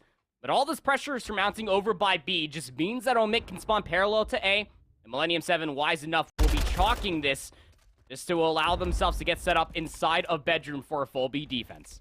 Yeah, that's the right decision. We always love to see that kind of responsible playmaking coming out from Millennium 7 on the defensive side, and now they want to utilize those backstairs, but I don't think they've got that choice anymore, as Purge and Yeez now starting to crusade their way through the backline. The Spire is theirs as well, and how about this for a flip of the script? Prelude now the one who has to save this entire play. 17-2, has done that quite a bit this game thus far. Now needs to do it again. Sitting behind the desk, going to activate that dead science to coming from behind, and I said he needs to do something. He actually doesn't need to do anything. He just had his feet kicked up inside the bedroom, while the rest of his team just dealt with those players. First segment wasn't locked in for Omit, and they're also being traded out as well. There's nobody really towards the atrium to try to get that middle map in possession if you are Millennium 7, but I wouldn't necessarily say that you need it, especially when you know that Purge is probably going to be locking down that line of sight, and that's going to be the case indeed. Yeez trying to get top bedroom control, has to hold this position for now, wait for the regen and his teammates to work their way through middle of the map. Things have stabilized now. Omit on the attack. Yeah, this is actually pretty one-dimensional for the defensive side as well. Millennium 7 don't have anybody inside bedroom at this point in time, so what Prelude is going to be able to do, paramount to the defense. Maybe Neptune trying to see some place in the middle of the map. That does feel like it is the play. Phantoms is going to get the stun tech few, and then the nade check as well. Neptune therefore weak for the gunfight, but off-screen Mohawk clears 2 towards point. So for Omit here, time very quickly ticking down for them to do something, trying to garner some space around the backline, and Spark, he's ready for that. Time running out. 27 seconds. Mohawk clearing statue and mid-map as well. Things looking a whole lot better comparatively to his 0-4 stat line that he was sitting at not too long ago. I mean, it's so easy to get overshadowed when Prelude is at 18-3. Omit back on the attack, though. Not going to expect, but I believe that Prelude is, in fact, in bottom bed. No, Yeez reads it. He takes him down. Mohawk goes down as well. One hit is all you need, and Omit are on the point. Yeah, nobody in from behind. Spire's actually going to clear that space inside Stashy, though. Does he choose to go straight back towards the point, or does he go for the flank through the middle of the map? It is going to be the former of those two things. Instead, it's Mohawk through the middle of the map, and Prelude just brings his cruise missile down. The splash damage will take down Purge, and now there's nobody on that B point to make any of that tick progression happen. I think they got the one tick, but no more than that. And you know what? I will say, to be fair to Omit, that was a much closer round. But that, you know, again, the early advantage from Prelude, just having that streak, doesn't entirely save the final play. Of course, there were individual kills to actually get there for the rest of the team, but still, it's helpful. Yeah, I mean, the opening breakoff was so much better comparatively to the 0-6 start that happened for Millennium 7's opening offense. Goodness me. 29-11, both between Spart and Prelude. What's going on in this game right now? Omit need an answer, and they need a reverse sweep here in the control, but it's not really looking too likely as we have a Mohawk stat, but I mean, non-traded kill percentage 70%, through engagement success rate 60%, 1.13 on control is Mohawk. Doing the anchor roll here. They're trying to open up the space. It's actually a 3-AR rollout coming through from Millennium 7. 2 for 2 goes the trades. Neptune still sipping on that A zone, trying to stall the clock. Yeah, we'll actually take down Phantoms as well. Just trying to zone these guys away here momentarily while the rest of his team starts to make that progress on A. Finally, Mohawk goes down, so Omit. Then the flood barriers have opened here towards the middle of the map, but Neptune wasn't quite expected to be all the way through. Purge certainly wasn't ready for it. Now this slow progression can continue here. Millennium 7, they've got quite a few options as to how to play this. And they're starting to push through. Neptune is making this transition look so perfect as well. Finally will be shut down. The trade is good, but even that is enough here to buy space, to buy some time and some comfort, really, for this A-Caps to go through. I mean, but still look at how much time while this clock is being sought out. We still have 1:04 on the board, and this A zone should be chalked. I mean, Yeez, Purge, they're going to give themselves a good shake at it. Yeez finds 2. Purge has a 1v1 happening off screen, and he wins it versus Neptune, so that A zone will not be converted. Lives even. 22 plays up against 21, and Omit have stabilized the map once again. Yeah, probably push through though. He's been a problem for Omit, especially back towards that round number 1. Now wants to be so again. Switches to the lesser weapon for that play and somehow still beams. Don't ever question Prelude. Has to switch towards his AR for the second kill here and will finally get it. It's a little bit delayed, but the kill is there nonetheless. And now finally again, as space is cleared through the middle of the map, Prelude continues to do damage. That A point will finally go by 5 in a row. Once again for Prelude here. And it doesn't look like anybody's going to stop him. He once again needs to do it all by his lonesome though. Rest of the squad now starting to approach through the middle of the map here, down to 6 HP, and he should finally die. He's playing Ring Around the Rosie around this wall, and finally Yeez does take him down. I mean, Yeez just found 2. That the way he just found 2 through the double arches is beyond me, but those 2 kills are going to be great. Plus the forced team kill in his previous life from Prelude onto Neptune means that you can keep possession on this side of the map. Win? Either audio cue or not, more than aware that his flank is not secured. Some players have made their way past the hole. A lot to do here. Thinks that it's just the one. Finds the first. Mohawk will be for the trade. Pinstripe goes the kill feed. Middle of the map is being possessed by Spart. He will now be pushing back towards his lobby side to join his teammate, but nobody expects the rewrap from Yeez, who popped that silence. Yeah, I was going to say this is fine because you've got players pushed through and you can maybe just try and, I guess, distract for you to get some bedroom control. That hasn't exactly gone as planned as Millennium 7 do lose both of those players in on the flank. Now they have to try and regain that map control once again, and not really a lot of time to gamble with that. So a strategy needs to come out the playbook right about now if Millennium 7 want to win it here. 3-0. 8 versus 10 scenario. Neptune on the other side of the help desk. He knows that somebody's going to be situated here. Is he ready for it? Now Yeez going to force him out with that Semtex, and on Neptune now happy to take these fights. That's 2 for him. Spart for the 3rd, and now the last remaining player, Purge, has already been called. Neptune with a free-fire Purge. He is chuckling. He's in danger. Yeah, Purge is, in fact, in danger. I mean, he can't necessarily do anything here in bottom luggage. He needs to wait for some teammates to come all the way through, but the stack is good. Mohawk, Neptune on the zone. First segment has already been locked in. Purge gets gunned, but he goes 1 for 1. Now it comes down to Neptune, who's on a 4 spree. Also has the read on to Yeez. Second segment on the way. 5v2. I don't know if Phantoms and Purge can even get here in time, much less contest. I mean, they've got to run for it. You've got to fly right about now. Prelude more than happy to just take them down out of the sky, as he has been doing so many times here in this game. My goodness. Millennium 7. You know what, mate? I think I know why they're flawless here on Hotel Control. Because they just decimated them. 27-10. Dude, that's not allowed. We GA a lot of things in the competitive Call of Duty community. I think we need to GA that, to be honest.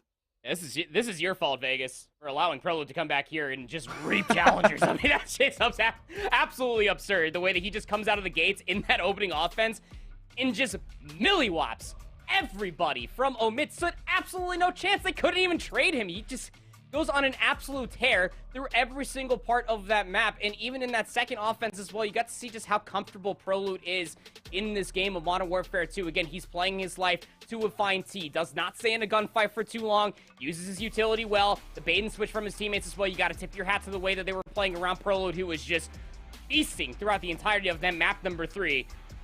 Oh my goodness, I did not have this this drawn up the way that I did. I for sure had M7 taking the hotel control, but not in that emphatic fashion. That was a statement, to say the least.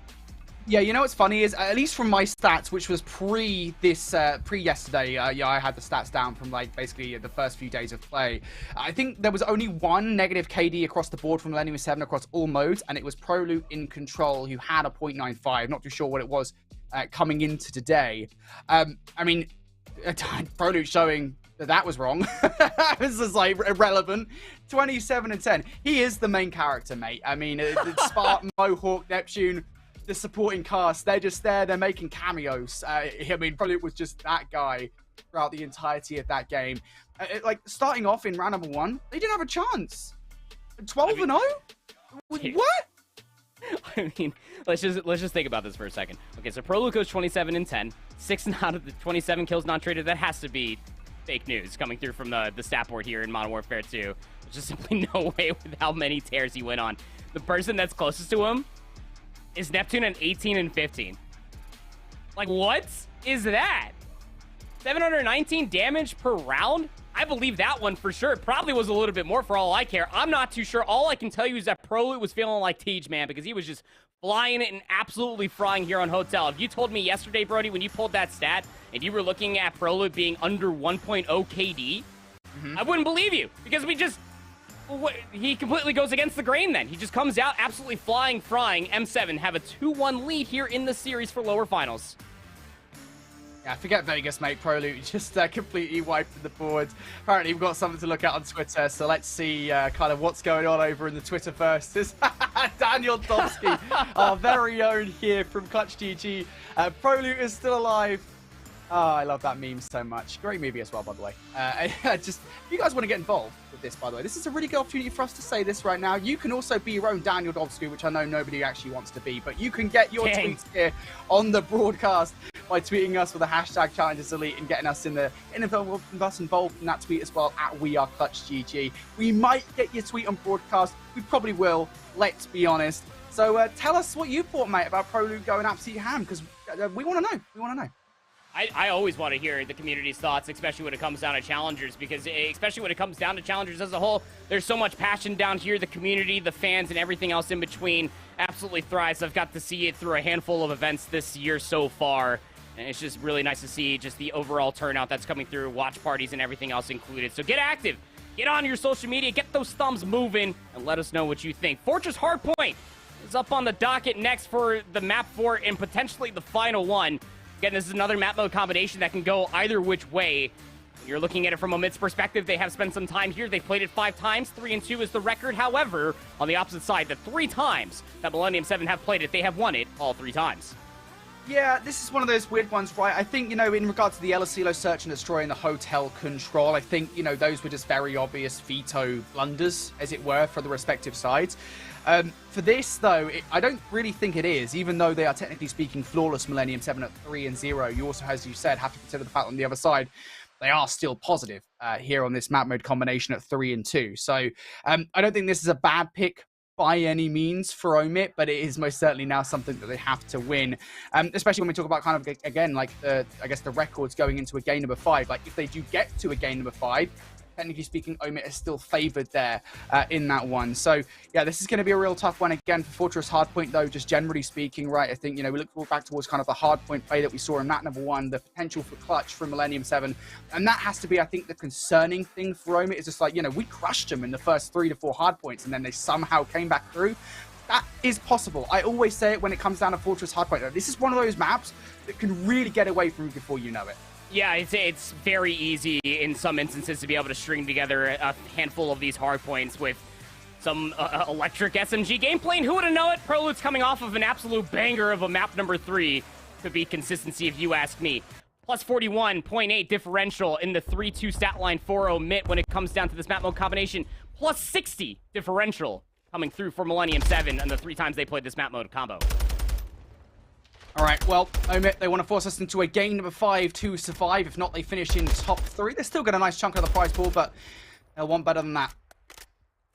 Already off the start, it is going to be Millennium 7 touching first. Prolute just going to sit inside the safety of the back of that truck, and well, we'll finally fly out, trying to get an off angle towards Phantoms. It makes him weak enough that Omit, or Millennium 7, excuse me, his teammates are able to try and pick up that gunfight and actually pick up the rest of this time as well. With 20 seconds left, Omit, they want to try and filter some players through towards next. They got to get past Spark to do so. Yeah, Prolude's just going to be anchoring down this box head glitch as well. There's the first on the Phantoms. He's trying to push for the trade. The Semtex is going to clear the space, but, I mean, Prolude was just so weak. A cold gust of wind is going to do it, or I guess a bullet from Yeez is just as good enough as well. So, great decision-making coming through for Omit. Not try to force their hand all the way through the big arch. Just going to go through the double arches instead and try to contest P2 fast. Yeah, nobody from Omit had actually got in towards the back line, so Millennium 7 with those back spawns now. Will garner control of the hill once again, and now Prolude again starting to feel himself once again from that last map. Just flies out on towards open doors and looks to get another kill, and well, if it's not him, it's Spelt and Mohawk who will combine for 3. Millennium 7 finding their way back through for the back 35 seconds now, and for Omit, you've got one more hit before you chalk this one up and start to move towards the rotation, and you can see it on the minimap. It's Neptune disrupting on the other side, picks up 3 off screen, and that should send Omit towards the rotation, but Neptune's advanced positioning actually manipulates the spawns. Yeah, it does. Just gonna start funneling through this big archway as well. Gwyn has so much to do. There's his first kill, has some assistance over by top circle from Phantoms. Great wave of gunfights to come all the way through. Millennium 7, they're gonna be able to sit pretty damn near close to about 80 points. Omit is the firm handshake of Fortress Hardpoint. They're gonna go all in for this rotation. A full 60 required here. P3. Yeah, this hill is always a tough one to crack for a variety of different reasons, especially with the AR prowess. I was going to say on Omit's side, but Prolude just flies through Phantoms, makes that kill look so easy. Unfortunately for him, though, doesn't quite anticipate Gwyn just flying down from up high and piecing like that. So, good opportunity here for Omit to fly their way back in towards this game, just like Millennium 7 did to them in map number 1. 25 seconds left now. There'll be one more hit coming through, and I think you can see Millennium 7 here just trying to think about how they want to get this done. Which way of the 3 do they want to push their players? It feels like it's going to be a map hit and doors hit as well. If they want to do it, they'll want to do it right about now. To be frank, there's 20 seconds left, and I think even with those couple of kills, they weren't confident enough to go for it. Shades of Season 2, though, if you're looking at this from M7's perspective, right, you can try to enforce a spawn trap, but easier said than done when Phantoms find Souk. Gwyn is still alive on the 5 spree, snaps down low to find the 6. Cruise missile has been earned by Gwyn. Full 60 was required, full 60 delivered for Omit. We'll bring this game just to about even. M7, however, set up early on the backside of P4 already. Straight gunfights across the board will favor that of M7 as they get set up for the initial time. Yeah, well, M7 actually very lucky here that they do have those back spawns, of course, because the entirety of the mid-map hasn't anticipated, thanks to Gwyn's efforts there. Now Omit knocking at the door once again. Prolude up top, won't find himself a gunfight just yet. Said all the pressure coming down low, and I think Prolude now going back for the reposition to try and assist his teammates here, but off screen, his teammates dying around him. Prolude, his positioning now becomes a lot more important to this play. Gonna outplay Purge, though. Purge didn't anticipating to push back towards that street side. They haven't entirely cleared just yet, despite all these gunfights. Yeez is still up top to deal with, and finally Prolude does take him down, and now Prolude is starting to heat up once again here on 4 in a row. This scrap time should be M7's. 12 and 7 for Prolude. 9 and 9 for Neptune. It's the SMGs on both sides when it comes down to Fortress Hardpoint that have been the overall breadwinners as far as KD ratios are concerned. Prolude on this map mode combination has an 81.8% non-traded kill percentage the 3 times that this team has played it this season so far. Looking for a little bit more. Into P5 we go. Neptune's going to be in there for the initial Prolude. So looking for that 6th kill. Loses it versus Phantoms. That's the initial that you needed. And East can fly into the hardpoint and contest. Great break from Omit. Yeah, important one as well. They're already down by about 60 points. You do not want to lose even more time to Millennium 7 on this one. Otherwise, you might be staring down the barrel of a 3-1 loss, and, well, you'll be done for this season of Challengers Elite. They need to hold for the remainder of this time. Great AR grabber coming through from Omit. Now Millennium 7 with 25 seconds left here might just start to think about rotating through towards the next kill. Neptune will give it a look, knows where Phantoms is located, but again, it's very hard to take Phantoms down from that positioning with the cover that the Hay Bales provides, and he will win that 1v1 with ease. So Scrap Time going the way of Omit, and they're riding the coattails at the moment of an M7 kill. They'll be about 20 points down or so going in towards next, but this is a brilliant push coming through from Omit. Now Phantoms find himself in 5 in a row. That is 6, and now that's 2 streaks to go for Omit. It's like I was saying, I mean, it always feels like there's going to be a certain point in time where Phantom just goes completely AWOL. 27 engagements. Going to have himself that cruise missile to boot alongside Gwyn. So as you say, 2 big resources to utilize if you are Omit. Just depends on when you decide to call them out, because you remember map 1, Phantoms took a long time to call in that cruise missile. Cannot afford to do so again. Going in towards the second set, what was about a 70-point lead for Millennium 7 gets knocked all the way down by Omit to just be behind by 20. And you got to make sure you utilize those correctly towards those next rotations. However, looking at the minimap at the moment, Omit, they're relatively split. They're relatively spread across the map. Big gunfights being won towards that munitions sides that will flip the spawns here for the next rotation. This is a big moment here in this game. Millennium 7, they'll be about 40 points or so up on Omit going in towards this next rotation. So it's a big one for them to try and hold. And already Millennium 7 have got players through. Neptune starting to challenge through the front of this hill. Back up towards 100 HP he goes, but he's just spotted Phantoms through the crack. Unfortunately, does not anticipate Purge coming in from behind. And now Millennium 7 don't really have much of a choice but to try and go for this a little bit individually. But unaware of his presence are Omit, and now they most certainly are. Spartan from behind. He is making his presence well known. That's 3 for him. 2 actually, as a third will be picked up by a teammate, but nonetheless, M7, they're in. Wallbang shots from Purge will take Spart off of that mini spree that he was on as well. The recontest is going to be good, but of course, it's ProLoot on yet another 5 spree looking for that 6 kill. Has to go towards a reload. He knows that he's under threat here. The Semtex is going to force him to get behind this tree. All of the utility in the world being thrown by Omit. And those kills are going to completely elude ProLoot. Can't find that 6 kill quite yet. Pops that silence, still searching for it. Purge spawns in towards the back, so the scrap time hasn't really been secured by Millennium 7. And I would argue that it's not the worst world if you're looking at it from M7's perspective. You have maps control. And especially with these spawns that are coming all the way through, you should expect some streaks to be called in. ProLoot gets that 6. He's going to call it in. He knows that the spawns have now flipped again. Is the splash damage going to be good? It gets Purge off the hard point. Absolutely huge there for the splash damage, so it creates a 4 versus 3 here momentarily, but they've got to strike at the right time. That spawn out for Omit will be pretty good as well. Again, you don't anticipate Purge coming in from behind. Purge is probably going to get all 3, and that will be it here for this hard point. You have to imagine Millennium 7 with 40 seconds left here will continue to knock at the door, but the positioning's looking pretty good for Omit, just generally speaking. Gwyn finally taken down around maps. And now that's going to be Purge as well. So hold your horses here for a second. Millennium 7, they've got numbers to make this one work. Now just Yeez inside the kill. Needs to go huge for the double and does do so. The back spawn's still there for Omit, but now fighting this one through the front on Millennium 7. Mohawk can just watch this cross and stop players from jumping across towards the hill. Purge is one of those guys that has actually managed to make his way. And now that's a problem for Mohawk here in this moment, as he has to kind of return his attention towards the middle of the map. That is big time for Omit as they basically even things out here.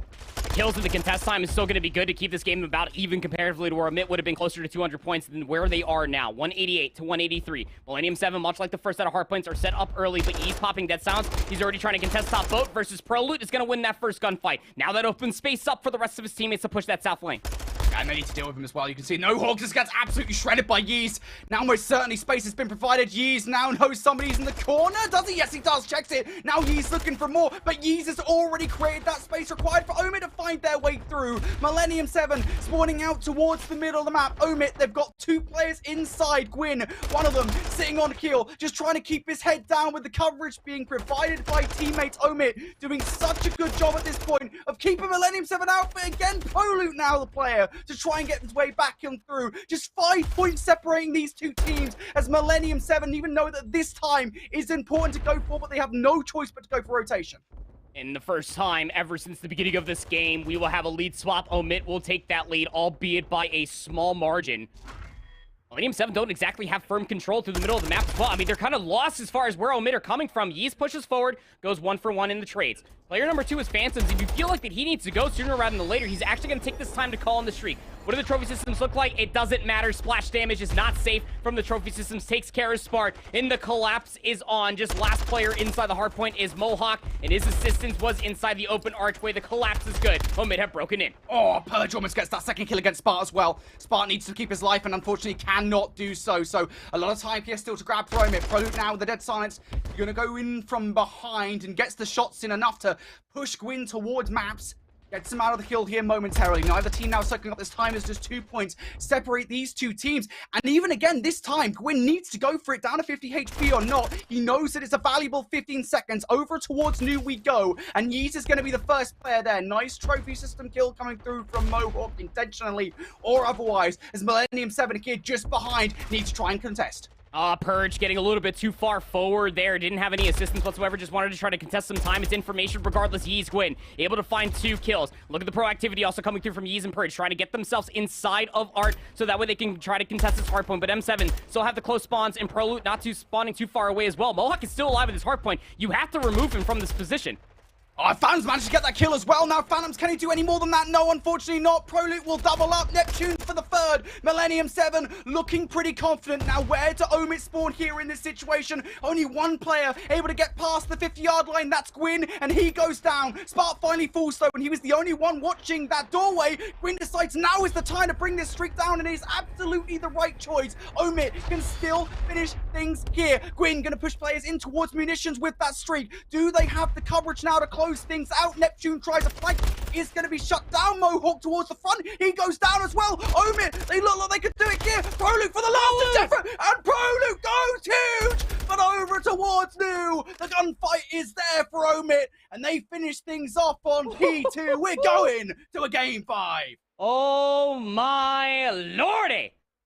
What a hardpoint map number 4 between these two teams. Would have it no other way. Settles it within 4 points or so. I mean, if you're M7 in that position, you have to try to contest P1. That's why I called out the proactivity that was being exemplified from Omid when they were still spotting over by P3. They had maps control, but you got to see just immediately both Yeez and Purge, they shift their focus, they give up some time over by P1, and a lot of people are always sitting there, it's like, you need to contest that time, sure, but you gotta play for the future as well. P1 can be scrappy, surely, nades, everything else in between, wallbang shots, it doesn't matter, but as long as you get that north side of the map past stables in towards the open and closed archway, that's exactly what you needed to be able to close out that map. Contest time is going to be a good time coming through for Omid, so long as you keep on cycling ARs and sometimes an SMG around Art, around those double arches to make sure that you get Gallows control and force Millennium 7's hand to try to bring the fight to you. Wonderfully done there in the final few moments. I would say composed, to say the least, against what everybody from M7 was delivering in that map number 4. Omid didn't flip the lead until, what, all the way into P5 at the end of the second set? And then they come back and win it by 4? Absurd. And you know what? It's funny. It feels like a minute thing, but it actually did quite a lot to kind of push Millennium 7 back in towards munitions there towards the end. But, I mean, we talked about it at the end of map number 1, where Phantoms brought his streak out at the very last second, and it did nothing. Right? I mean, it wasn't effective whatsoever, just because Gano's positioning, how he had to bend it in towards the hard point.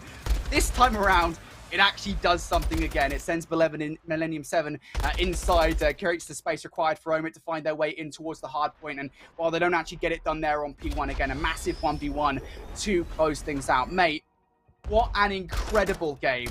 That was such a close hard point. You could not ask for a closer affair between these two teams. Are you not entertained with some of the best Challengers players that we have here in North America? I sure as hell am. This has been an electric series so far. This is just game number 1. We still got grand finals after this. I'm about to be out of breath.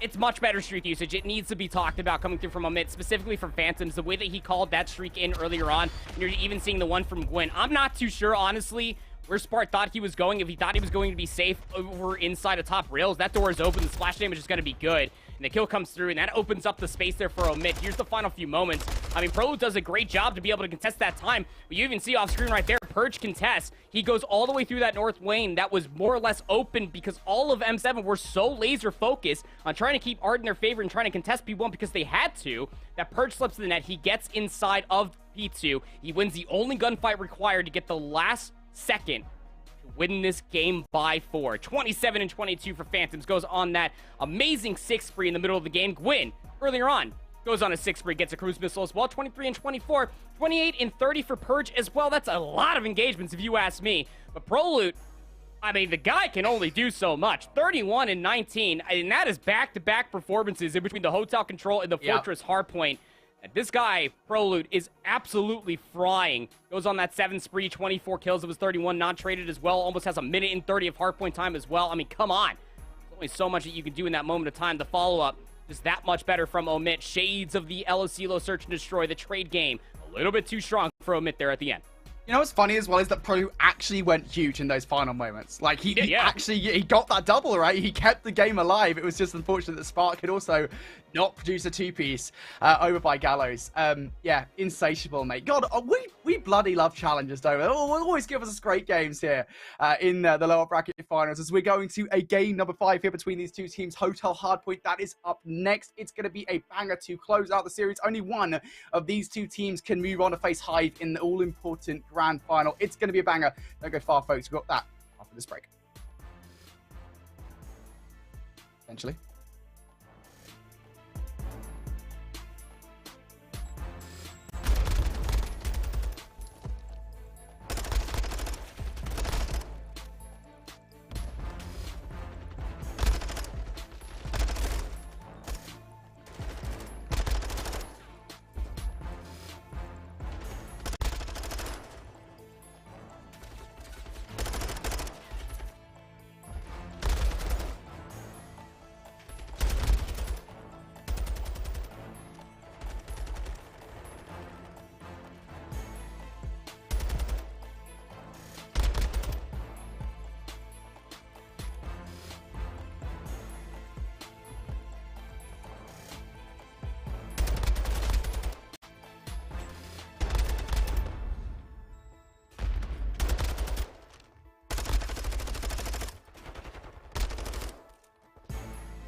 What's up, folks? It's time for Game 5 here between M7 and Omit. It has been a wonderful series to look at so far, especially after what has been an incredible last two maps, right? I mean, we had a 3-0 in the control, and then, of course, what was a super close hardpoint on Fortress to send us all the way towards a game number 5. I mean, I'll be frank with you, mate. I know we love all the players across the board here, but this entire series so far has been like the Pro Loot show.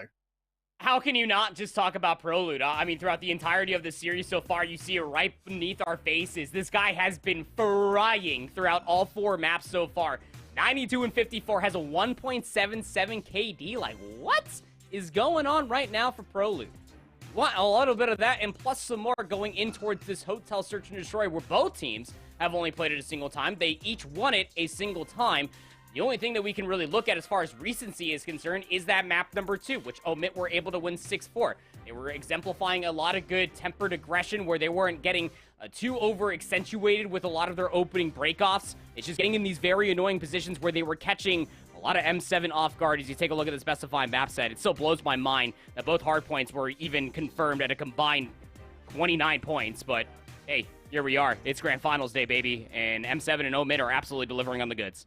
Yeah, it's kind of funny, right? Because we had that conversation earlier on when it came down to the LSE Search and Destroy about 2 very contrasting playstyles when it comes to the S&D.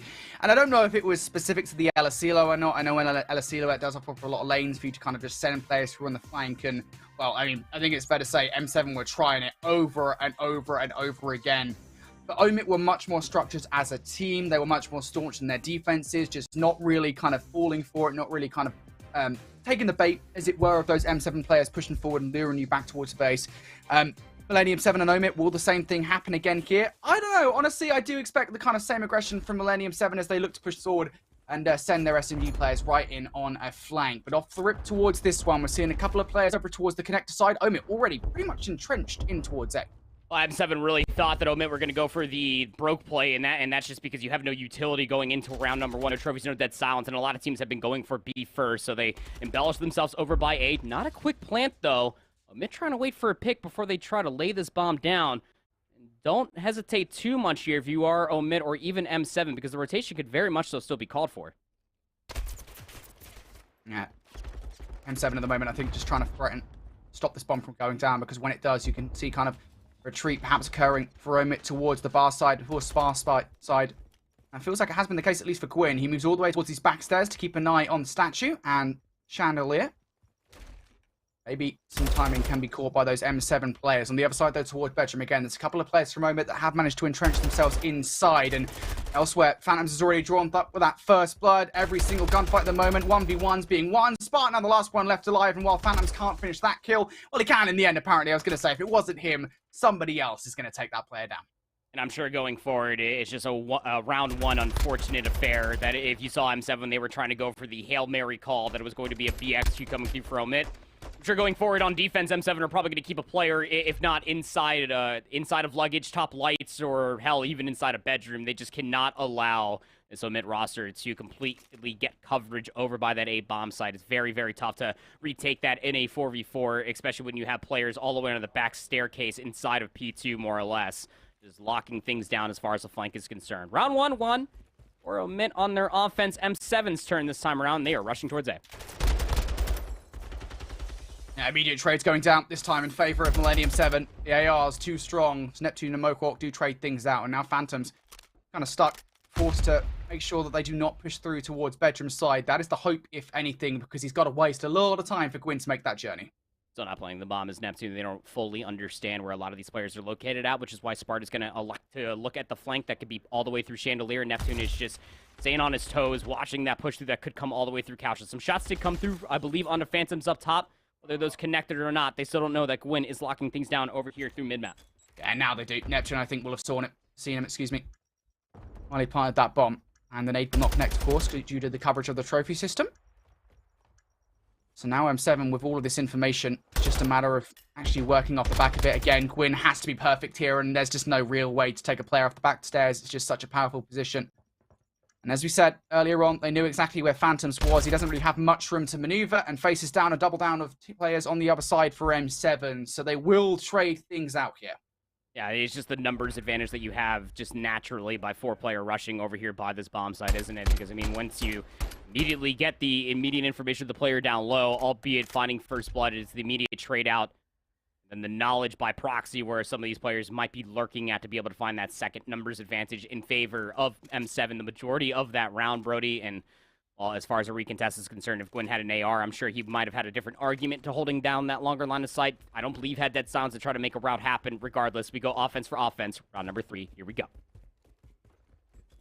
Barreling towards A here. Alright, ideally, you do want to get somebody in towards that bedroom side because Millennium 7, they have swarmed it. Both Prolute and Mohawk situated up here, and Prolute just deals with that player that does attempt to get control of bedroom side. That is Yeez down for count almost immediately, and there has to be a fast reaction. Oh. That fast reaction comes by the way of Gwyn, who flies out towards the cut, slaps 2 players down, and now makes it a 2v2.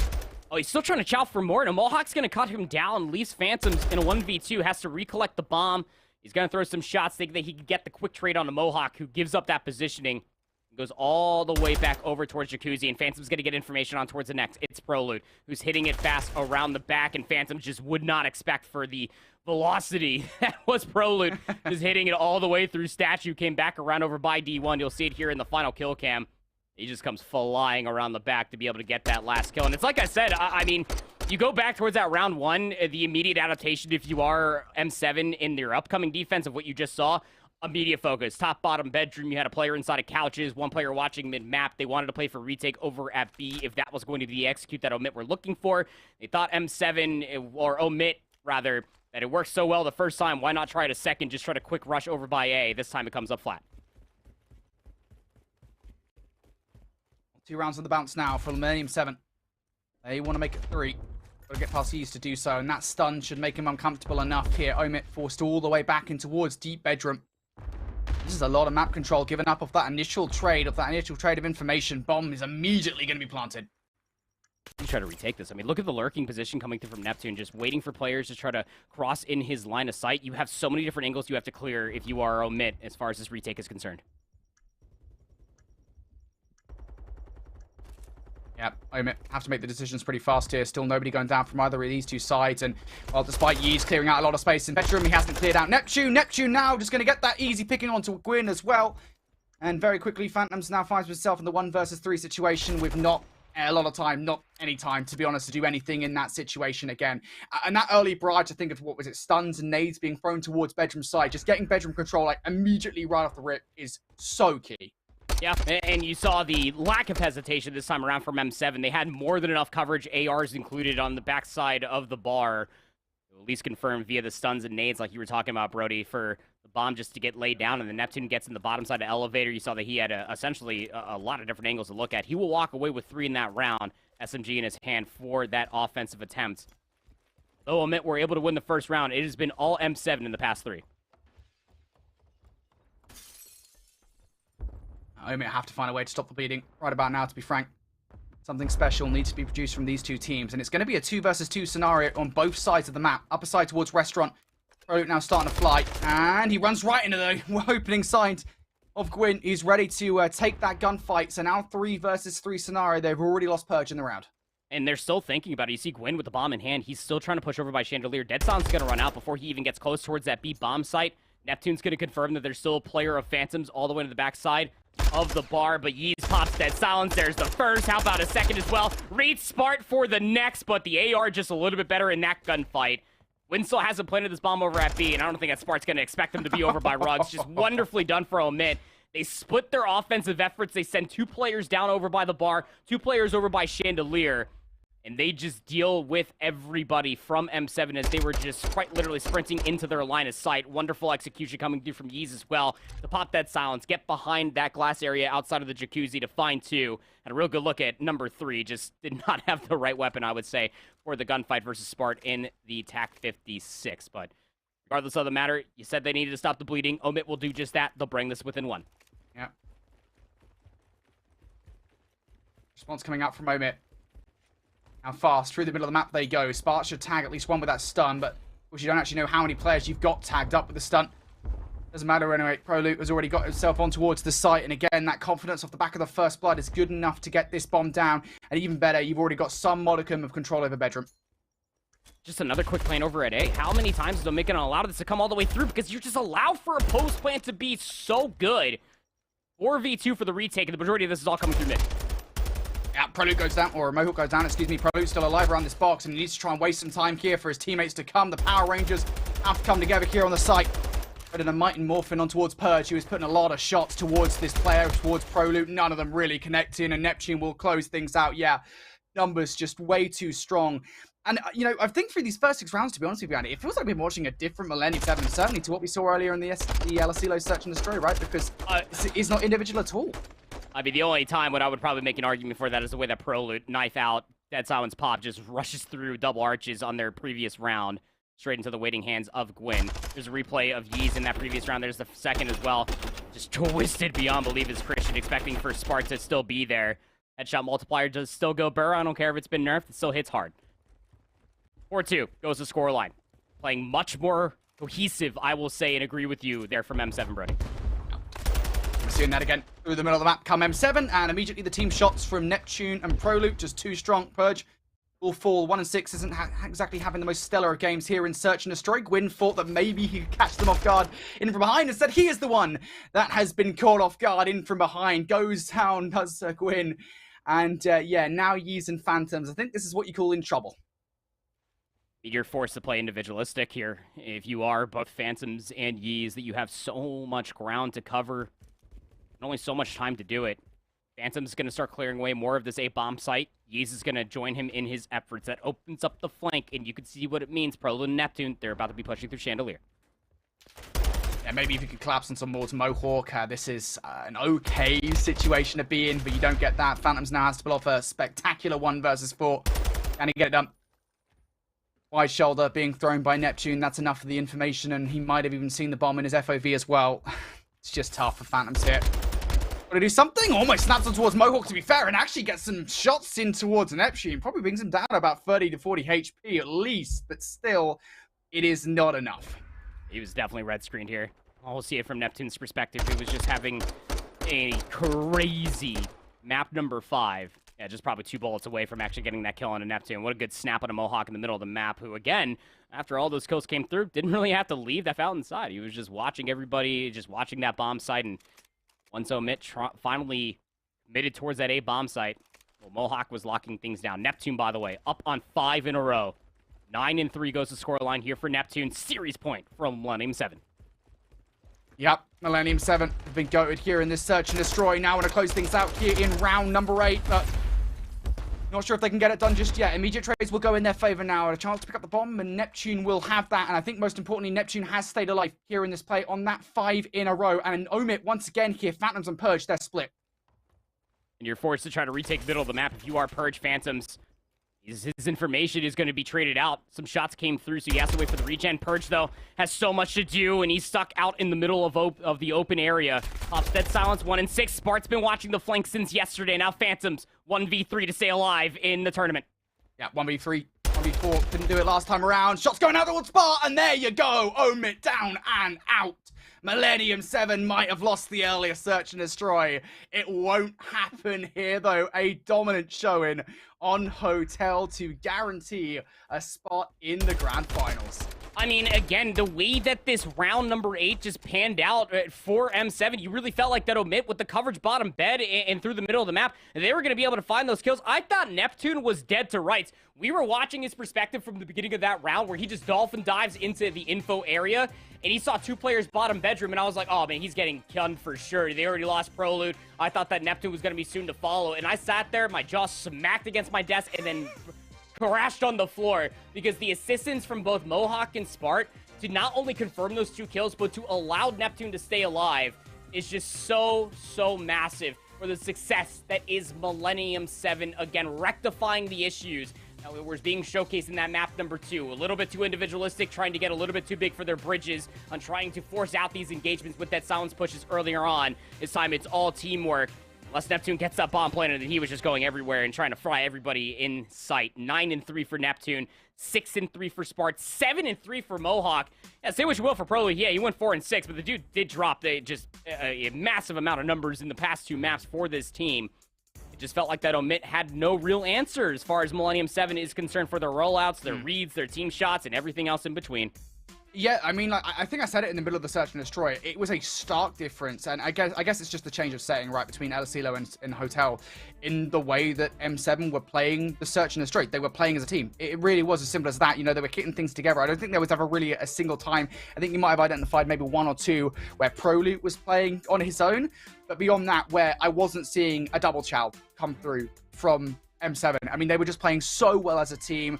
Complete difference to what we saw in the El Asilo Search and Destroy, and those adaptations are huge, massive reason why they're able to close this series out in a game number 5. Here's a reminder of how this series went to get to this point. Of course, that incredible start from Millennium 7. I think that might be the thing, if anything, that haunts Omit in this series, because they could have had it done in 4 had they actually held the dub, which was rightfully theirs, in game number 1. I mean, to be completely candid with you, I thought this was going to be ending in 4. The way that M7 had, about a 70-point lead twice on over through the Fortress Hardpoint. Just simply not meant to be. It had to go the distance because, of course, it did. It is Finals Day here for Season 3 of North America Challengers Elite. And M7, they will punch their ticket going back in towards Grand Finals. Here's a look at the lower bracket. Where they are, how they got here. Omit, they made a very, very good run. They go to Game 5 twice in their past 3. They beat Orbit 3-1. Now M7, they get the run back versus Hive, the team that knocked them down in the lower bracket on the winner's final side. Yeah, it was a tough one, I think, for M7 there in that one. You know, I think they're going to want revenge. We knew that it was going to be a revenge matchup either way, regardless of which of these two teams made it through, because, of course, Hive ran through Omit and M7 to get to the grand finals. But nonetheless, a revenge story for, well, I guess a story of redemption for M7, just generally speaking, right? Because all these players, I think, individually speaking this season thus far, have not really had the success that they would desire. I think ProLoot is the only one that's really been able to do much at all. And that was off the back, of course, Decimate's Season 2 victory. But beyond that, these guys, they want to get a Challengers Elite Championship under their belt. They've got to go against Hive in a 7 to get it done. A revenge story, of course, and they will have learned a lot from that winners bracket final. It's so hard to truly gauge who has the upper hand coming in towards this best of 7 grand finals, Brody. But I gotta say, man, get your Vamos out if you want to see the LATAM pride come through for Hive X Street Mob Gaming. M7, they look great on the day. Their adaptations and overall slaying capabilities looks just so different than what we got to see, not only from the group stage, but then also through some of their playoff matches as well. Hive are going to have their plates full for this one. Yeah, absolutely they are. Well, 2 conflicting storylines then. That's what we've got set up here for our grand finals, of course. We're staring down the barrel, of potentially the first ever LATAM team to win a Challengers Elite Championship in the form of Hive X Street Mob. And on the other hand, we have the 2021 champions, or at least 3/4 of that squad, looking for another Challengers Elite victory here. It's going to be a banger, of course. Hive going head-to-head with M7. That's going to be the grand final. Before we get there, we're going to go to a quick break, On the other side, we have that grand final. Don't go far.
Ladies and gentlemen, it is time for an all-or-nothing matchup. The grand finals here, as we have whittled our teams down to 12 in North America, down to our final two. On the left, Hive Street Mob, a team that, again, just like Unnamed over in the European region, nobody expected to be here. And Millennium 7, a roster full of veteran names that, I mean, we didn't necessarily expect them to be here, Andy, but most certainly we expect them to be pretty high up in North American challenges. It feels almost like a David versus Goliath situation here, right? But in a way, after the last matchup, maybe those roles are reversed. I mean, honestly speaking, it's hard to really gauge that conversation, right? Because when Shift and Visions were casting this yesterday, as far as Winners Finals is concerned, they used that same exact moniker, David versus Goliath, but it was finally Hive that came out on top. All the way through the winners bracket, they have not dropped a single series since they lost to Boston Academy back in group stage, Brody. It has been an electric run. I don't even think Disney can even touch with how beautiful the Cinderella story is. Yeah, maybe Pixar could, but not Disney specifically, mate. I mean, yeah, it's a beautiful story, I think, to go off. Let's just talk about it then right away. This is the third time, as you guys can see right below us, that these two teams have faced off. To our surprise as well, we kind of forgot about, like, the very first time that occurred at the very beginning of the season or in the group stages, and that was a victory for Millennium 7, right? And that was kind of a standard victory that we expected to see. It's like, you look at the names of Millennium 7, you look at Hive X Street Mob, who have been like a top 8 team, a bubble team, I want to say, this season thus far, and that was the outcome that we expected. But Hive have completely flipped the script. Their bracket run has been insatiable. It really has been. I mean, when you're thinking starting all the way back as far as winners round 1 are concerned, we continuously said you cannot sleep on this roster. You cannot think otherwise that this Hive X Street Mob Gaming is going to come out to play. The 3-0 versus House of Aces were like, hold on a second. Was it that decisive? And it really was. And then they take Omit to a map 5. They win against their previous org that was representing them. And then they did the same thing. They got the Retribution versus M7 in Winners Finals after losing their very first group match against M7. Nonetheless, Hive finally get it done. They won in 4, and they find themselves here in Grand Finals. A best of 7 separates them in between claiming their prize as the champions of Season 3 of the Elite. But M7 looked really, really good in that previous lower finals matchup, Brody. They are looking to play spoil. Yeah, let's just take a moment here, though, as we get into kind of the team conversations to fanboy for a second, right? Because we love our awesome, our epic challenges, storylines whenever they occur. And this season, I mean, over in Europe, we've already had it right, as I said earlier on, with Unnamed making that Cinderella run through the upper bracket, again, with the super sub and Furious. That was an incredible storyline. But here in North America, I mean, again, nobody expected Hive to be in this situation. Nobody. This is a team that this season thus far, I mean, sure, they've been clearly getting better throughout their LAN placements. I think top 12 at the last 2 open LAN events, and then in kind of Challenges Elite as well. They've been a kind of a top 8 team. But this is completely different. Like, it really was out of nowhere. And it's such a nice and, I guess, a wholesome story as well. Because this team, you know, they represent LATAM here in North America. And, you know, again, it's nice to see that representation really coming through. Gosh, just the way that Snoopy's smiling in that profile photo. Like, you would never expect, like, you load in the lobby, this guy's gonna gun you. He's a bad individual when it comes down to the map. Thresh, Rupert, Snoopy, Infinite, your Hive X Street Mob Gaming roster here for Season 3 of the Elite coming in towards Grand Finals. I mean, you hit the nail on the head beautifully there, Brody. It comes from a certain coming of an age story, right? I mean, they place outside of, I want to say, like, top 24, like, almost like top 32 back in Raleigh. They qualify for every single Elite so far, and things have been on the up and up for this roster. It really does say something when a core 4 of individuals stick together the way that these 4 have. They have progressively been getting better and better. They actually beat Team Notorious back at Boston. Funny enough, I remember watching that matchup. I believe it went to a map 5, and they still were able to win it. They can hang with some of the best teams across a multitude of regions representing LATAM proud. Yeah, man, I don't know what I actually messaged you last night when we had a Hive up in the upper bracket final. I was like, man, Snoopy's smile, it just makes me forget all my troubles. It really does. It's just like, I don't know. Oh, yeah, it's wholesome for sure. Yeah, this Hive Street Mob, though, do not underestimate them. I think a lot of teams have so far, and they have been punished for it. Looking pretty hot and looking to pull off a Cinderella story of their own. But M7 on the other side, as you said, Andy, they want to play spoiler in this situation, and they look pretty hot after that 3-2 victory versus Omit. It's worth saying they absolutely had to fight for it, but nonetheless, there were moments where you could really feel this roster, like, they clicked. I think, you know, going back towards that game number 5, specifically in Search and Destroy and Hotel, it's like when this roster plays as a team, again, you get kind of flashbacks to 2021 North American Challengers Championships, where again, Prolute, Spartan, Mohawk. Man, I just love seeing them back together again. Yeah, really. Shout out Saints, man. Neptune stepping in towards the role of what Saints was doing when they were playing together. Mohawk, Neptune, Major 2 Vanguard, MVP at that Major Spart, and then Prolute. I mean, he gets dropped from Vegas, he gets relegated back down to Challengers, and he has been dropping numbers. He won with Decimate back in the previous season, got knocked down a few pegs, losing to Detroit Deviants, or Deviants, rather, excuse me, which was what was Beagle, along with Parasite, along with Rancor and Super back in Texas. So a lot of question marks were around what was the roster mania going to look like, and we got delivered this Millennium 7 squadron, who, honestly speaking, came out of the gates absolutely swinging. When it came down to their group stage, they were looking very, very good, and that was delivered in kind in that lower final matchup, just swiftly dealing with Omit. Prolute was dropping numbers along the way, specifically in that Hotel Control and the Fortress Hardpoint. Yeah, you can tell Prolute wants those back-to-back Challengers Elite champions, right? It's worth noting. Again, it kind of feels like it goes under the radar in a way because that Decimate story in and itself was something special back in Season 2 where Yuli put together a last-minute squad. He did a Nick Fury, right? He put together a team and Prolute was felt like the Hulk of that team during Season 2. So he's looking to get back-to-back championships in the way that he's playing so far today.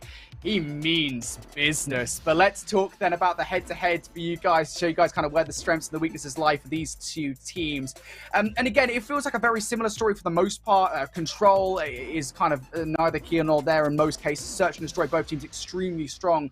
And really the only differentiating factor for these teams is that hardpoint win percentage where Hive have somewhat, even with their strengths here in the upper bracket, have been struggling. Yeah, they really have been. I mean, you even look as far as hardpoint is concerned. Yeah, 40%, 6-9 is the overall win-loss record. But even in map 1s alone, they are 3-5. 3-2 as far as map 5 is concerned. This team is so good at Search and Destroy. It absolutely brings a smile from cheek to cheek for me, Brody. I love watching this IVEX Street Mob Gaming roster play across Search and Destroy. They're going to have their hands tied when it comes down to this Millennium 7, especially with what they offered there at the tail end of lower finals. Control is also kind of a toss-up in the air. I mean, we were almost expecting to fully write off Millennium 7 as far as the veto process is concerned, have not looked good in Control historically all season long. But as so long as they're slaying, you can expect them to deliver the goods no matter the map that they're on.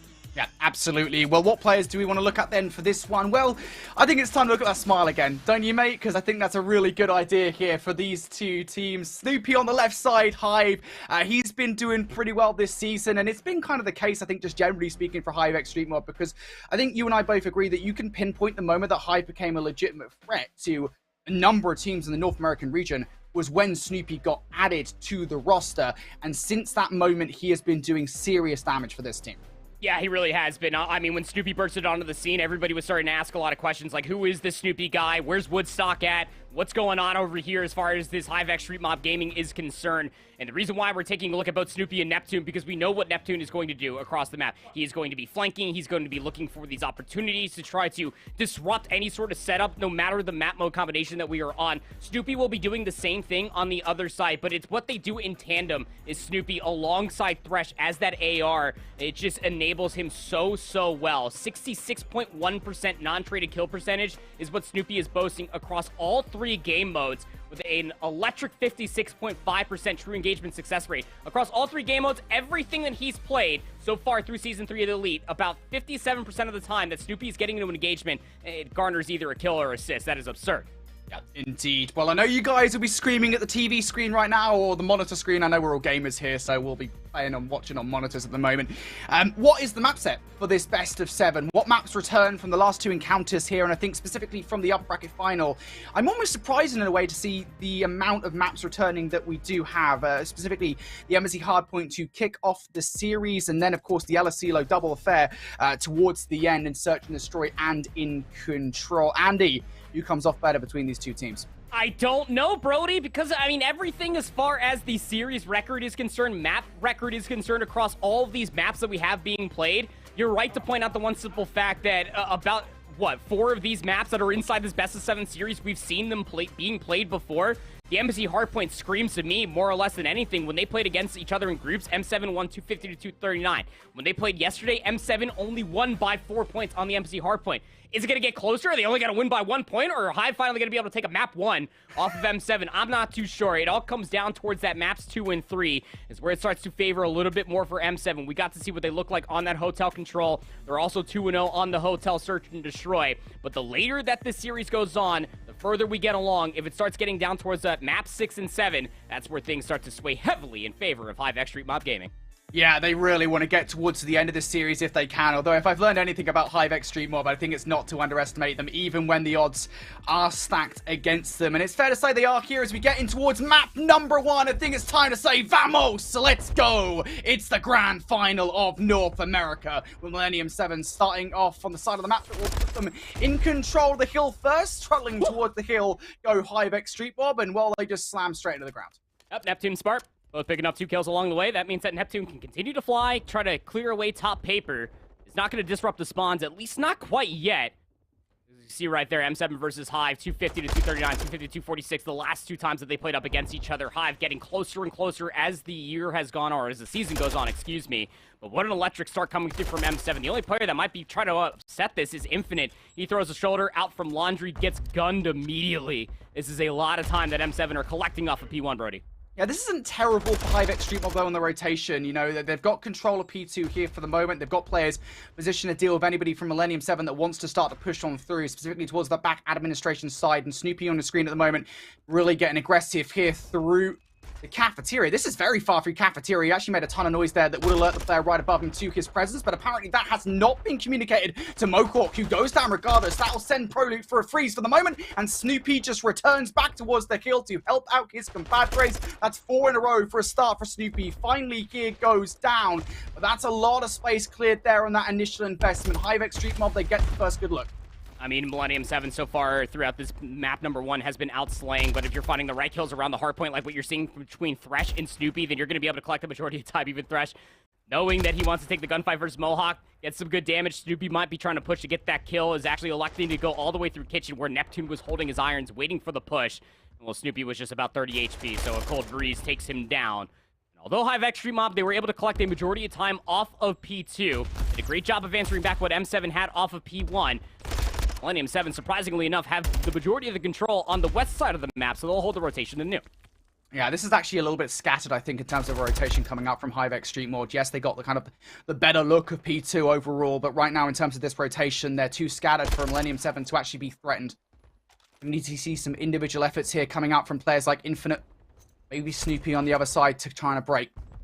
Infinite just going to give it a look here for the moment. This is a very long range of which players on the other side, now Neptune in from behind, can really start to threaten. Neptune will go down now. And now for Prolute inside the hard point. Has a fair amount of effort to do. Just gets on the other side of that head glitch. Reaper now going to be the last one left alive here in a 1 versus 2 and does not have the numbers. Infinite still pretty close by though. Can he get in and actually gets the kill against Spark there? This will threaten Mohawk. He hasn't been tagged up just yet. So we're going to have to wait here before challing out for this gunfight. That stun will connect.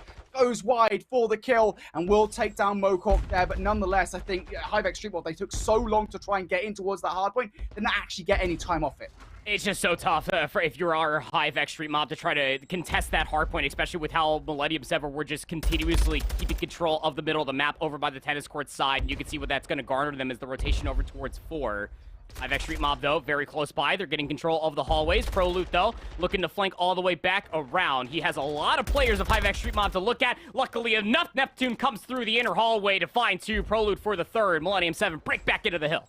Yeah, look at that triage of players coming in from Millennium 7 there to absolutely crush Hive X Street Mob out of that hill and potentially really out of this game. This is not a good position to Hive to be in whatsoever. They're already 60 points down, or maybe even a little bit more than that against Millennium 7, and now M7 doing a good job of covering Spar over towards tennis court, bouncing these players around.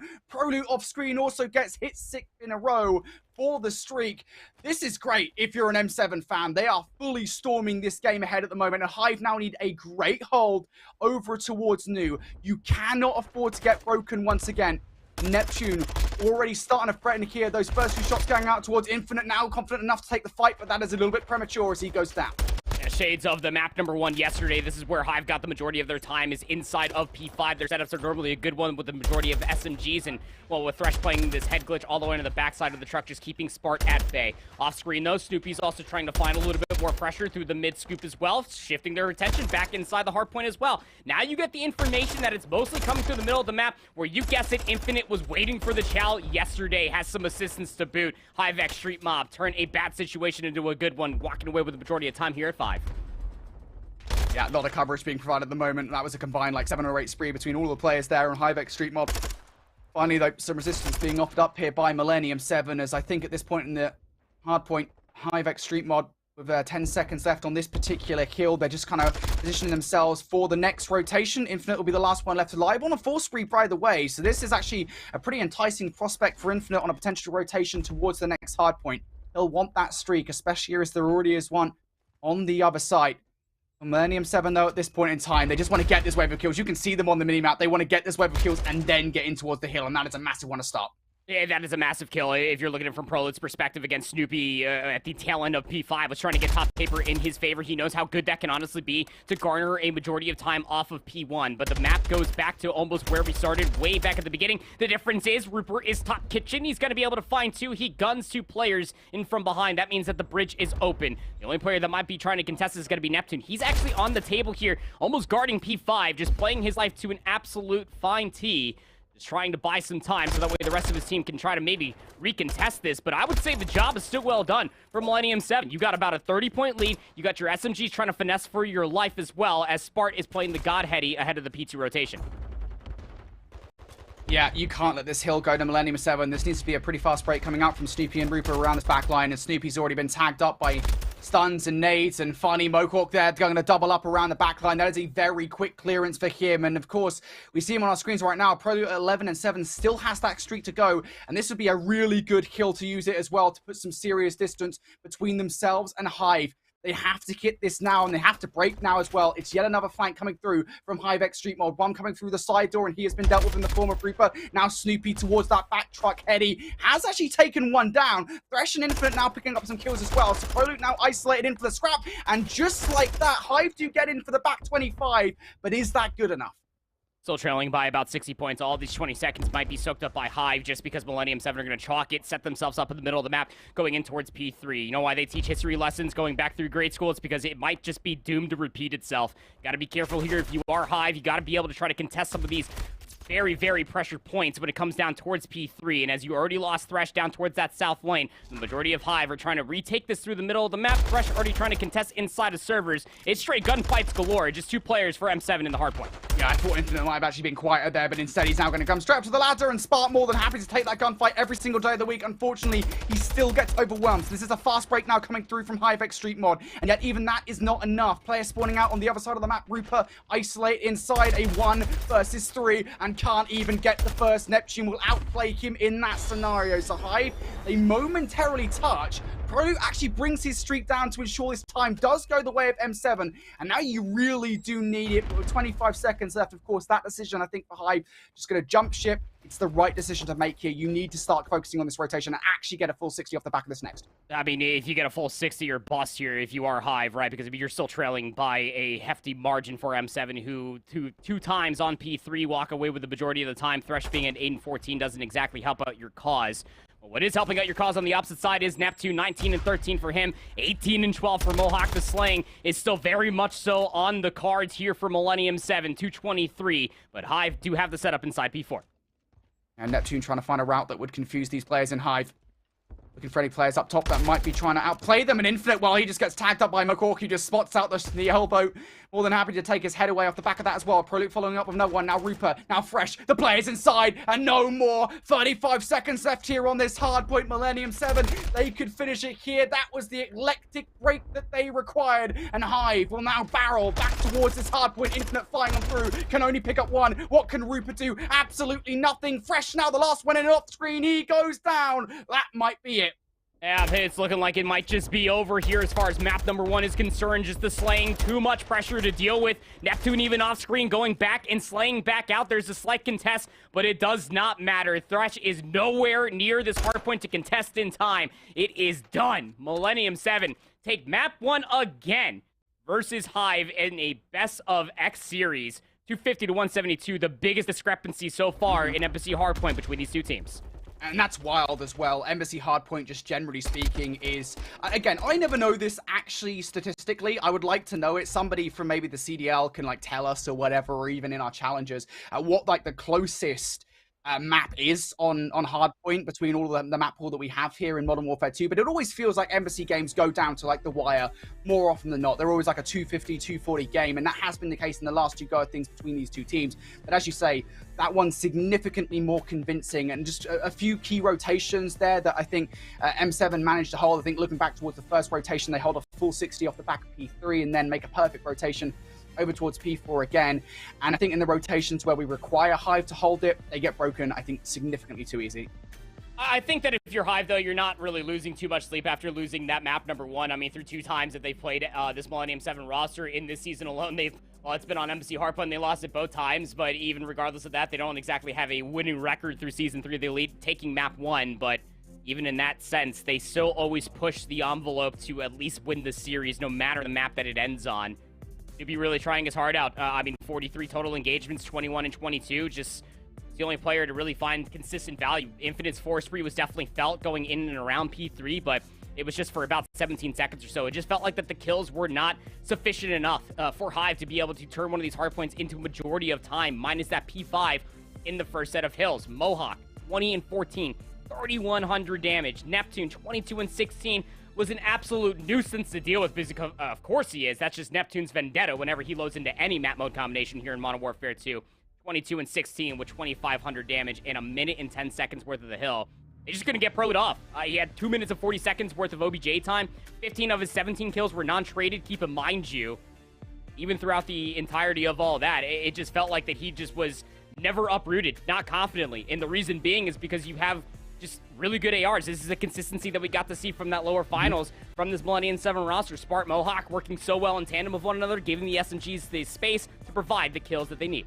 Yeah, and on the other side as well, I mean, we talk about kind of key players. Snoopy's doing his job, to be fair, at 21 and 22. Yes, he isn't making any of those flashy KDs at the end of the game. He's not exactly outslaying massively against M7, but for the rest of the squad, I mean, yesterday, when you look at kind of the raw stats, it was Thresh that was causing so many problems for Millennium 7 across the entirety of the series, and he is shut down here at 11 and 16. Rupa, also another name that we expect to kind of pop off more often than not, and he even cannot produce anything here on Embassy Hardpoint. The AR control just completely decimated there in map number 1. Outclassed to kick off this series. That is a game mode, though, that we expected M7 to win. That's the shining light if you're Hive here in this one. We look back towards that upper bracket final, and it was the only map out of the selection that M7 were able to win. So that's out of the way now. Moving forward, we've got Hotel Search and Destroy.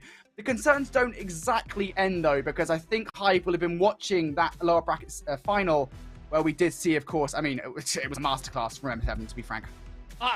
Yeah, that's putting it lightly, honestly, Brody. But even more so, I think that if you are Hive, look, you got rid of the Embassy Search and Destroy. That's been M7's hard veto. They got rid of the Mercado in kind. You can see it here on your screen. It just means that you have to have these maps just ready to go, because in a best of 7, that's where a lot of teams do get tested, right? Is that your map pool needs to be that diverse, and that's my biggest concern. I was talking to a lot of people about it last night.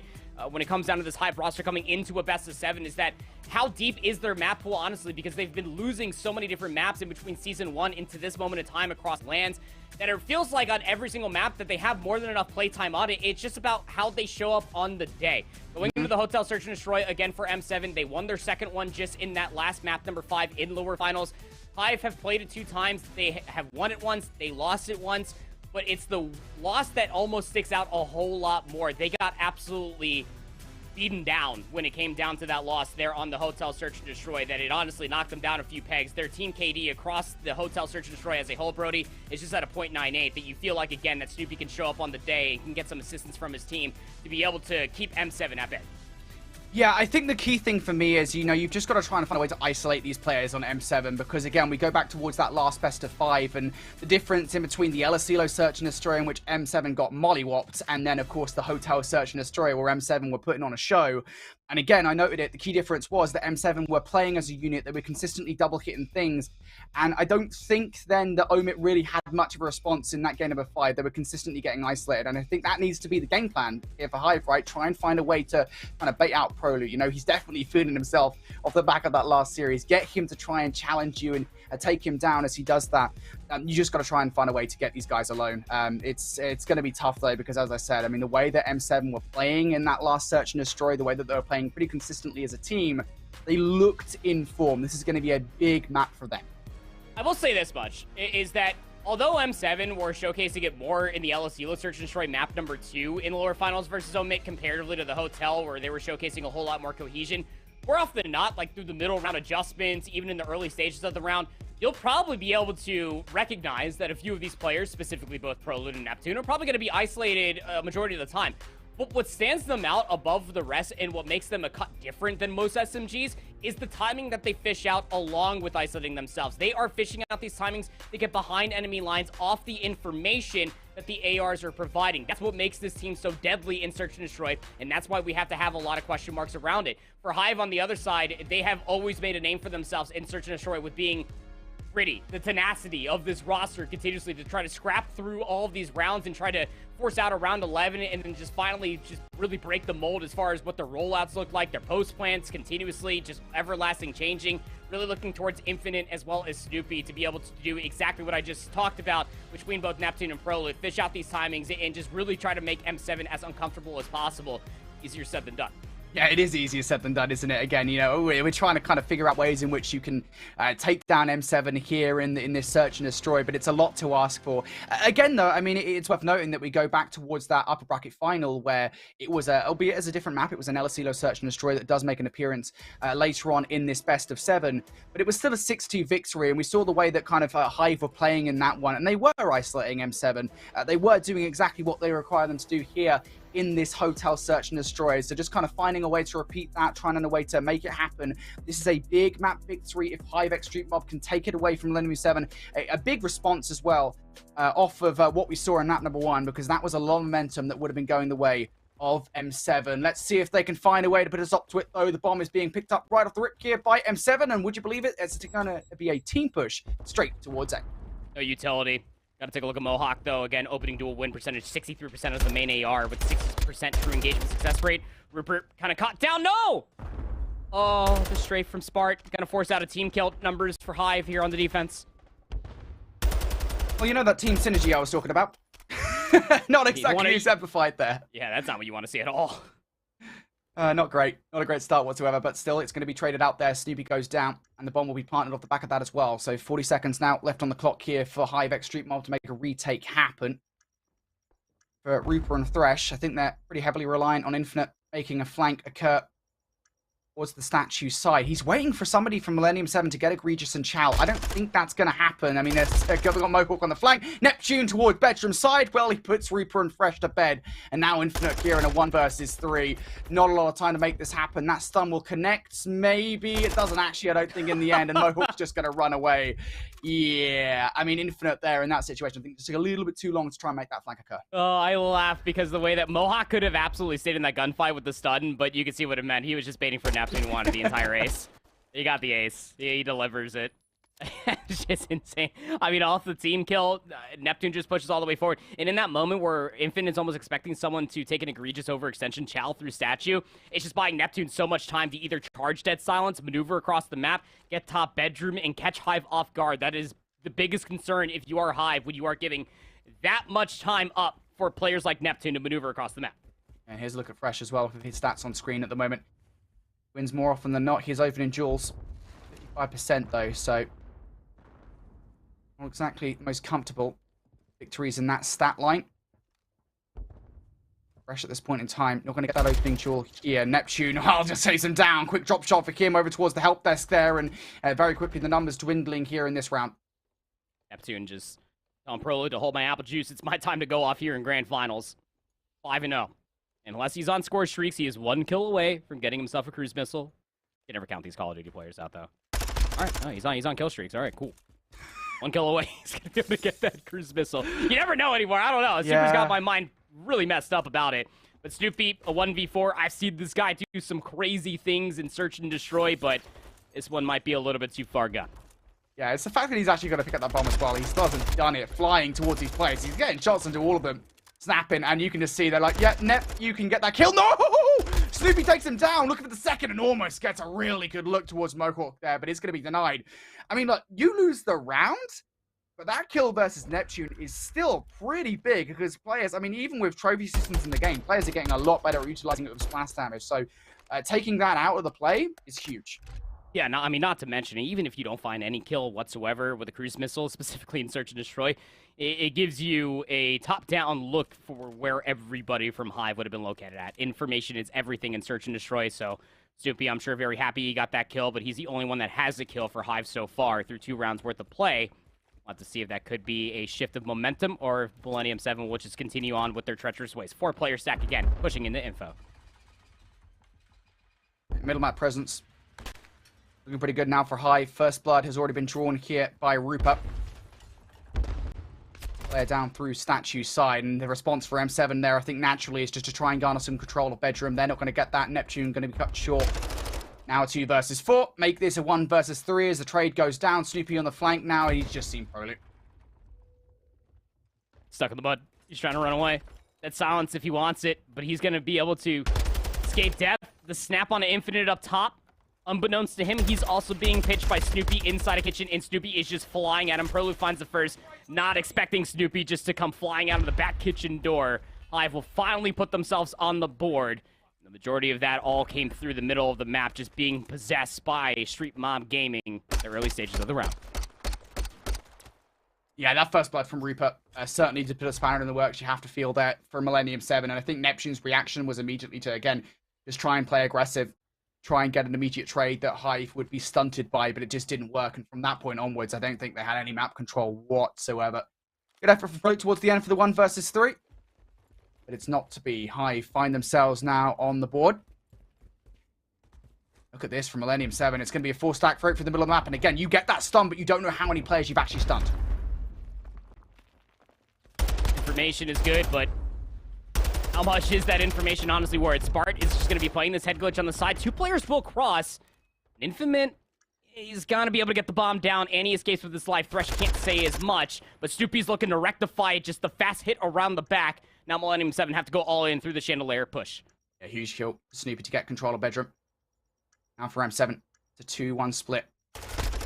Mohawk will be the player to try and get on that side, but Neptune through the help desk has managed to pick up 1. Mohawk does get identified by Snoopy, who's been so huge in this round. Rupert! No! Rupert, you can't lose that one! And it'll leave Snoopy in a 1 versus 1. Prolute's just jumped straight on the bomb. Snoopy is away.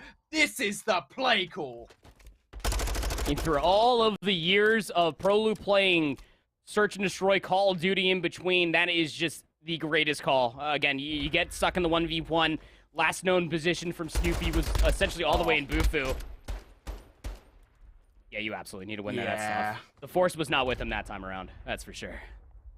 That's rough. But again, yeah, I mean, really felt like that Snoopy was going to be able to make the play. I mean, he completely rushes all the way through Valet, gets behind enemy lines. That should confirm the information that everyone was coming around from the flank, that it's more surprising than it is anything that Prolo was even able to get over by D2. But regardless of the matter, Millennium 7 going to be able to win that round out. Back to a 2-round lead. Yeah, big round from Millennium 7. Big round for Prolute to put a stop to the bleeding early on before it can start. Now the aggression once again. Looking to garner control of bedroom side. Neptune's been tagged pretty heavily up. Down to 6 HP he goes, but there isn't an immediate response. I don't think Snoopy can find him. He's already taken down Prolute though, so he's still pretty happy with how that entire engagement has actually gone. Bomb will now be down, but Mohawk's going to slap it straight down on site. Surprising that Hive actually gave up the angle to allow this to come all the way through. So now you're in a 4v3 for a retake. We've seen this post plant work for Millennium 7 a handful of rounds back in that lower finals road. Yeah, Mohawk, yeah, not much you can do there. Hopefully you get a posthumous nade. That's all you can really hope for. But Snoopy elsewhere has just knifed up Spark. And Nep in a 1 versus 4. He had the angle on the bomb. Gets the first kill and looking to chow straight for the second here. Yeah, not much you could do in that situation. You know, Rupert's going to get on that bomb regardless, or somebody will from Hive. But great retake coming through from Hive and M7, and they did what they could in the situation. I urge you all to look at the top right side of your screen for some Hive stats. That is all. Thank you for coming to my TED Talk. And in 2 for Snoopy again. I feel like us as commentators, Shift and Visions included, like, we seemingly find ourselves just almost as broken records. But, like, I promise you, this guy is the real freaking deal.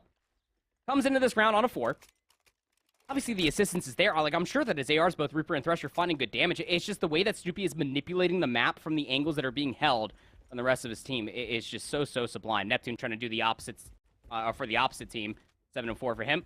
Offense for Hive, looking like a quick hit towards A. And that was an ace, by the way, in the last round, but he will be put a stop to here in this one. Now slow things up for Hive. If you did want to fast plant over towards A, now that isn't really an option. Instead, they're going to have to be methodical with it. They haven't fully given up the angle. Mohawk still watching from down low, and I think Infinite was at least momentarily looking for the stretch plant, but he will not get it. Instead, once again, the strategy will shift here. Hive now once again looking for a trade. Millennium 7 deep in their control of the bedroom side. It's a question of whether or not they're even going to be given the opportunity. Infinite playing around with the idea that maybe he can try to get this bomb planted. There's not a whole lot of space being provided on the opposite side. I mean, yes, Thresh is watching mid-map, but lack of information doesn't confirm anything else on the opposite side. It forces Infinite to push up on Valet stairs. Mohawk's going to throw a couple shots. Infinite's going to throw some of his own. Bottom bedroom is still being taken care of for Millennium 7. We're down to 27 seconds, so yeah, Infinite feeling the pressure. He has to plant it here. Yeah, got the coverage, Rupert. Looking for more, and yeah, perfectly done. Fresh has already taken out Sparta as well, so now this is a 3 versus 3. Even situation. Mohawk should be able to back away here, but Prolutes run straight out on towards site. Neptune follows up with another one, and this defense of the bomb plant has fallen apart here. Fresh is just being bullied back in towards Statue side, and Prolute, once again, it's his aggression that continues to make the plays for M7. 10-4 now for Neptune, finds 3 in this round. Prolute, of course, finding that 1 as well. Like you were talking about, Brody, the aggression obviously paying dividends for Millennium 7. But, I mean, even finding that first blood, you got to see just how disciplined Millennium 7 honestly are. Look, there's a reason why we highly regard all 4 of these players. 3 of them have been in the CDL, obviously relegated back down to Challengers. 2-time Money Mo has been slaying out with some of the best across the years. So when they find that first blood, they concede the space again and just start throwing shoulders just to confirm, hey, they're still there. There's nobody pushing through the middle of the map. Somebody was watching the mid scoop and all the way over towards Rugs continuously from Millennium 7, so you knew that B was secured. And at that point, you just enforce your numbers for a 4v odd retake over by A. Wonderfully exemplified there from Millennium 7 to go up 4-2.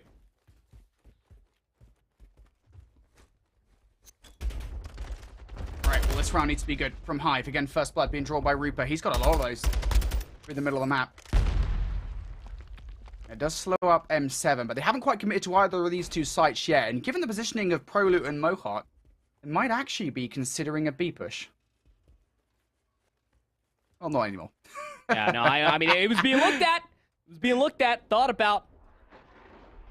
The Hive are nowhere to be found. Snoopy's going to call in the Shriek. Neptune's looking for him as well. Snoopy's going to get the information. He's going to know that Neptune was relatively close, but just as soon as it touches down, Neptune goes right back towards the A bomb site. Will plant this bomb, but what it sets up is Thresh on the flank. Yeah, that's tough. You can see the Call of Duty timing occurs off screen, but nonetheless, Thresh, a little bit of hesitation will run him straight into the line of sight of Mohawk, who takes him down. Now a 2 versus 3. Make that a 2 versus 2 here as Snoopy from afar is going to take down Neptune. Now Prolute down low inside bedroom. That's Infinite down for the count, and now Snoopy... Oh, God, how many times are we going to say this? Needs to go huge once again. He's on the hunt. He can smell Prolute from far away and will take him down. Now a 1v1. 19 seconds on the clock here. Mohawk has the time on his side. Snoopy, he's checking every single corner, every single crevice to take him down. The shots are good enough on towards Mohawk, but does not get the kill. He will finish the round out with the frag, but Mohawk does the job there. Wastes enough time with the clock that a defuse is not possible, and despite the heroics of Snoopy, Hive cannot get that round. I just love how twisted and how Snoopy just plays the game as well. You saw there at the very end, he even goes to check that little head glitch that Mohawk was playing. He didn't have LOS on the bomb. If anything, it would have been really tight between that display case on the B control zone and then where the bomb was planted on the bar side. So it was more or less forcing the issue, which where the sun comes through, that if Snoopy beams Mohawk initially when he saw him on that head glitch, the timing would have been tight to get back over towards the bomb. But as you were saying, playing the clock to a fine T was Millennium 7, putting themselves up on map point here. Hive need to pull something special now out of the tank. And to be honest, you just need the 3 players to actually start performing besides Snoopy. Reaper now has a chance here to do this with the first blood once again, but he gets overwhelmed on towards A. The response from Hive. Well, let's try and challenge through the middle of the map. Let's see how that bold strategy works out for you, Cotton. Not very well. Snoopy now left up in a 1 versus 4. If Snoopy pulls this off, I will... God, I don't know. I don't know what I could do there in a situation that would be disgusting. Doesn't happen. Millennium 7 with a dub. 6-2. Oh, man. That's gross. And this is now starting to show signs of what this matchup looked like back in the very first matchup of Group B at the beginning of the season. Mm-hmm. Where we went to LSU, Search and Destroy map number 2. Millennium 7 just blew Hive out of the water. They won that 6-1, 6-2 here. And again, it's just, albeit some Herculean efforts, some immaculate rounds being exemplified by Snoopy. And I'm sure what a lot of people are sitting there in Twitch chat, because I know all of you guys are the greatest analysts in the world. It's like, get Snoopy some help. But it has nothing to do with that whatsoever. It's just the cohesion, again, that is being exemplified by Millennium 7 that is just pressuring out all of these different players, right? Infinite can't take more space to be able to get the bomb planted. Snoopy has to go rogue to try to create more chaos in the backline for Millennium 7, just so what? His ARs can feel comfortable to be able to take these angles that even when Snoopy calls in the streak a few rounds ago, Fresh was, I would say, slightly hesitant on pushing all the way through Chandelier. He's got a trophy system, so you can't necessarily put too much blame on him. But it's the awareness that Millennium 7 have just every single time that they get themselves in these situations. 4v3s, 3v2s, that they understand what part of the map isn't necessarily being controlled by them, that they have to put somebody in that position to deal with it. It just felt like that Hive simply had no answer. A tough goose egg there for Infinite. Goes 0-6 here in the Search and Destroy. Try as you might, Snoopy 14-4. Yeah, didn't exactly receive all the assistance in the world as far as kills are concerned, but the teamwork for Millennium 7, those stonks are raising, baby. Yeah, it's the same thing again, right? It's exactly the same thing that we saw earlier on versus Omit in that last game, number 5, where M7 were just playing as a team. They were working off the back of the trades and working off the back of double hits. And Hive, they felt even more rocked by it, to be frank, right? I mean, like, every single time, I think Reaper must have been the victim of just so many first bloods. I think you can actually see it here. I'm not too sure if these stats are accurate. I don't think they would be. Snoopy definitely got 28 damage, for sure. Yeah, I mean, well, I was more focused on like, the first bloods and first deaths because I've been waiting for those stats to be accurate like all season long, and apparently they still aren't fixed, so there you go. But yeah, it felt like Reaper was like the victim of just so many first blood situations in the middle of the map that, yeah, kind of tough. Very tough there in that situation. It is what it is. Snoopy will feel kind of hard done by, but at the end of the day, they're going to have to put that one to the back of their minds because nonetheless, it is a map loss and a big one there as M7 take a 2-0 series advantage. Let's show you guys kind of how it looks in the best of 7 then at the end of game number 2, because as we said, I mean, we did expect these first 2 maps, I guess expect maybe doing a lot of heavy lifting there in the sentence, Andy, M7 to win them. If anything, these were going to be the maps where they win. It's when we get to the next one that things get more interesting. I mean, it needs to get interesting. You need this break to work really well for Hive because we knew that these first 2 maps were going to be very difficult. An uphill battle for Hive. Luckily enough, the better, the longer this series goes on, the better it becomes for Hive. But I mean, it's something to be said about it here that if you lose this upcoming control, you have to reverse sweep and win 4 maps in a row versus this M7 team that has just been looking so good, not only on the day, but throughout the entirety of the season so far. So you just got to have it. I mean, 3-0 on that hotel control for Hive. M7 4-0. We got to see what they look like in that lower finals versus Omit. Who's to say which way this might sway? You know, man, it's going to be a big map here in this series. Before we get to that, we're going to go to a very brief break. Go get yourself a couple of biscuits because on the other side, we've got potentially a map number 3 that might go M7's way. And if it does, well, Hive, they might be in trouble.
Welcome back, everybody, here to Call of Duty Challengers Elite. Of course, this is the grand finals of Season 3 of North America. Always a mouthful to go through. I'm Infinity, joined by Proper here on the casting desk, and Millennium 7 are 2-0 up versus Hive X Street Mob. But it's worth saying that this is not exactly unexpected, because those first two maps, at least from a raw statistical perspective, did actually benefit M7. This next one is when things start to get mixy here, because Hotel Control is a map that both teams are pretty good at. I would say this much, is that as far as this best of 7 kind of lays itself out statistically and quite frankly narratively, M7 want to try to get this done in 4. The longer the series goes on, the more chances Hive to work their way back into it. Even for this Hotel Control, it could technically still be a toss-up as far as what it's concerned. Both teams are technically undefeated when it comes down to Control on Hotel. 3-0 for Hive, 4-0 for M7. Just recency bias really is starting to sway in favor of M7 with the way they blew Omit out of the water in their map 3 in the best of 5 lower finals matchup. The Hive need a wake-up call, because, I mean, they have just been getting absolutely slammed, specifically in that Hotel Search and Destroy. Hopefully their second night of stay here at Greenberg is a little bit better. Yeah, man, they got to start giving this hotel some bad reviews. Honestly, the amount of action, the amount of carnage that goes down here on the map, I wouldn't get a good night's sleep. I've been in some rough hotels in my life. This would be pretty low down the list, I'll tell you that much. It's a beautiful hotel. You've never seen pictures? Gorgeous. I mean, yeah, I'm sure it would be pre-carnage and everything, pre-battles. Well, yeah. I mean, if that chandelier wasn't smack dab in the middle of the floor, I'm sure it would be better. Absolutely. Anyway, Hive, they want to have a good stay on this one, as you say. A much better go at things than they had in map number 2. Let's see if they can get it done as off the start of this one. Hive looking to defend B, but it's going to be Neptune flying all the way through towards the bar side, and this entire defense becomes reliant on Hive. Rather Snoopy sitting up top inside bedroom, going to fly out towards Mohawk there. Cannot get that gunfight done. I will say Hive doing a good job at the moment, at least not falling completely foul to M7 on this initial push.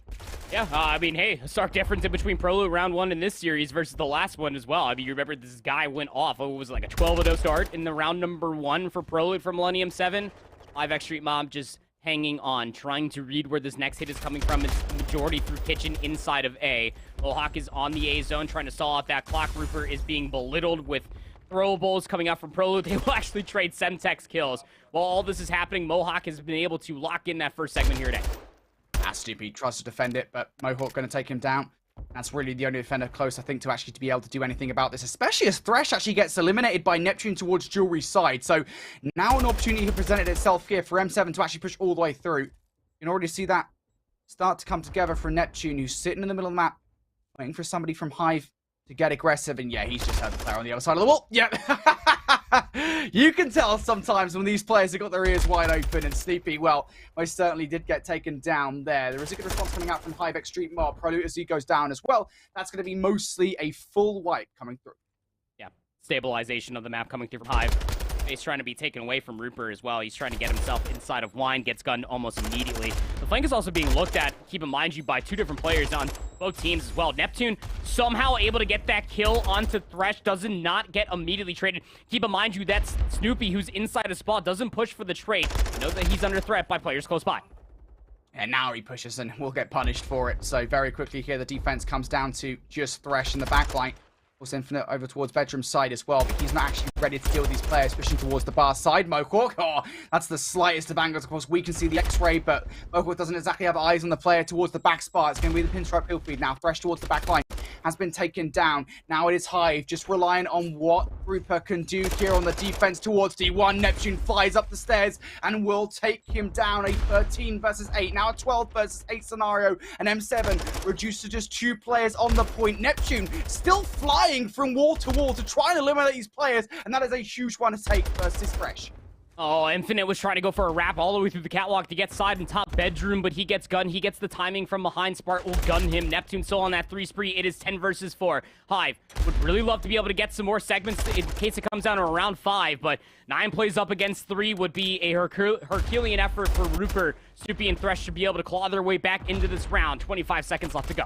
I was going to say I don't want to count them out just yet, but I think for Snoopy and Rupert now, as the teammate goes down on Thresh, that this is probably impossible. Let's be honest. Yeah, Snoopy, I mean, he's been stunned up already. Can keep on shooting down Rage, but it only takes one good jump shot to take him down, and that will be Millennium 7 again. The life disparity is the thing that does it in the end. And that's a somewhat positive thing, I guess, to take away here if you're Hive, is that you lost the round, whatever, but you didn't lose it by tits.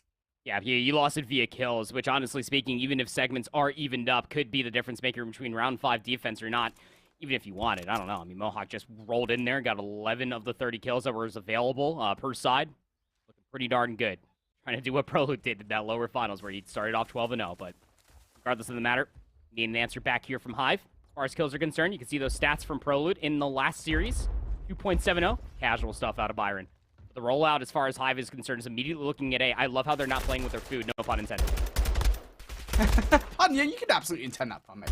No, I didn't mean it. I didn't mean it. Yeah. I don't. But Mohawk, though, he is eating at the moment towards the jewelry side, getting 2 kills, but finally being taken down there by Snoopy, and this is good map control now coming through from Hive. They haven't fully secured it just yet. Is Neptune the last player to take down actually inside the restaurant itself, but Smart, might have something to say about it off the back of this capture, potentially. Gonna have to back away towards Chandelier. He's down at 31 HP from that initial one against Rupert. This is fine.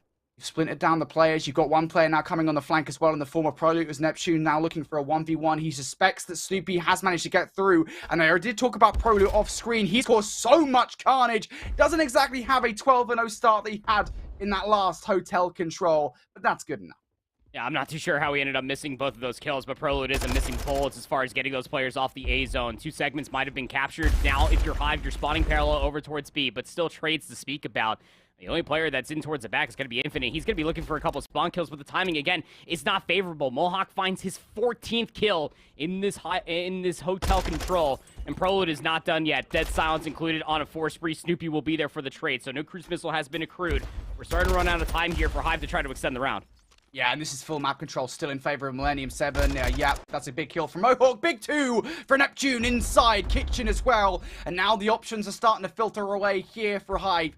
You have to make a push, and you have to make it now. And you're primarily concerned about Neptune, who is just making routes. The last bullet is how he takes down Snoopy, and now looking for more. 15 seconds. Neptune is pasting, looking for number 6. Will be denied. 8 seconds now. You're still going to get through Spark, who is also equally a problem with this AR on the head. He finally goes down. Somebody from Hive's got a touch. Still more Millennium 7 players to deal with, and it's so irritating. But I think that will finally be an extra 60 seconds come on the clock.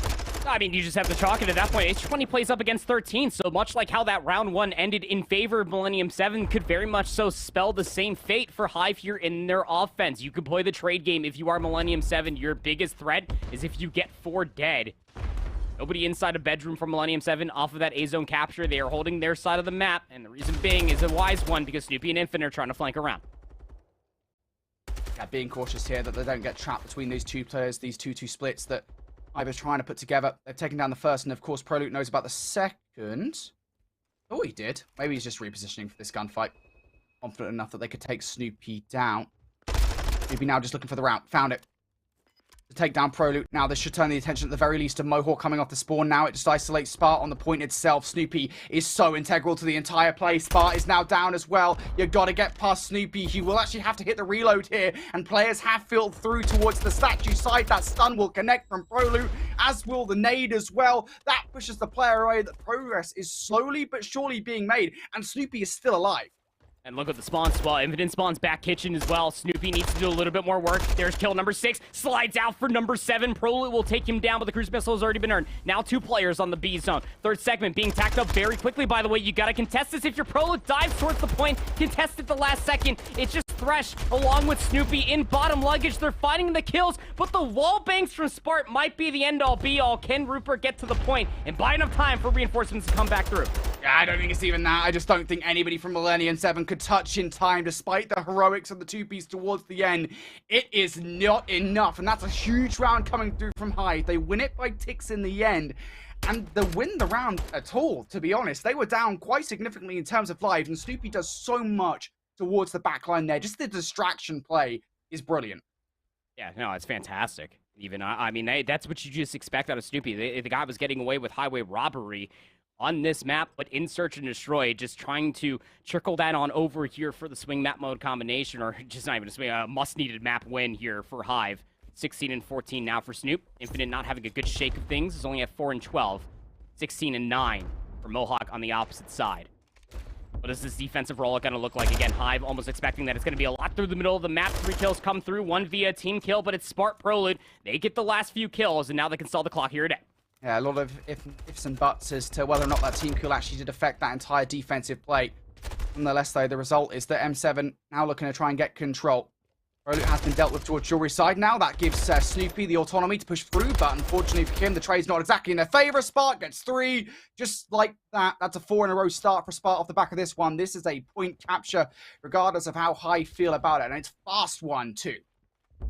Player number 5 is Rupert. He's actually playing all the way over by Jacuzzi. Not going to be able to find any exits. Neptune on the other side, you can see here on your screen, already inside a statue. Being Infinite. I mean, his spidey sense has got to be tingling. Prolute's not going to check that close corner. Nice discipline being exemplified from Thresh. He knows that there's so many more players over here. Mohawk will get the trade. Now it comes down to Infinite to try to hold the line in the back. Yeah, he's already been tagged up, though, and he's got a war on 2 fronts to fight.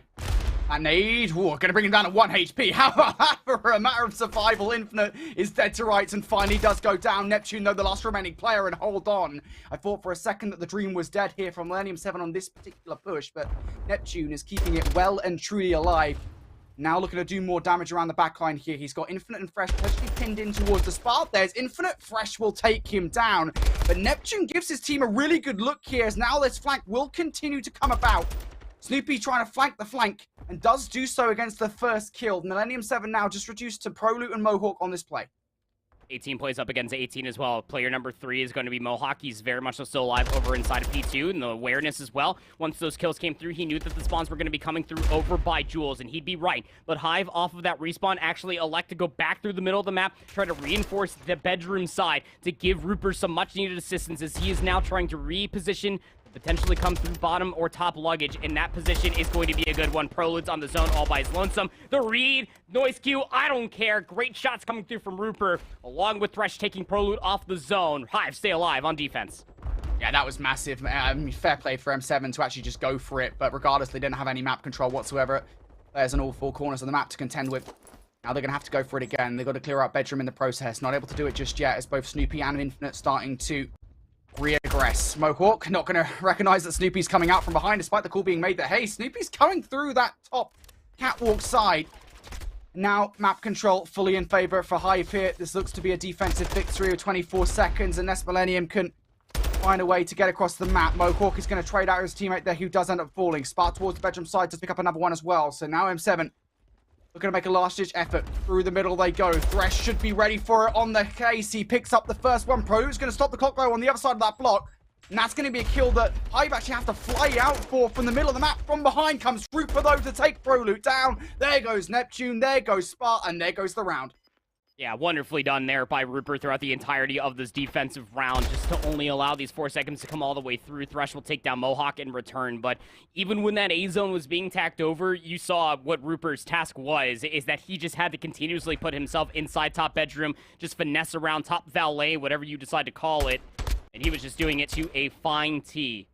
Rupert is just the overall, I would say, probably the stat leader when it comes down to this team as far as control is concerned, and on Hotel alone, has just been looking so good across this map on this mode. Currently sitting at a resounding 1.28 in Hotel control. And you're seeing exactly why. Is the anchor over by Valet defensively. 22 and 19 for him and Snoopy with a 1-round lead. Very much so end here if Hive are able to collect themselves an offense. Yeah, big defense coming out there from Hive. And we know that offenses are generally speaking favored here when it comes down to Hotel control. So M7. I'll put a stop to this, but look at this play coming out right from the rip from Hive. They put one player over towards A. It's going to be a late hit for B coming out from the 3 remaining players as well, and only Spark is there to deal with it. He will be joined pretty soon by Neptune, but Infinite over towards the A point has been dealt with, and that late B push wasn't really that well put together. It happened pretty much significantly off screen, but none of it goes well. No, it's not going well at all. The Hive through this opening break have gone 1 for 3 essentially. Now they're just trying to figure out where some of these players are located at. Prolute just barely able to get back inside a secret, but the last bullet will be good from Thresh to get that kill. Mohawk is going to be throwing out some warning shots to a ghost, apparently, and he's going to get taken down. Neptune's able to find 2 for the trade, but Snoopy will get that kill on the Neptune, can stall the clock here at A. Reinforcement's not too far away. Now, Prolute actually gives it a look, and to be fair, getting that first kill now probably warrants an even bigger look coming through from M7 here. maybe more resources invested into towards this defense, but the stack is now coming through. A double stack at the very least from Hive should secure it. Prolute and Neptune looking to cause some carnage through that rug side, but I don't think there, as Neptune goes down, they're going to be able to stop this point capture. So the extra 60 seconds now goes on the board, but Hive don't actually come that positively off the back of it, even with now more kills coming through from M7 and Prolute looking to cause more damage here, cutting these players off. They are down quite significantly in lives. 22 plays up against 16, but we know, Brody, it does only take one good hit, one quick 4 dead, and Hive could be on this B zone lickety-split. They're trying to do the majority of this from the flank. Mohawk staying alive over here is imperative to the defensive's control on this side of the map, is also having some assistance here at Prolute. The regen should be coming here momentarily. Hive trying to dive around the back. Yeah, while this is a 4 versus 2 in terms of the raw numbers, those two players did have the advantage of the head glitches that Hive, well, they mostly do end up falling foul to. Now it's just 2 players here attempting this flank. Snoopy goes down, there's Reaper as well, and, well, Thresh and Infinite, I mean, freshly taken down by Spark, who's getting hyper-aggressive towards the spawn trap. And now 45 seconds remains on the clock here. Neptune really starting to feel himself. He is getting, again, aggressive through this restaurant, and it's causing problems for Hive because they've got to locate him. You can't have a player like Neptune doing damage here towards your chances for a flank. And again, Neptune, he goes down, but he takes 1 player with him. 19 plays up against 7 as well. Hive running out of time here in the round, 27 seconds. And so long as you had players like Spart, as well as Mohawk still vibing around top and bottom bedroom, you're going to continuously spawn parallel over towards the already captured A zone. So now you got to fly. 15 seconds remaining. 1 good hit is all Hive need. Yeah, we make it sound so easy, but a 4 versus 17, it's not great, is it? Let's be honest. And every individual effort that Hive will attempt will be thrown right in the toilet. Neptune is the one that puts the head in there as well. Goodness me, Neptune in that round. Not too sure how many of the kills he actually contributed for the squad, but I got a feeling he cleaned up quite a lot. He's 32 and 23. That is just a massive amount of engagements for Neptune. This production is already in our ear, just talking about it as well. Remember that M7, when they won their offensive round, Brody, they did it via kills. They only got 4 segments there, 4 segments in their second offensive affair. Hive won by segments. They also got 3 in that previous offense. Now, I'm no mathematician scientist guy, but I could do some pretty simple addition, and that will mean that Hive will get defense here for the round number 5. Yeah, look at that. Production showing it on screen for you guys. We're going to bring it straight down to a 9 versus 8 in terms of those segments. And honestly, I don't know what to think anymore. Is it positive? Is it negative after the last couple of rounds? I honestly have no idea. Don't know, mate. No idea. Really does feel like how it's going to go down off the back of this first initial push. Hive going to win that first gunfight. With Neptune being slowed down, there goes Mohawk as well. And now for Spartan Prolute, wow. They will be down. And that is a huge set of kills coming through from Hive as they regain control of the map. God, Infinite feeling himself off the 4 dead, just flies inside a kitchen. Oh, Millennium 7 are still spotting parallel over here. Neptune with that silence, he is just flying, and he is quite literally flying. He's also going to get a next kill on the Infinite. Somebody trade this man. Thank you, Snoopy. Finally deals with Neptune. But not before Millennium 7 off the respawn, are immediately rectifying what was an abysmal opening rip in their stalling clock here today. Yeah, I mean, Snoopy still trying to fight back, as our Hive here. This is an investment. They want to get back what they lost to Neptune, and they will do so with those 3 kills. But, buddy, I mean, like, you know that proverbial table we always talk about being turned? I think Neptune just single-handedly flipped it on his head. He just grabbed it, threw it out the window. Incredible. Keeps M7 in the conversation at the very least, but Hive have regained map control once again. 35 seconds now on the clock, and you've got to get past these players. Millennium 7 choosing to continue bang their head against the wall through this kitchen side, and I was going to start to query when they're going to choose to go towards B. That doesn't feel like it's going to be the case just yet, as Rupa picks up yet another kill on his Crusade. That's 3 in a row for him, and now Prolute looking to reposition through the middle of the map. There goes Neptune, and now this push over towards B begins. I mean, you only got 13 seconds, right? And Prolute already eats some shots in the rear end. Spart on the other side, able to find 3. It's just Infinite now as the sole defender over at A. Snoopy's going to spot up quickly and try to reinforce this area of the map, but I would reckon that you probably did not want to try to throw that life away. You already had yourself a life lead. You might as well just chalk this. The stack is in, because now you're allowing players like Neptune, who is 2 kills away from a 40 bomb on hotel control. 60 seconds out on towards the board. Snoopy will get the trade on Neptune, has to call in the Shriek, but map is starting to be taken away by Millennium 7. You can see that you already have Infinite inside of top bedroom. Rupert's trying to join him. He was the catalyst for success for Hive in the previous defense in that position. Yeah, that's a big investment coming out from Snoopy. I'm not sure if it was really the right call. Garner information as to where these players are, but 1 frag. They got to make sure they get these kills off the back of it. Prolute again starting to feel himself with that kill versus Thresh. Now a threat around the back line that Hive will have to deal with sooner rather than later, but they're more preoccupied with what's going on around bedroom side, and Neptune again picks up that 40th kill here required for the bomb in the game. Snoopy around the back line will be taken down by Prolute, and he now can start to spawn trap these players off. 20 seconds though, I don't think that's the immediate concern. It's about actually getting on this point, and here they go. Millennium 7 starting to move forward. One player to be concerned about on the flank is going to be Infinite. What damage can they do? 8 seconds left. I mean, these players, they have to go. They don't have any choice in the matter whatsoever. And I think Millennium 7, they might well be cooked. Infinite goes down. It's going to be a pinstripe kill feed. Can Millennium 7 touch the point? Absolutely not. As Thresh will double up towards the end. It's shaky, and it's a lot more competitive than they would have liked in that final round. But Hive will win, and they're on the board. I can already imagine the rotation tweet after this map is that Neptune did in fact just drop 40 for the L. That is just absolutely crazy scenes coming through for M7, and unfortunate to say the least. But if you are a fan of Hive Street Mob Gaming, then you are feeling good about this map number 3 win. Not only does it give yourself an avenue to be able to work your way back in towards the series again, you're trying to at least force a map number 6 or 7, but this was a big map 3 for you, especially the bounce back after was an abysmal performance on that hotel search and destroy, and Stoopy was letting them absolutely have it. But honestly, I gotta go ahead and call it. I think that Rooper was probably the player to watch on defense. I mean, continuously, he was that selfless player, or maybe even selfish. It comes to a certain point where he's just watching all of his teammates just fly over at A, even dying. For Rooper, much like Infinity, whenever we're playing Hotel Control, is always in the comm saying, we gotta get bedroom control, and that's exactly where Rooper was the majority of the time, and that's such a power position to keep in mind, just to be able to pounce when everybody is trying to get desperate and trying to get on that B zone when they think that they got the kills required. Rooper said, not today. I will keep this in my team's favor. I mean, there's a reason he's the stat leader here in Control, right? I mean, Reaper is just that guy, and I think especially on a map like Hotel, it absolutely does kind of favor him, where he's just kind of locking down lanes. And Millennium 7, they are the kind of squad, we saw it multiple times there in that Control, where they are just going to throw themselves at you. I mean, why not, when Neptune's certainly feeling himself with that 40 bomb coming through, and Reaper's just going to be like, well, okay. All right, I don't care. I'll just take you down. To be fair, he isn't exactly outslaying the opposition there at 29 and 31. And I think on the whole, Hive actually get outslayed. I'm no mathematicians. I'm not even going to try it really, but I think Infinite kind of sways it pretty much in favor of Millennium 7 there in terms of the slaying department. So efficient, I think, is the word that we can go for there for Hive, especially in that final round.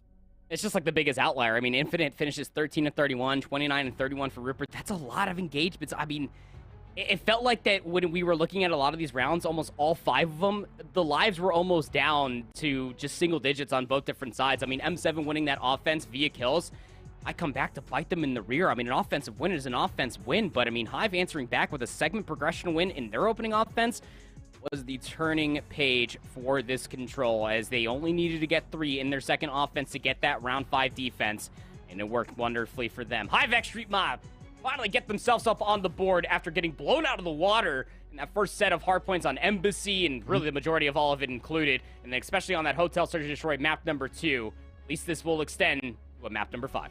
Yeah, that was a big map in this series, because we can kind of split up the 7 maps we have here on our best of 7 into maps we expect M7 to win, maps we expect Hive to win, and then kind of the 50-50 maps, and those are few and far in between here in the best of 7.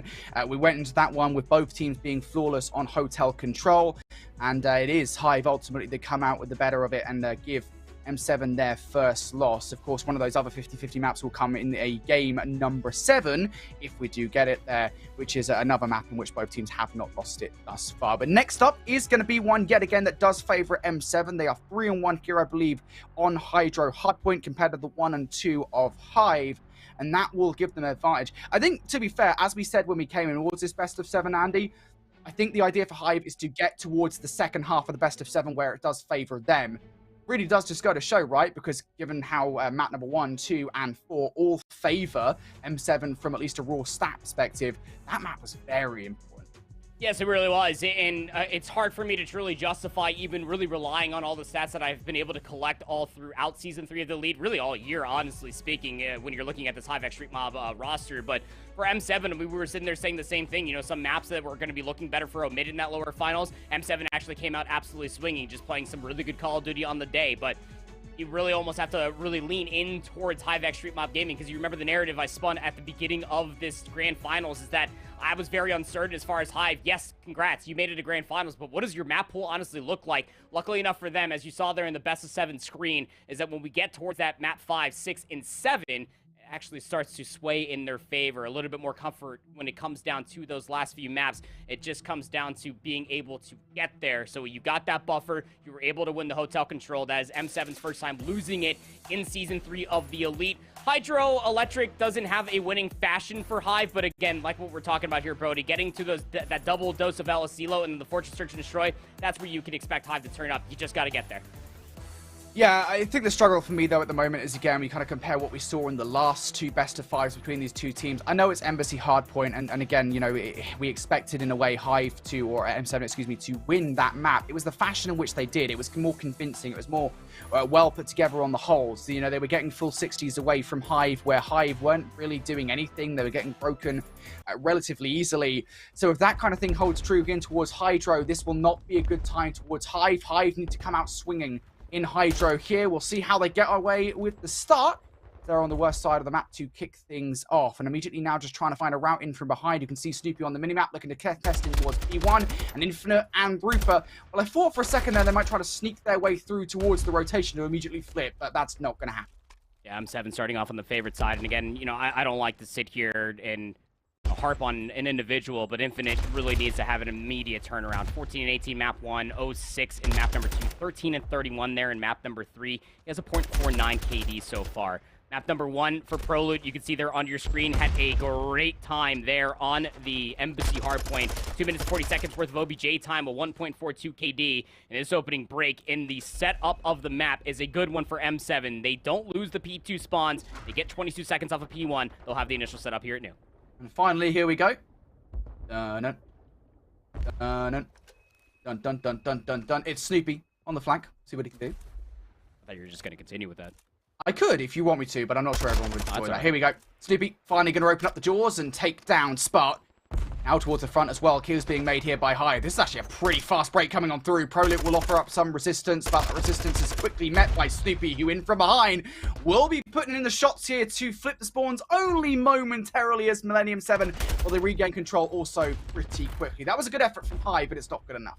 Yeah, I mean, it was a really immaculate effort coming through from Snoopy. I mean, he's able to find just a handful of kills and towards the back. He would have forced all Millennium 7 to spawn on the back side of the P3 area, which is unfortunate they were unable to do it. And look at just how Millennium 7, I mean, they are just flying through the middle of the map. Player number 2 of Ripper spawns all the way over by the current active hill, where Spart is just soaking up hardpoint time.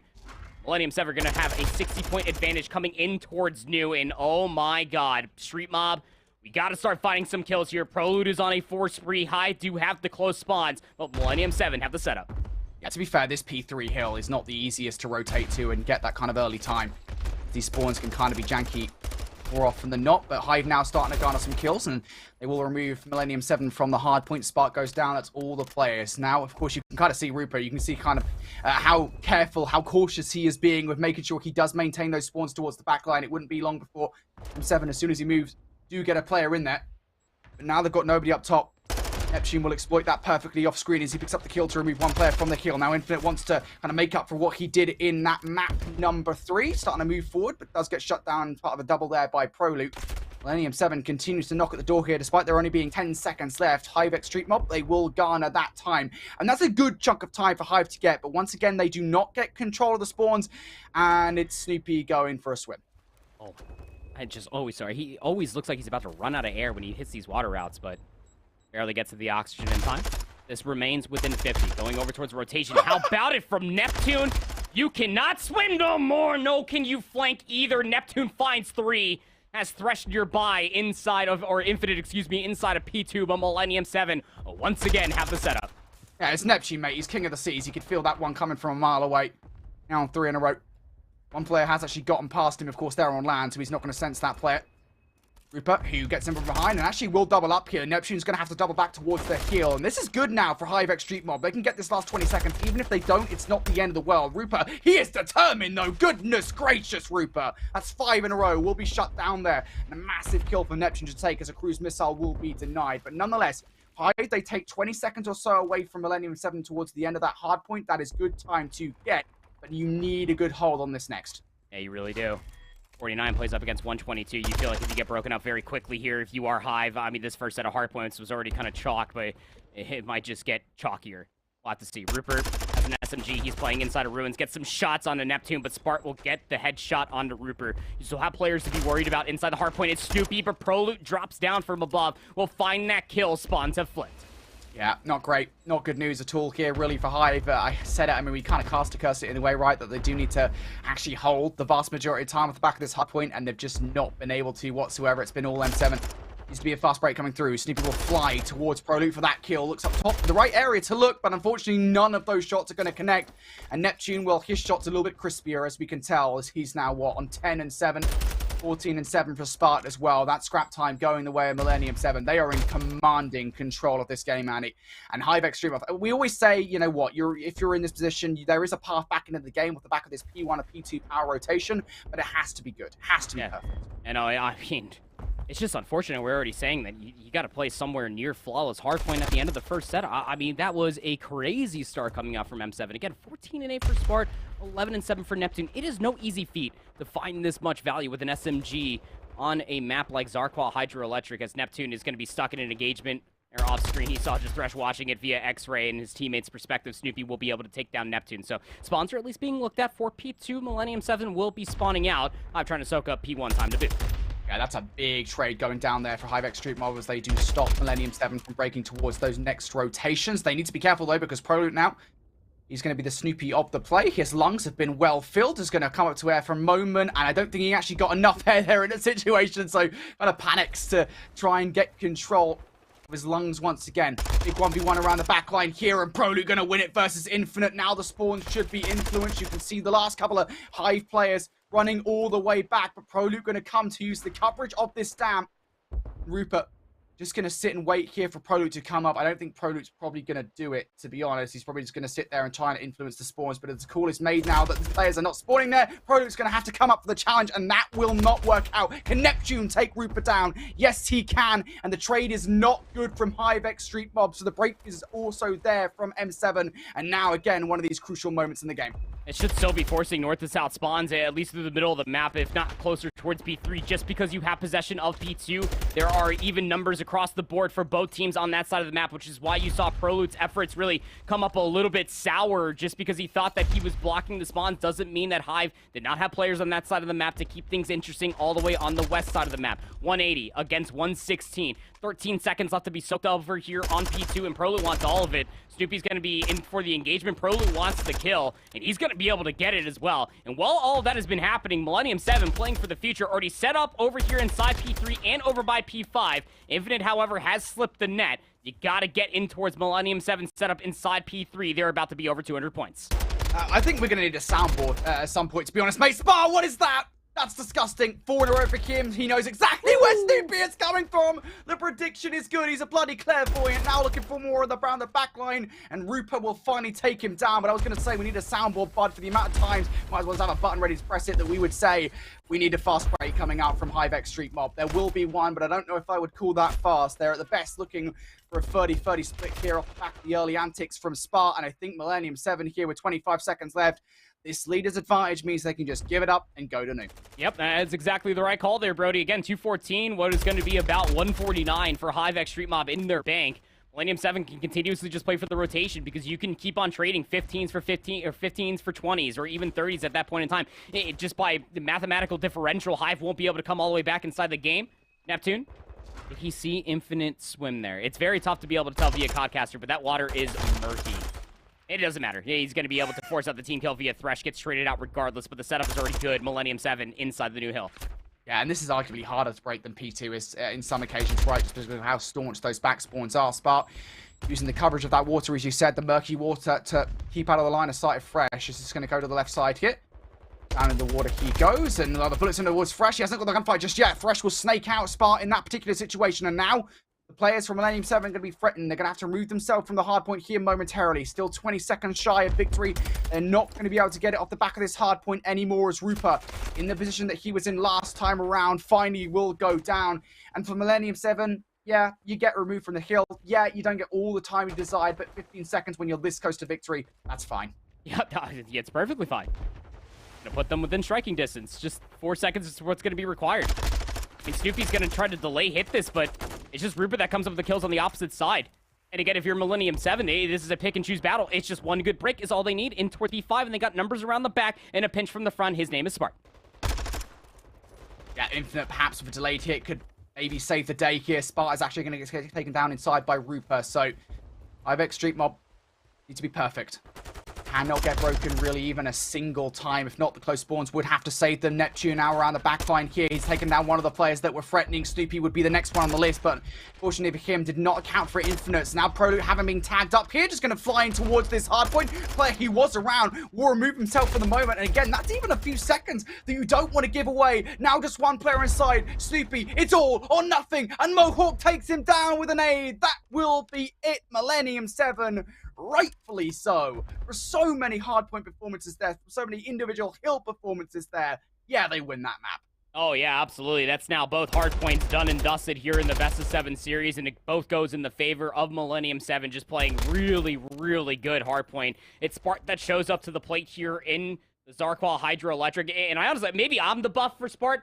I'm not too sure about it, because I feel like every single time that I cast Spark on a Hydro hardpoint map, this guy's always just delivering massive numbers. Just always feels like he's in the right place at the right time. It's always thanks to, of course, his teammates creating chaos. This time it's Neptune, obviously, working out a lot of the different fixtures as far as Hydro is concerned to create chaos for Spark to be able to put himself in these powerful positions to be able to get these very easy kills. I say easy, these shots are absolutely difficult, and Spark is delivering on them as well. Has a great performance there in map number 4. It just makes the job that much easier coming through for Millennium 7. 22 and 16. 16 of those kills not traded. About 3k damage, led the lobby in that factor as well. And Neptune on the other side just absolutely feasting off of Spark's performance. 20 and 15. Again, it is not easy to find value with an SMG on a map like Hydra, where both teams are going to be running a 3AR.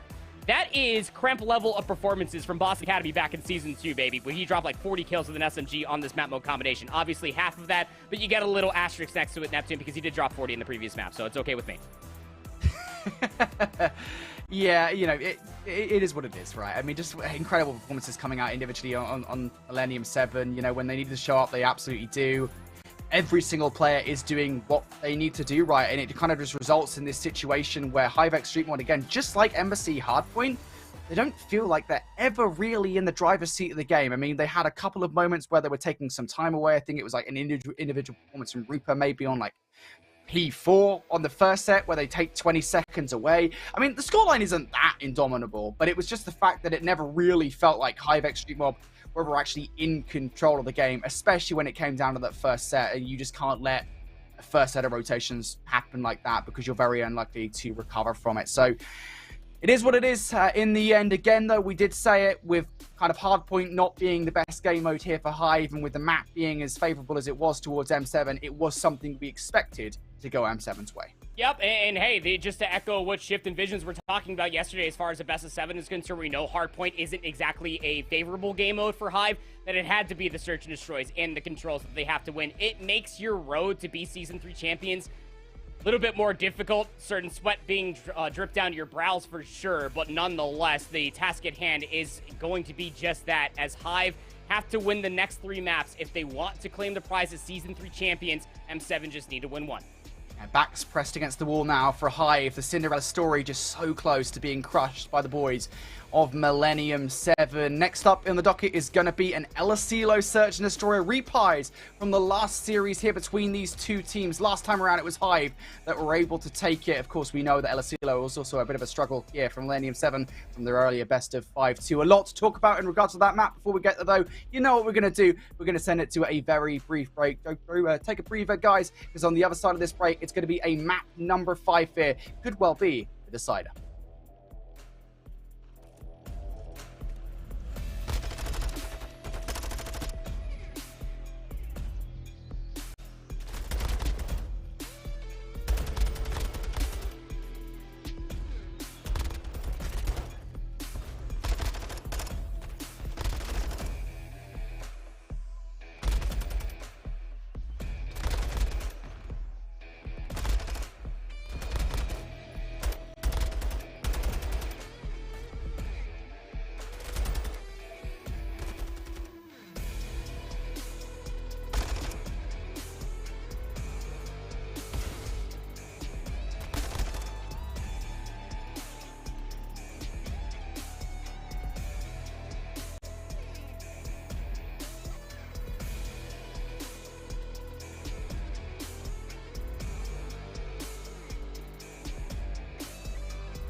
Welcome back here, everybody, to Call of Duty Challengers Elite. This is, of course, the grand finals between M7 and Hive, and this could well be the final map with M7 3-1 up over the LATAM opposition. It feels like the story might be about to end.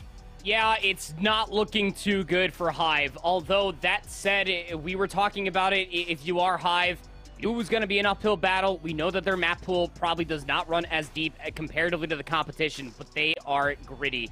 They can scrap with some of the best, which is why they found themselves here in Grand Finals via the winner's side. These last 3 maps are favorable for HiveX Street Mob. You just got to be able to have it here in the LOC Search and Destroy. And recency is coming back to haunt this M7 roster. This was map number 2 versus Omit. They did lose it the previous time. However, the last time that these two teams did face off against each other in winners finals just yesterday, Hive were able to win it 6-2. When they face each other in Group B, M7 won it 6-1. So even Stevens, as far as these two teams are concerned, coming into the LOC Search and Destroy, you just almost hope that M7 were able to learn from their unfortunate mishaps, not only from yesterday, but also in their lower finals in that LOC Search and Destroy. Up on series point, Millennium 7 looking to become the Season 3 champions.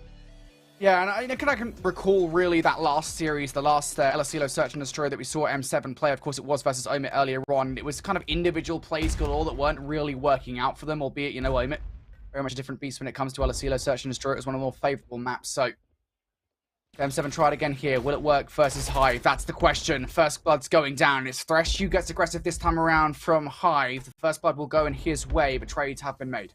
You can see right there, Snoopy.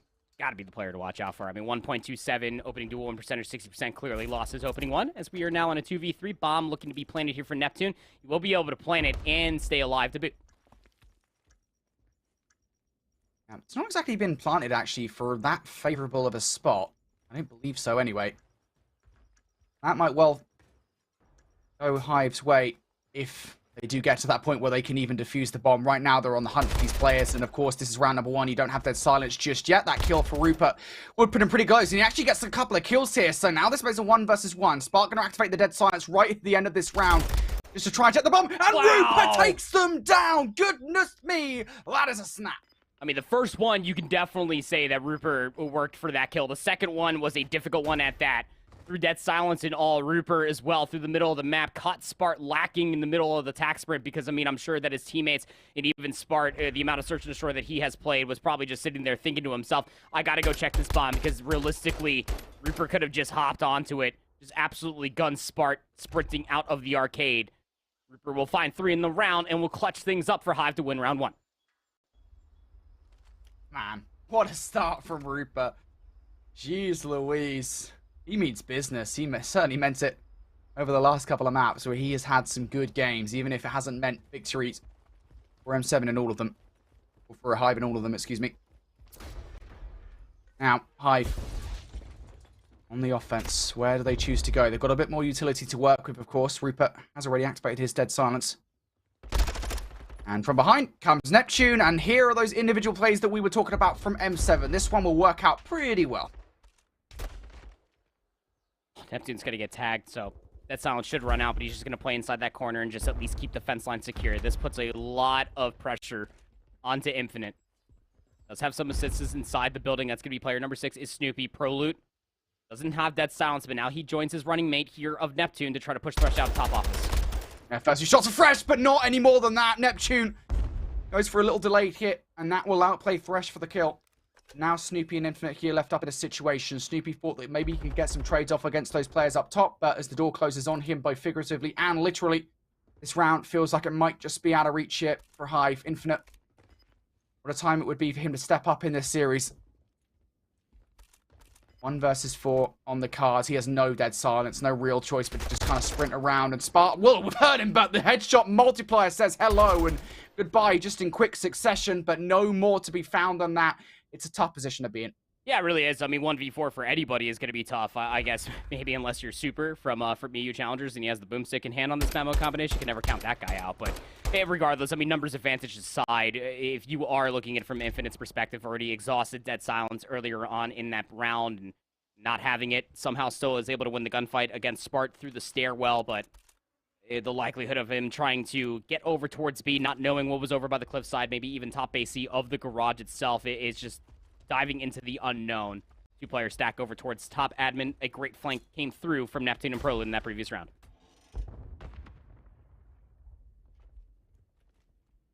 All right, well, Millennium 7 hit. Got that round victory under their belt. Good starts coming out from Neptune and Spark specifically. Now the former of those 2 players activating the Dead Silence. He's trying to clear some space inside the A site, but now there's nobody to contest with. This bomb will very quickly go down. Bomb's going to get planted. Neptune's just going to play inside the site. Prolud utilizes Dead Silence. He's just going to play inside of lockers. Going to continuously push out. He sees Reaper over there. Wisely enough, Prolud does not take that gunfight. You probably could have killed him, to be fair. Yeah, every single shot, which we know that Prolud, given what he's done this series thus far, is more than capable of. Let's get taken down by Thresh. Heard in from behind as his Dead Silence was depleted. Now 2 versus 3. Make this a 1 versus 3. It's all on Neptune inside the corner. And Neptune stands onto the second. And the third as well. Goodness me. Neptune slaps him up. Goodness me. Neptune has come to play. 6-1 now through 3 rounds of play on the LOC Search and Destroy. Low 1v3, putting him on skates as well. Goodness. It's just the little things that Neptune does as well that keeps players always guessing, just laying prone behind the door. Why would you just burst through the door and immediately just look at your feet? You're almost expecting him to either be behind the couches, if not against the lockers inside the A-bomb site. It's just not the case at all. They're just laying prone, waiting for the door to smack open, and that's the case at all. The second fight, absolutely crazy stuff that Neptune was able to even find that headshot. 2-1 goes the round count. Hive back on offense. And I see shots going out early on and towards this round. Ruper's going to win the first blood pretty convincingly so, and Snoopy follows up with another one. Fortunately enough, there is a response coming out from Millennium 7. Now it's Spartan Mohawk left up here in a 2 versus 3, and how quickly the tables have turned. Now it's Infinite once again left up in a 1 versus X. Enough, it's 1v2. He pops Dead Silence. Half of it was exhausted just to go for reposition, and Spart, with the Vaznev in hand, gets the read. There's no way he got an audio cue. Dead Silence was popped. That bomb is going to get defused, and oh man, ARs here from Millennium 7 show up in a big way, and it's not like they did anything too cutesy, right? I mean, they're just playing these very, very normal angles. It's a beautiful, beautiful little thing here. Mohawk, I don't even know what to call it. It's like, it's not a painting. It's like almost like it looks like a carving, but I mean, Mohawk likes it. Gotta love it as well. Like an offering. Like an offerenda? It's like the offering to the Search and Destroy gods here on LSC Low Search and Destroy, because that's exactly what M7 need, especially with coming into this one at what, at 1 and 2? Could have fooled me. I mean, I think that the dastardly thing about this, right, if it wasn't for that Ruper 1 versus 2, was it, at the start, whatever it was, a 3-piece that he shouldn't have got, this is 4-0. Like, yeah, M7 would be flawless so far in this Search and Destroy. That is not a good look for Hive at this point in time. Gotta find a way to get the wheels turning right about now. Maybe Snoopy can get it done. Yep, aggression coming out from Snoopy. Gotta imagine that was a Dead Silence play. Thresh also going to double up now elsewhere, and Prolud left up in a 1 versus 4. Well, we called for them to get something going. Feels like this is it. Yep, there it goes. Big round. A decisive round at that. I mean, everybody saying alive is pretty decisive to me. If you are Hive, and they kind of change pace a little bit here. Again, it's mostly Snoopy who's just causing stress through the middle of the map, has some assistance from player Top Kitchen as well. And then you're also taking a look at a player just to push all the way up, not necessarily inside the football field, but he was inside of that fence lining as well, just immediately off the rip, utilizing resources, stuns, grenades, whatever may have you, keeping Millennium 7 trapped inside the arcade and their side of the map. I've just immediately put themselves in the prime positions to be able to deal with these players as they were waltzing towards that A site. Bring this within 1. Hive on the offense last time around, they got picked off pretty early. Ruper's nade will land right at the feet of Prolud. Their response has to be, you have to feel, if anything, by Neptune, who has been stunned up. They know, relatively speaking, where he is. A stun of his own would connect. Actually, I think it just flicks off the wall and onto an adjacent wall that's nowhere near that player sitting up top, but it's okay because Mohawk has taken Snoopy down. It's only okay momentarily because Ruper's very quick to trade. Mohawk needs to move here. Dead Silence exhausted. About to run out, but it looks like he's about to be jumping up. Gets some shots, does not confirm the kill. Just gives away his positioning. The wall bang shots. What is that? Mohawk takes down Rupert inside of admin 2v2. And Mohawk's so confident there that Rupert was just sitting, or at least I don't think he knew it was Rupert. Somebody was sitting on the other side. Now Infinite is going to Scarpa towards B. I'm going to be planted here on a very wide stretch. I think Mohawk, has he heard somebody on the other side of this tent? I think Thresh definitely heard Mohawk on the other side of this tent. Nope. They had no idea. No idea about one another whatsoever. Mohawk's going to take him down in the end. Now Infinite once again. Third attempt here at a 1 versus X situation. The early shots reveal his position. Now you have to imagine that Neptune and Mohawk would just go at this, and Infinite gets some horrible timing, and Neptune takes that every single day of the week. That's tough. I mean, that is... We're just talking milliseconds as far as timing for Infinite just to hold that angle, and he would have caught Neptune trying to flank around the opposite side of the garage. Already had the information on a Mohawk, and to be quite frank, had him entirely weak, but... Man, that is just unfortunate. It's just so many times that we've seen Infinite in these 1vx situations. You're not wrong to call it out, which is interesting because it's typically either your sniper or your main AR that gets caught in these situations when it comes down to search and destroy, but Infinite finds himself there an unfortunate amount of times. Big round win here coming through for for Millennium 7, excuse me, and that was off of a very good start for Hive on their offensive attempt. I mean, it mostly comes through from Mohawk, just hitting Dead Silence all the way through the football field, found Rupert through the door of admin. Made sure to force out that 2v2, keeping numbers marginalized. Yeah, so, to be fair, I don't think there's anything like overarching that's going wrong for Hive Street Mob here in the search and destroy. A lot of it is just going to come down to individual plays, individual kills, and maybe Neptune is going to exemplify that here. Unfortunately, he finds himself in a 1 versus 2 and somehow still converts. What? Somehow still gets Snoopy in that play. Down to 19 HP he goes, but he's made the escape. Yep, it's the great escape. 4v2, Infinite. Oh, he's going to get a lot of information off this. Sniper still in hand there from Spar. Throws a warning shot as Infinite is just barreling his way towards bottom lockers. He knows this is going to be BXQ, but he's leaving Rupert on his lonesome. Maybe try to deal with Spart inside a house. That silence pop. Infinite should get one for free. Bomb still being planted here at B. Neptune gets up, and Infinite gets the kill, down to 1 HP, but the damage is done. And now Infinite's just going to get on the fuse. Rupert on the other side. Rupert for the double! It happens just off screen, but goodness me, what is that? Infinite and Rupert individually make that 2v4 happen. I mean, Rupert is just playing his heart out in this LSELO search and destroy. 10 and 4 now. These are like Snoopy level numbers. Again, it's not saying that Rupert doesn't drop numbers like this. He's actually become a really good anchor for this Hive roster as far as search and destroy is concerned. It's just for the 2v4 there for Hive to fully bring themselves back in. You're going to count your blessings that both Rupert and Infinite had Dead Silence available. Infinite and Rupert isolating themselves on 2 different sides of the map. Rupert just making sure that they had to deal with Spart, who was inside a house for a long, long time. Just gets underneath the line of sight of Spart from that scope, who was looking over by the garage, trying to get the trade onto Infinite, who pops Dead Silence, comes around the back, bursts through the door like the Kool-Aid man, and was able to find that kill onto the bomb planter after taking care of Neptune, shooting him in the back. A big round to have here for Hive, again, bringing it within 1. A massive round. Can't stress that enough. The difference between 5-2 and 4-3. Monumental. Hive still hanging on. It's one of those plays, though, we always talk about, kind of critical of it earlier on with LM7, just so reliant on these flanking plays. Neptune's Dead Silence about to run out, though, so he's probably going to get hurt here if he's not careful about it. And yeah, Snoopy's like, someone's stomping around in the back line. Neptune goes down, but it's okay because Mohawk is there to follow up. Yeah, it wasn't just a solo player push around the back. It was Mohawk as well, but he can't escape. Thresh will chase that down, and we'll be able to find that kill. So now it's Spart in a 1vx situation and immediately gets looked at from that top Alphys area. 2 rounds in a row. Hive have brought this back to even.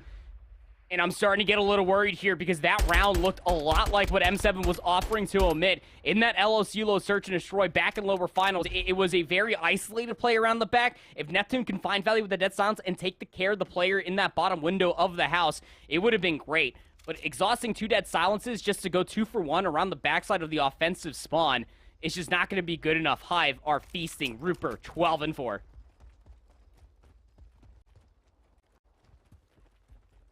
And Hive really fighting to keep up with M7 here in this game. They found some responses when required. Now 1v1 to kill this round, and Mohawk almost doesn't get that kill, but Infinite has been dealt with. An attempted flank that will be shut down there by Hive.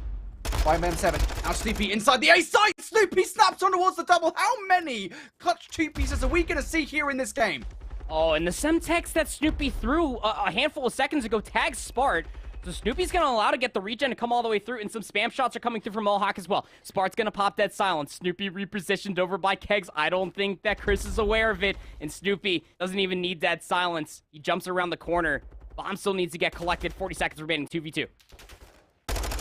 Big trade to make here, though, and Mohawk didn't even get tagged once there. Fortunately enough, Reaper does take him down, and now Spart has made a ton of noise here in this attempt to try and even the odds. 1v1-1. Down to 35 he goes. Reaper knows that in this situation, he's just been spotted out, though. That's so tough. I was going to say that he doesn't need to do anything. Now he does, as the bomb will be planted. Where does Reaper go with this one? About to clash inside the bar. I don't think Reaper's got Dead Silence at the moment.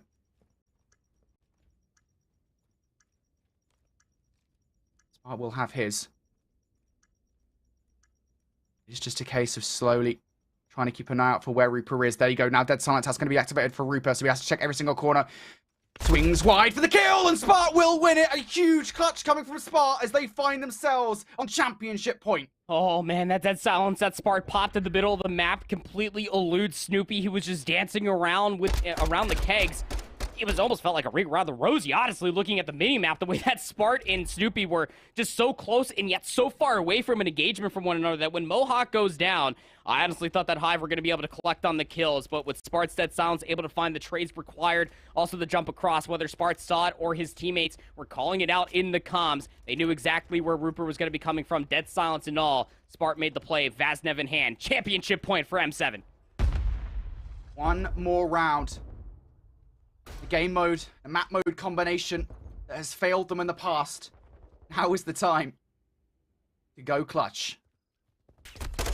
First blood. Snoopy puts some shots out. That stun will tag, but Neptune needing to be cautious about it. If he goes out for the kill, yeah, prematurely, Reaper will punish. 3 numbers in favor of the offense. And Infinite still wants his A bomb site. What a reaction coming through from Prolud. He gets inside this bomb site. But it's going to have to be an isolated play as both Spart and Mohawk are top and bottom kitchen.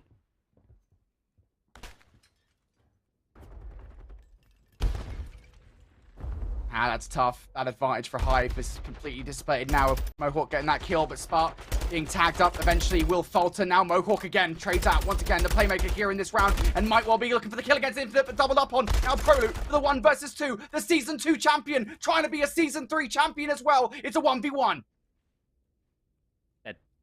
Has no Dead Silence. Trophy system is in the back pocket. Has Reaper popped Dead Silence? Yeah, he sure has. 17 seconds remaining, and he's getting completely rewrap over by B. Does not want to take that isolated 1v1 versus the SMG of Prolud.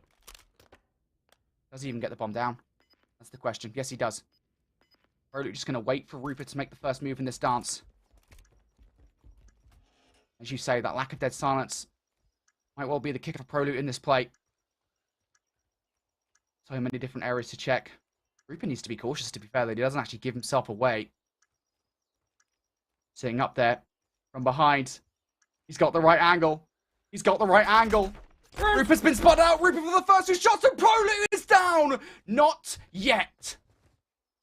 We go to a round 11. And Hive need it. What side of the map are they going to get? That was Reaper's 15th kill. And again, just the situational awareness coming through from Reaper was looking over at the tools, top kitchen, top admin, every single angle that he had to offer from that top AC position, that it came down to timing just to turn around. Just a dagger when you're looking at it from Prolud's perspective. He had a trophy system in that clutch 1v1. Going to be a 1v2 there in the end for a championship. It's simply not meant to be. Millennium 7, round 11 offense. And how different is this from the last one on LTLO Search and Destroy aggression from Millennium 7? Into towards the courtyard they go. It's like they're playing bloody Control. This is fast. It's furious. It's venomous. And it garners quite a lot of map control early on here for M7 up top. So Spartan, oh my god, Spart completely explodes. And he's seen Snoopy as well. Oh, it's such a big 2-piece coming through from Spart to open up this round. Now it forces the hand on the opposite side. Thresh is going to invest Dead Silence. He's going to try to flip the map, but he's no longer with his teammate. You got to take Spart out of that position as soon as he moves out. Should be spotted out by Mohawk, who's actually up there now. And Snoopy, I mean, he's just got to wait at this point in time for Dead Silence. M7 aren't immediately jumping for a plant here. They think they can kind of draw out these last couple of players. Not being premature about it. It's about where they go. Finally, Snoopy, Dead Silence has been activated. On the other side of screen, Fresh goes huge for 2. Now Neptune isolated. Snoopy, might he catch these players off guard? The Dead Silence about to go down. He's just spotted out Mohawk. He's going straight for this gunfight. The shots are good, but not good enough. And I'll swing in wide for the kill. A 1 versus 2 now for Neptune for the championship. There's one. Fresh on the other side of Cakes. Neptune not gonna win the gunfight, and Fresh with 3 in the final round. Hive, they will not go quietly. Oh, they're not gonna go without a fight, Brody. Get your vamos in chat. We got ourselves a map number 6. Hive stay alive in grand finals by the skin of their teeth. Holy clutch rounds coming out from Hive. It started off in the round where Rupert had an egregious 1v3. He finishes 15-6 for crying out loud. Infinite having a much better map here as far as El Cielo is concerned, but woo, man, I mean, you can see my forehead is glistening. I was worried there in that round 11. The way that I saw Thresh pop Dead Silence, he started rushing all the way through that fence line, got up inside top admin. We didn't get to see the kills. It's tough to be able to gauge where these gunfights are going to come through, so don't fault the observers, because Snoopy still made a Dead Silence push around the back, and it was emphatic at that, because he caught Mohawk off guard, that at that point you knew where Neptune was going to be located at, was inside that A bomb site, because the bomb did just go down. But Thresh finding that 2-piece on the opposite side, what a response off of a very weird defensive rollout, I would say. It was equally as awkward as an offensive rollout for Millennium 7. It almost did feel like we were playing El Cielo Control there for a moment in time. The way that we saw a big old scuffle go over towards the tower, but nobody was expecting Spart to get inside of the radio tower the way that he did. He opened up with 2. The map got flipped. Thresh via Dead Silence finds 2 on the back end, finishes even at 8-8. We're not done yet, Brody. Grand Finals is not over yet.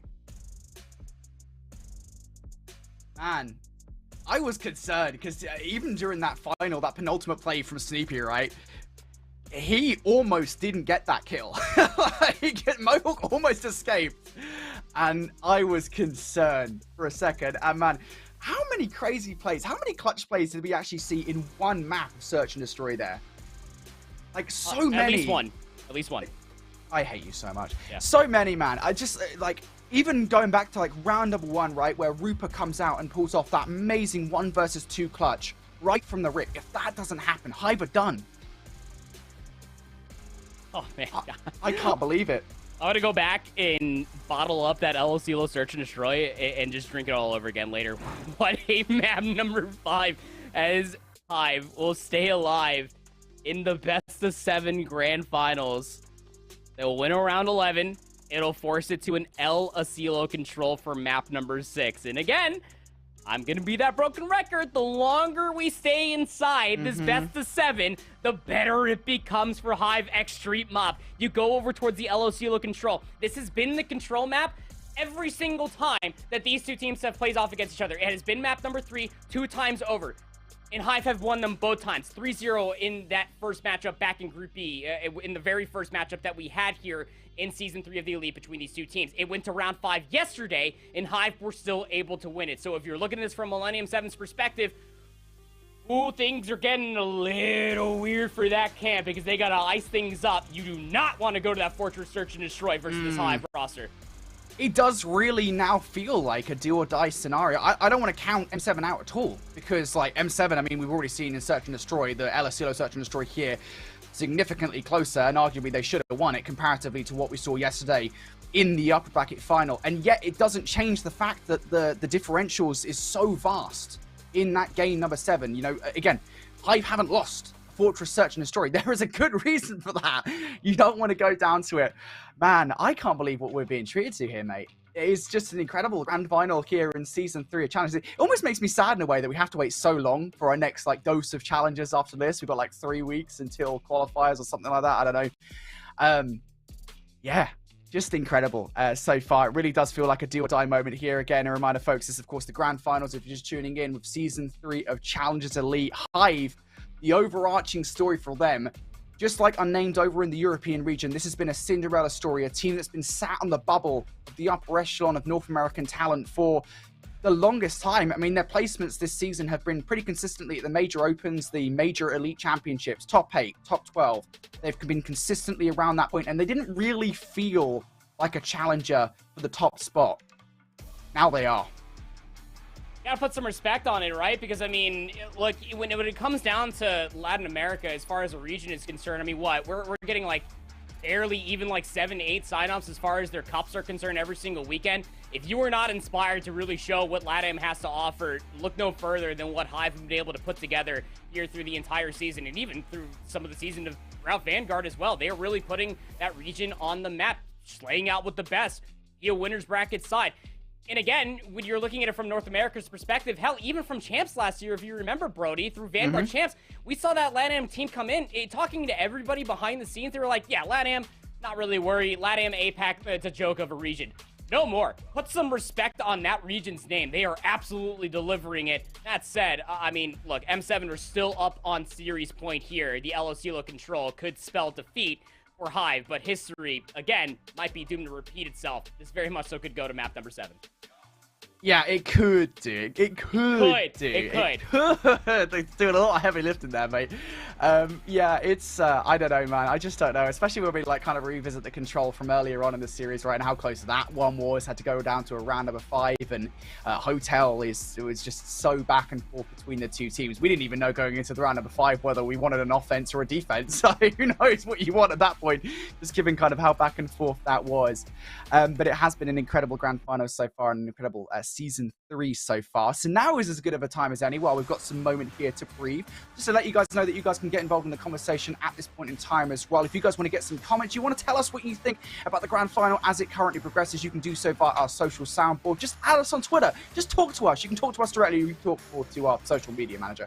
To be fair, at We Are Clutch GG. Get your comment in there with the hashtag Challengers Elite. Tell us what you think of us. Tell us what you think about our fits. Tell us what you think of Andy's beautiful face and the games going on at the moment as well. And we might put your tweet on stream as well if it's cool enough. If it's cool enough to hang with the cool kids here on the Challengers Elite broadcast. But man, Hive, one more map. We see a game number 7. I'm not gonna lie, Bias Caster. I'll take my butt off the fence here for a moment, mate. I don't want it. It's hard not to root for Hive, man. It's just, you look at these guys, and I just have, like, Snoopy's photo just, like looming in my head as well. It's just, he's a bunch of humble individuals coming down from that Hive X Street Mob Gaming roster, getting to talk to them at Texas. They knew the task at hand, especially through the entirety of the year, and hell, even through all the opens and coming into Season 3 of the Elite, they knew that they're the underdogs, but who doesn't love a good underdog story? Man, this Cinderella story surely can't end here on a map number 6. A Bias Caster aside, this M7 squad needs to wake back up, because when you go back and you look at that hotel control, honestly speaking, you really felt like that should have been in Millennium 7 map win. I mean, the way that we just saw, the way that they were playing throughout the entirety of that map, it's just absolutely absurd. I mean, Neptune went 41 and 31 in a hotel control, and they still lost. It's just the teamwork, the resilience, the tenacity, more words that you can throw about Hive just to describe them that just always keeps them in the fight. Just hope that if you are a fan of LATAM region and Hive X Street Mob Gaming, that they can deliver here on LOCLO Control and force that fortress map number 7. The entire, I mean, I was going to say the entire COD community is hoping for, right? Because who doesn't love a Game 7, right? We certainly love a Game 7. I think, you know, obviously everyone at home would love the entertainment of a Game 7 finish here as well. But obviously the M7 camp, all the friends and family, the supporters of that team, probably don't want a Game 7 here. They probably just want to get it done. And also, I think a reminder, guys, this is a game for $20,000. There's a 50,000 prize pool attached here with USD before the season began. Vast majority of that has been given away, but 20,000 to first place. I believe it's 10,000, I want to say, to second. So this is potentially a $10,000 game of Control if M7 can take it home here. Who knows, bud? Let's get into it. Get your frogs in chat if you want to see Hive be able to push this to a map number 7. This would be a good game mode to do it. Again, the 2 times that these teams have faced off against each other, Hive have been able to take the LOCLO control both of those times, and what a great opening break for them. Almost looking like that round 11, the way things started off. There's a big old scramble across that A control zone. Hive walking away with the kills. Yeah, nice enough start here from Hive and from Millennium 7. Now it's about getting out of the spawn trap. They aren't actually in that solid of a one just yet, to be fair.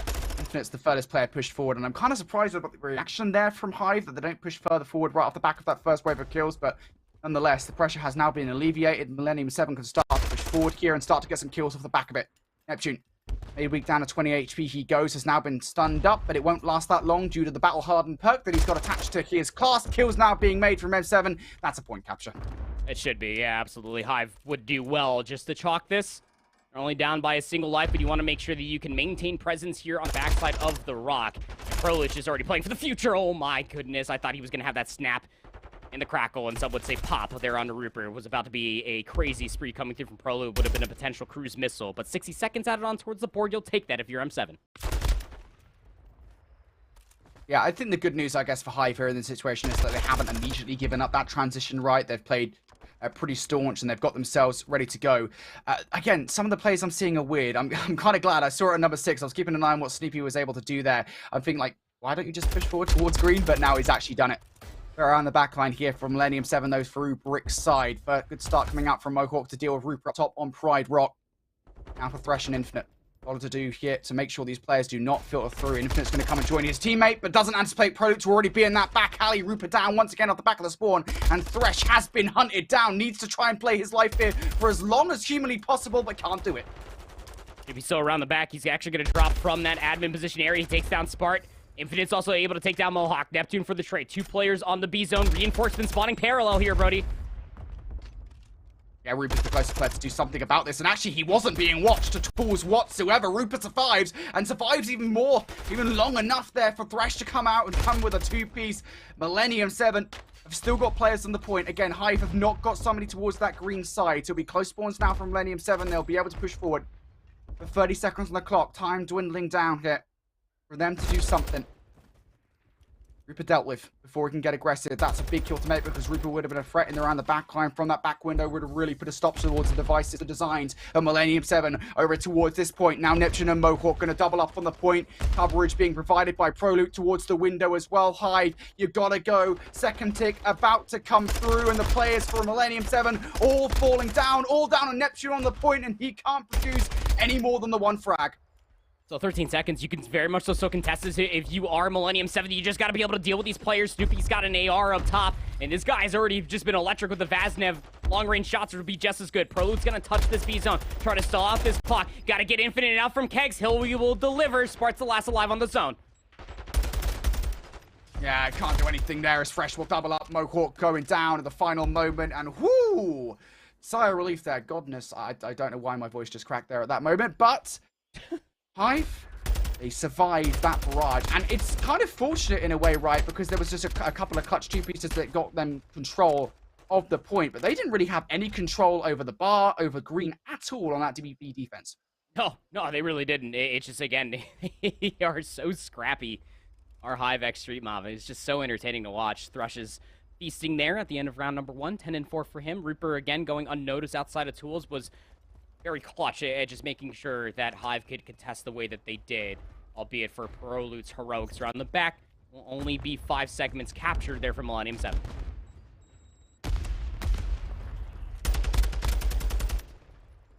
Hive now looking to try and garner some control over A to kick things off. Snoopy thought he was being all sneaky around the middle of the map, but Prolute's like, well, you thought you were being sneaky. You weren't.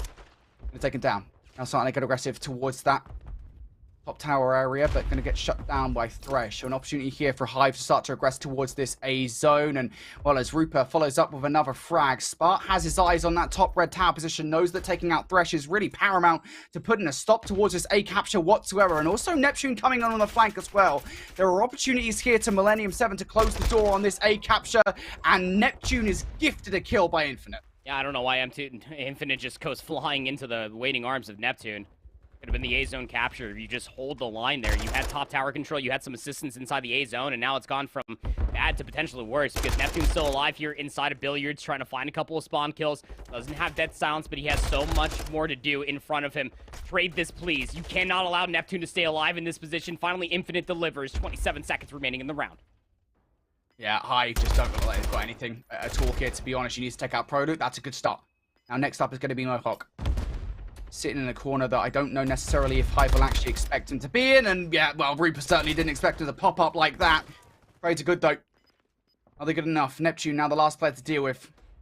Time will stop at 9.4 seconds. The door will close in his face there momentarily. Neptune just slams the other one open. Says, look, I mean, I'm going to contest, whether you like it or not. And they do more than that, though. There goes Snoopy. Now the players from up top need to kind of come down on towards the point and get their hands stuck in the mud. Build something from the ground up. Rupert, what can he get done? Absolutely nothing. Infinite, good for the trade. Now Mohawk next up to take down, and it's Mohawk for the double to potentially close out. Mohawk for the triple to close out. And that is a very strong defense from M7. Yeah, that's putting it lightly. I mean, they only allow a single segment to come all the way through. And again, it's a bold call there at the end for Millennium 7 to try to recontest that. It's okay to do it because the amount of lives that they had over Hive's head. It just felt like that Hive every single time off the respawn. There wasn't a whole lot of focus to maybe try to hit a route, try to get themselves back through the middle of the map, recontest through top kitchen area, and maybe get a good shake over at B.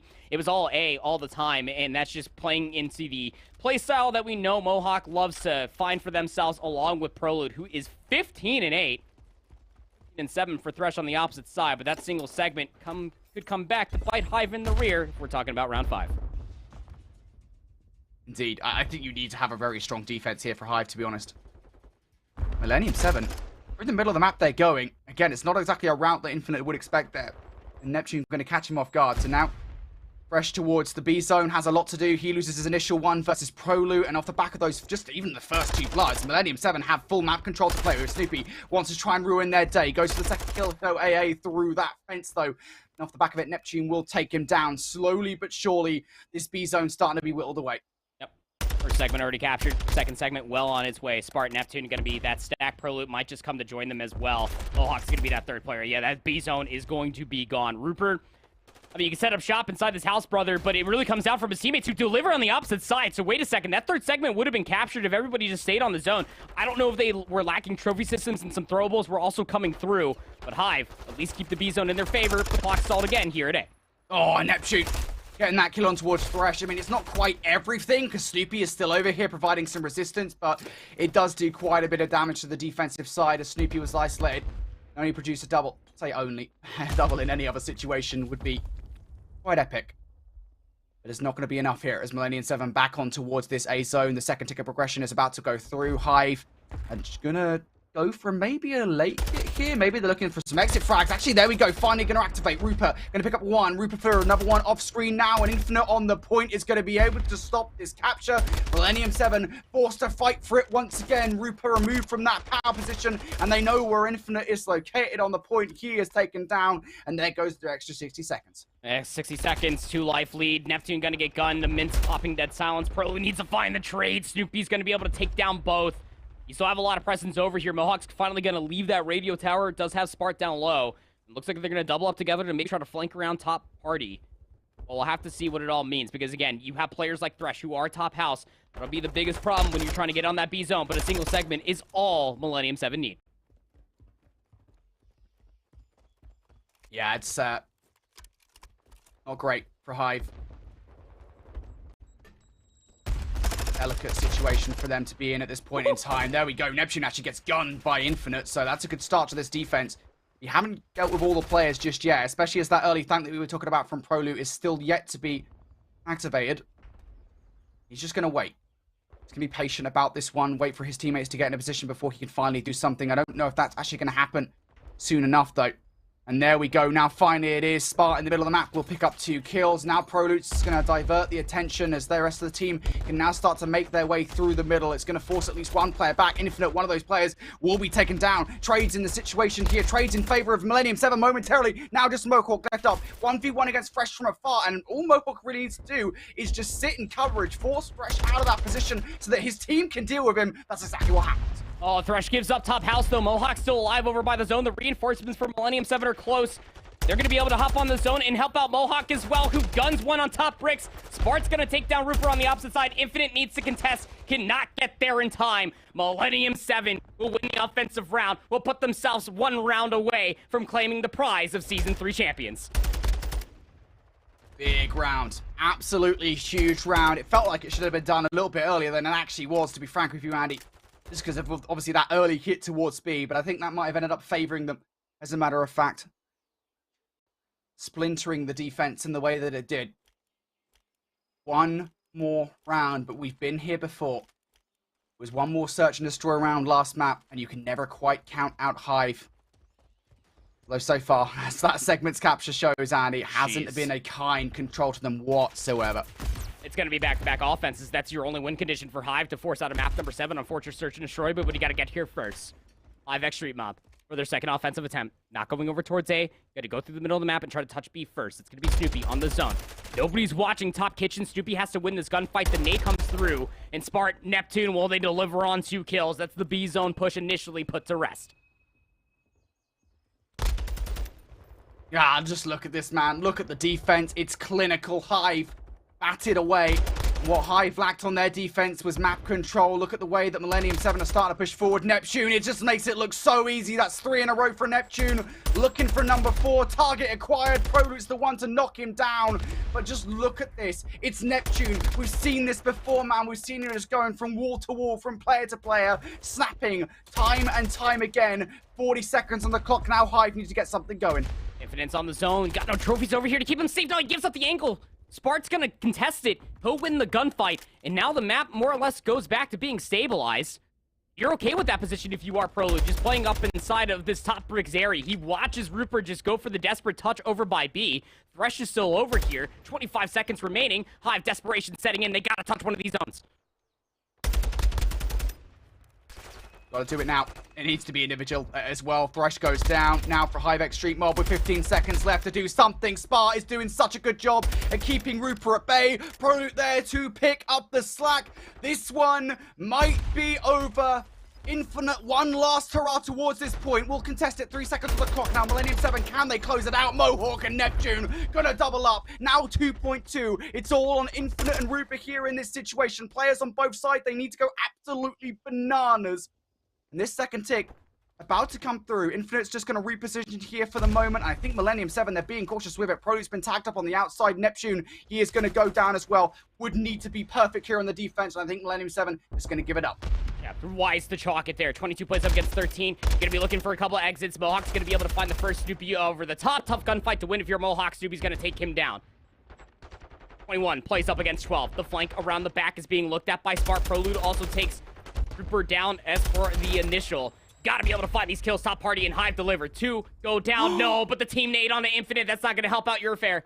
Oh, and they haven't removed the player from the power position as well. Prolute's watching bricks. You've got Neptune over towards green side, spawn trapping.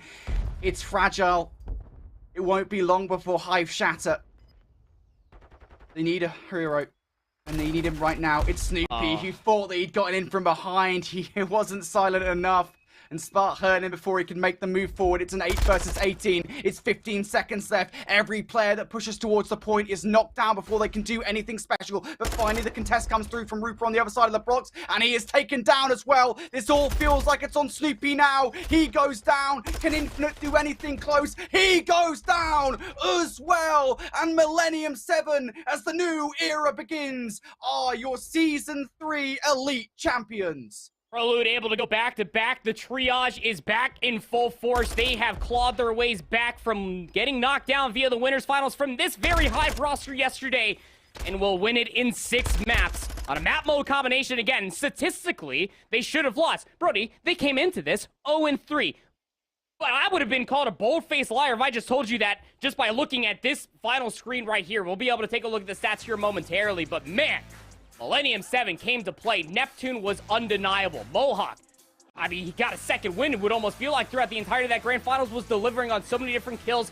Spart was consistent. Prolute was also just making some really good veteran and disciplined plays along the way.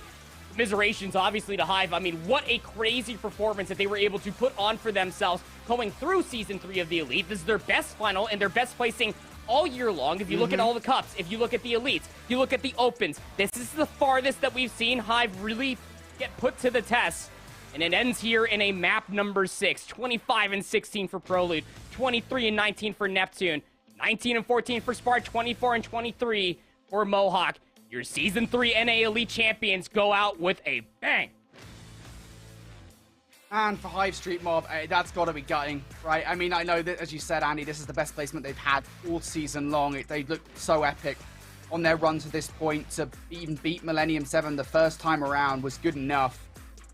And they'll be happy, at least even with second place, even if they were just so close to getting their first ever Elite Championship for LATAM under the belt, that it just is not to be. And you cannot deny the way in which Millennium 7 were able to get it done here in a map number 6, a dominant map number 6. I would say that it was the most dominant map in the best of 7, but I think the Hydra Hardpoint might take that cookie. Prolute, Spartan, Neptune, Mohawk, congratulations to Millennium 7, your Season 3 champions. Back on top for how long? We'll have to find out because we have a very long break in between Season 3 and 4. Obviously, a lot of weekend cups in between all of that, but man, when you take a look at this best of 7 series, it was going to be an uphill battle. We knew that much for HiveX Street Mob. But it's just unfortunate. That Hotel Search and Destroy, you really felt like that they were able to have a better outcome if you are Hive. Millennium 7 just too good early. They win those first 2 maps very, very swiftly.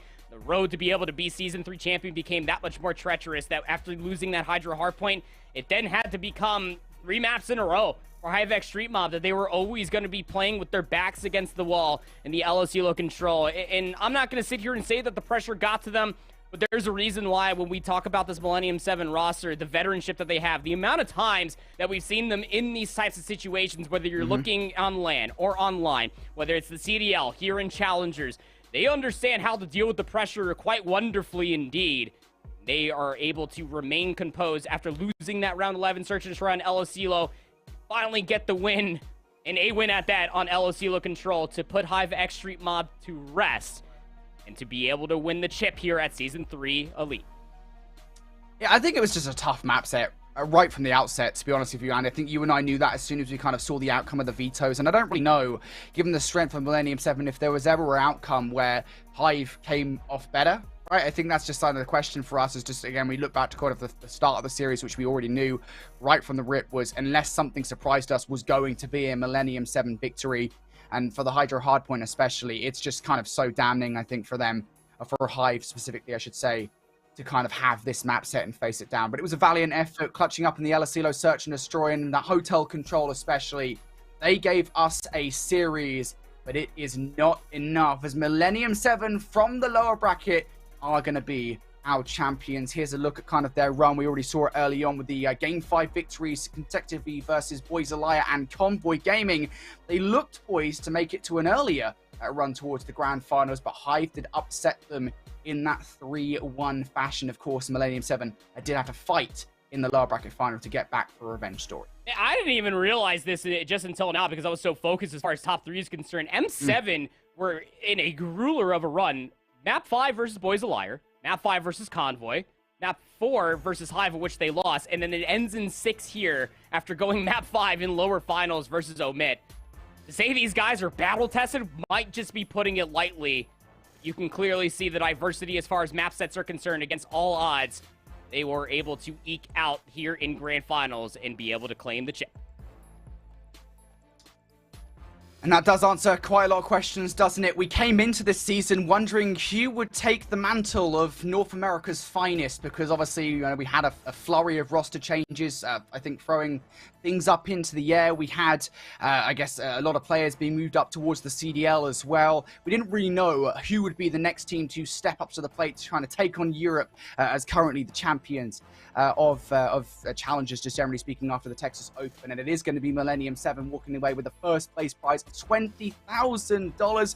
Quite a nice chunk of cash to walk away from the season with. Of course, Hive don't walk away empty-handed, though.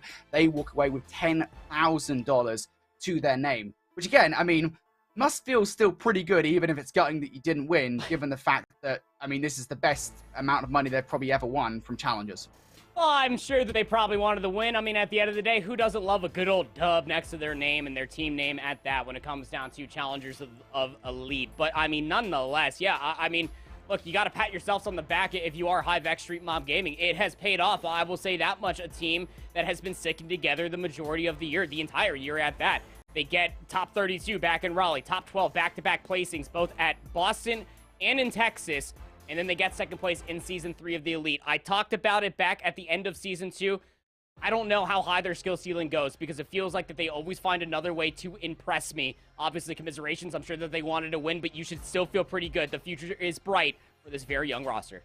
Absolutely is. Their stock is now skyrocketing after the back of Season 3 performance that has shocked the world, or the Challengers world, we'll say, at the very least. Hive SMG looking pretty hot, but Millennium 7, they are on fire.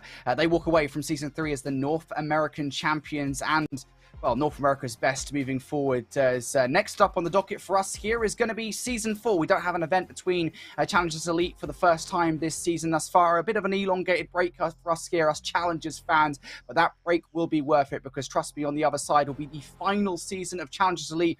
All that action begins on the 26th of April for Season 4 qualifiers. Before we stand ourselves away here, Andy, any closing thoughts, mate? I just want more. I mean, this break is going to be a long one. I got a couple beach trips in mind as well. I'm going to be coming back tanner than ever. Is my hair going to be long? Is it going to be short? What's it going to look like, Brody? I'm not too sure. Maybe you might come back tan as well. I know you got a vacation plan. I'm not too sure, man. But all I got to say is keep watching Challengers because you know, watching the CDL, where a lot of these new names are coming from. Dan Ghosty, Yuli. You got so many players just going through the gauntlet, through the pit down here as far as Challengers are concerned, trying to make their way back into the CDL. Some of the best players in the world are duking it out, not only in North America, but also in Europe as well. Just always keep it in mind. Challengers is lit this season. Yeah, absolutely it is. If you want to find out who the next biggest thing is going to be in the CDL, keep your eyes peeled for more Call of Duty Challengers action. And if you just want to find out what the best Call of Duty action is here, well, I mean, got it in Challengers, let's be honest. We're back with more Call of Duty Challengers for Season 4 on the 26th of April for those Season 4 qualifiers. But until then, we're going to be on a bit of a break. When we return, we're going to have some more Call of Duty Challengers. We'll see you guys then.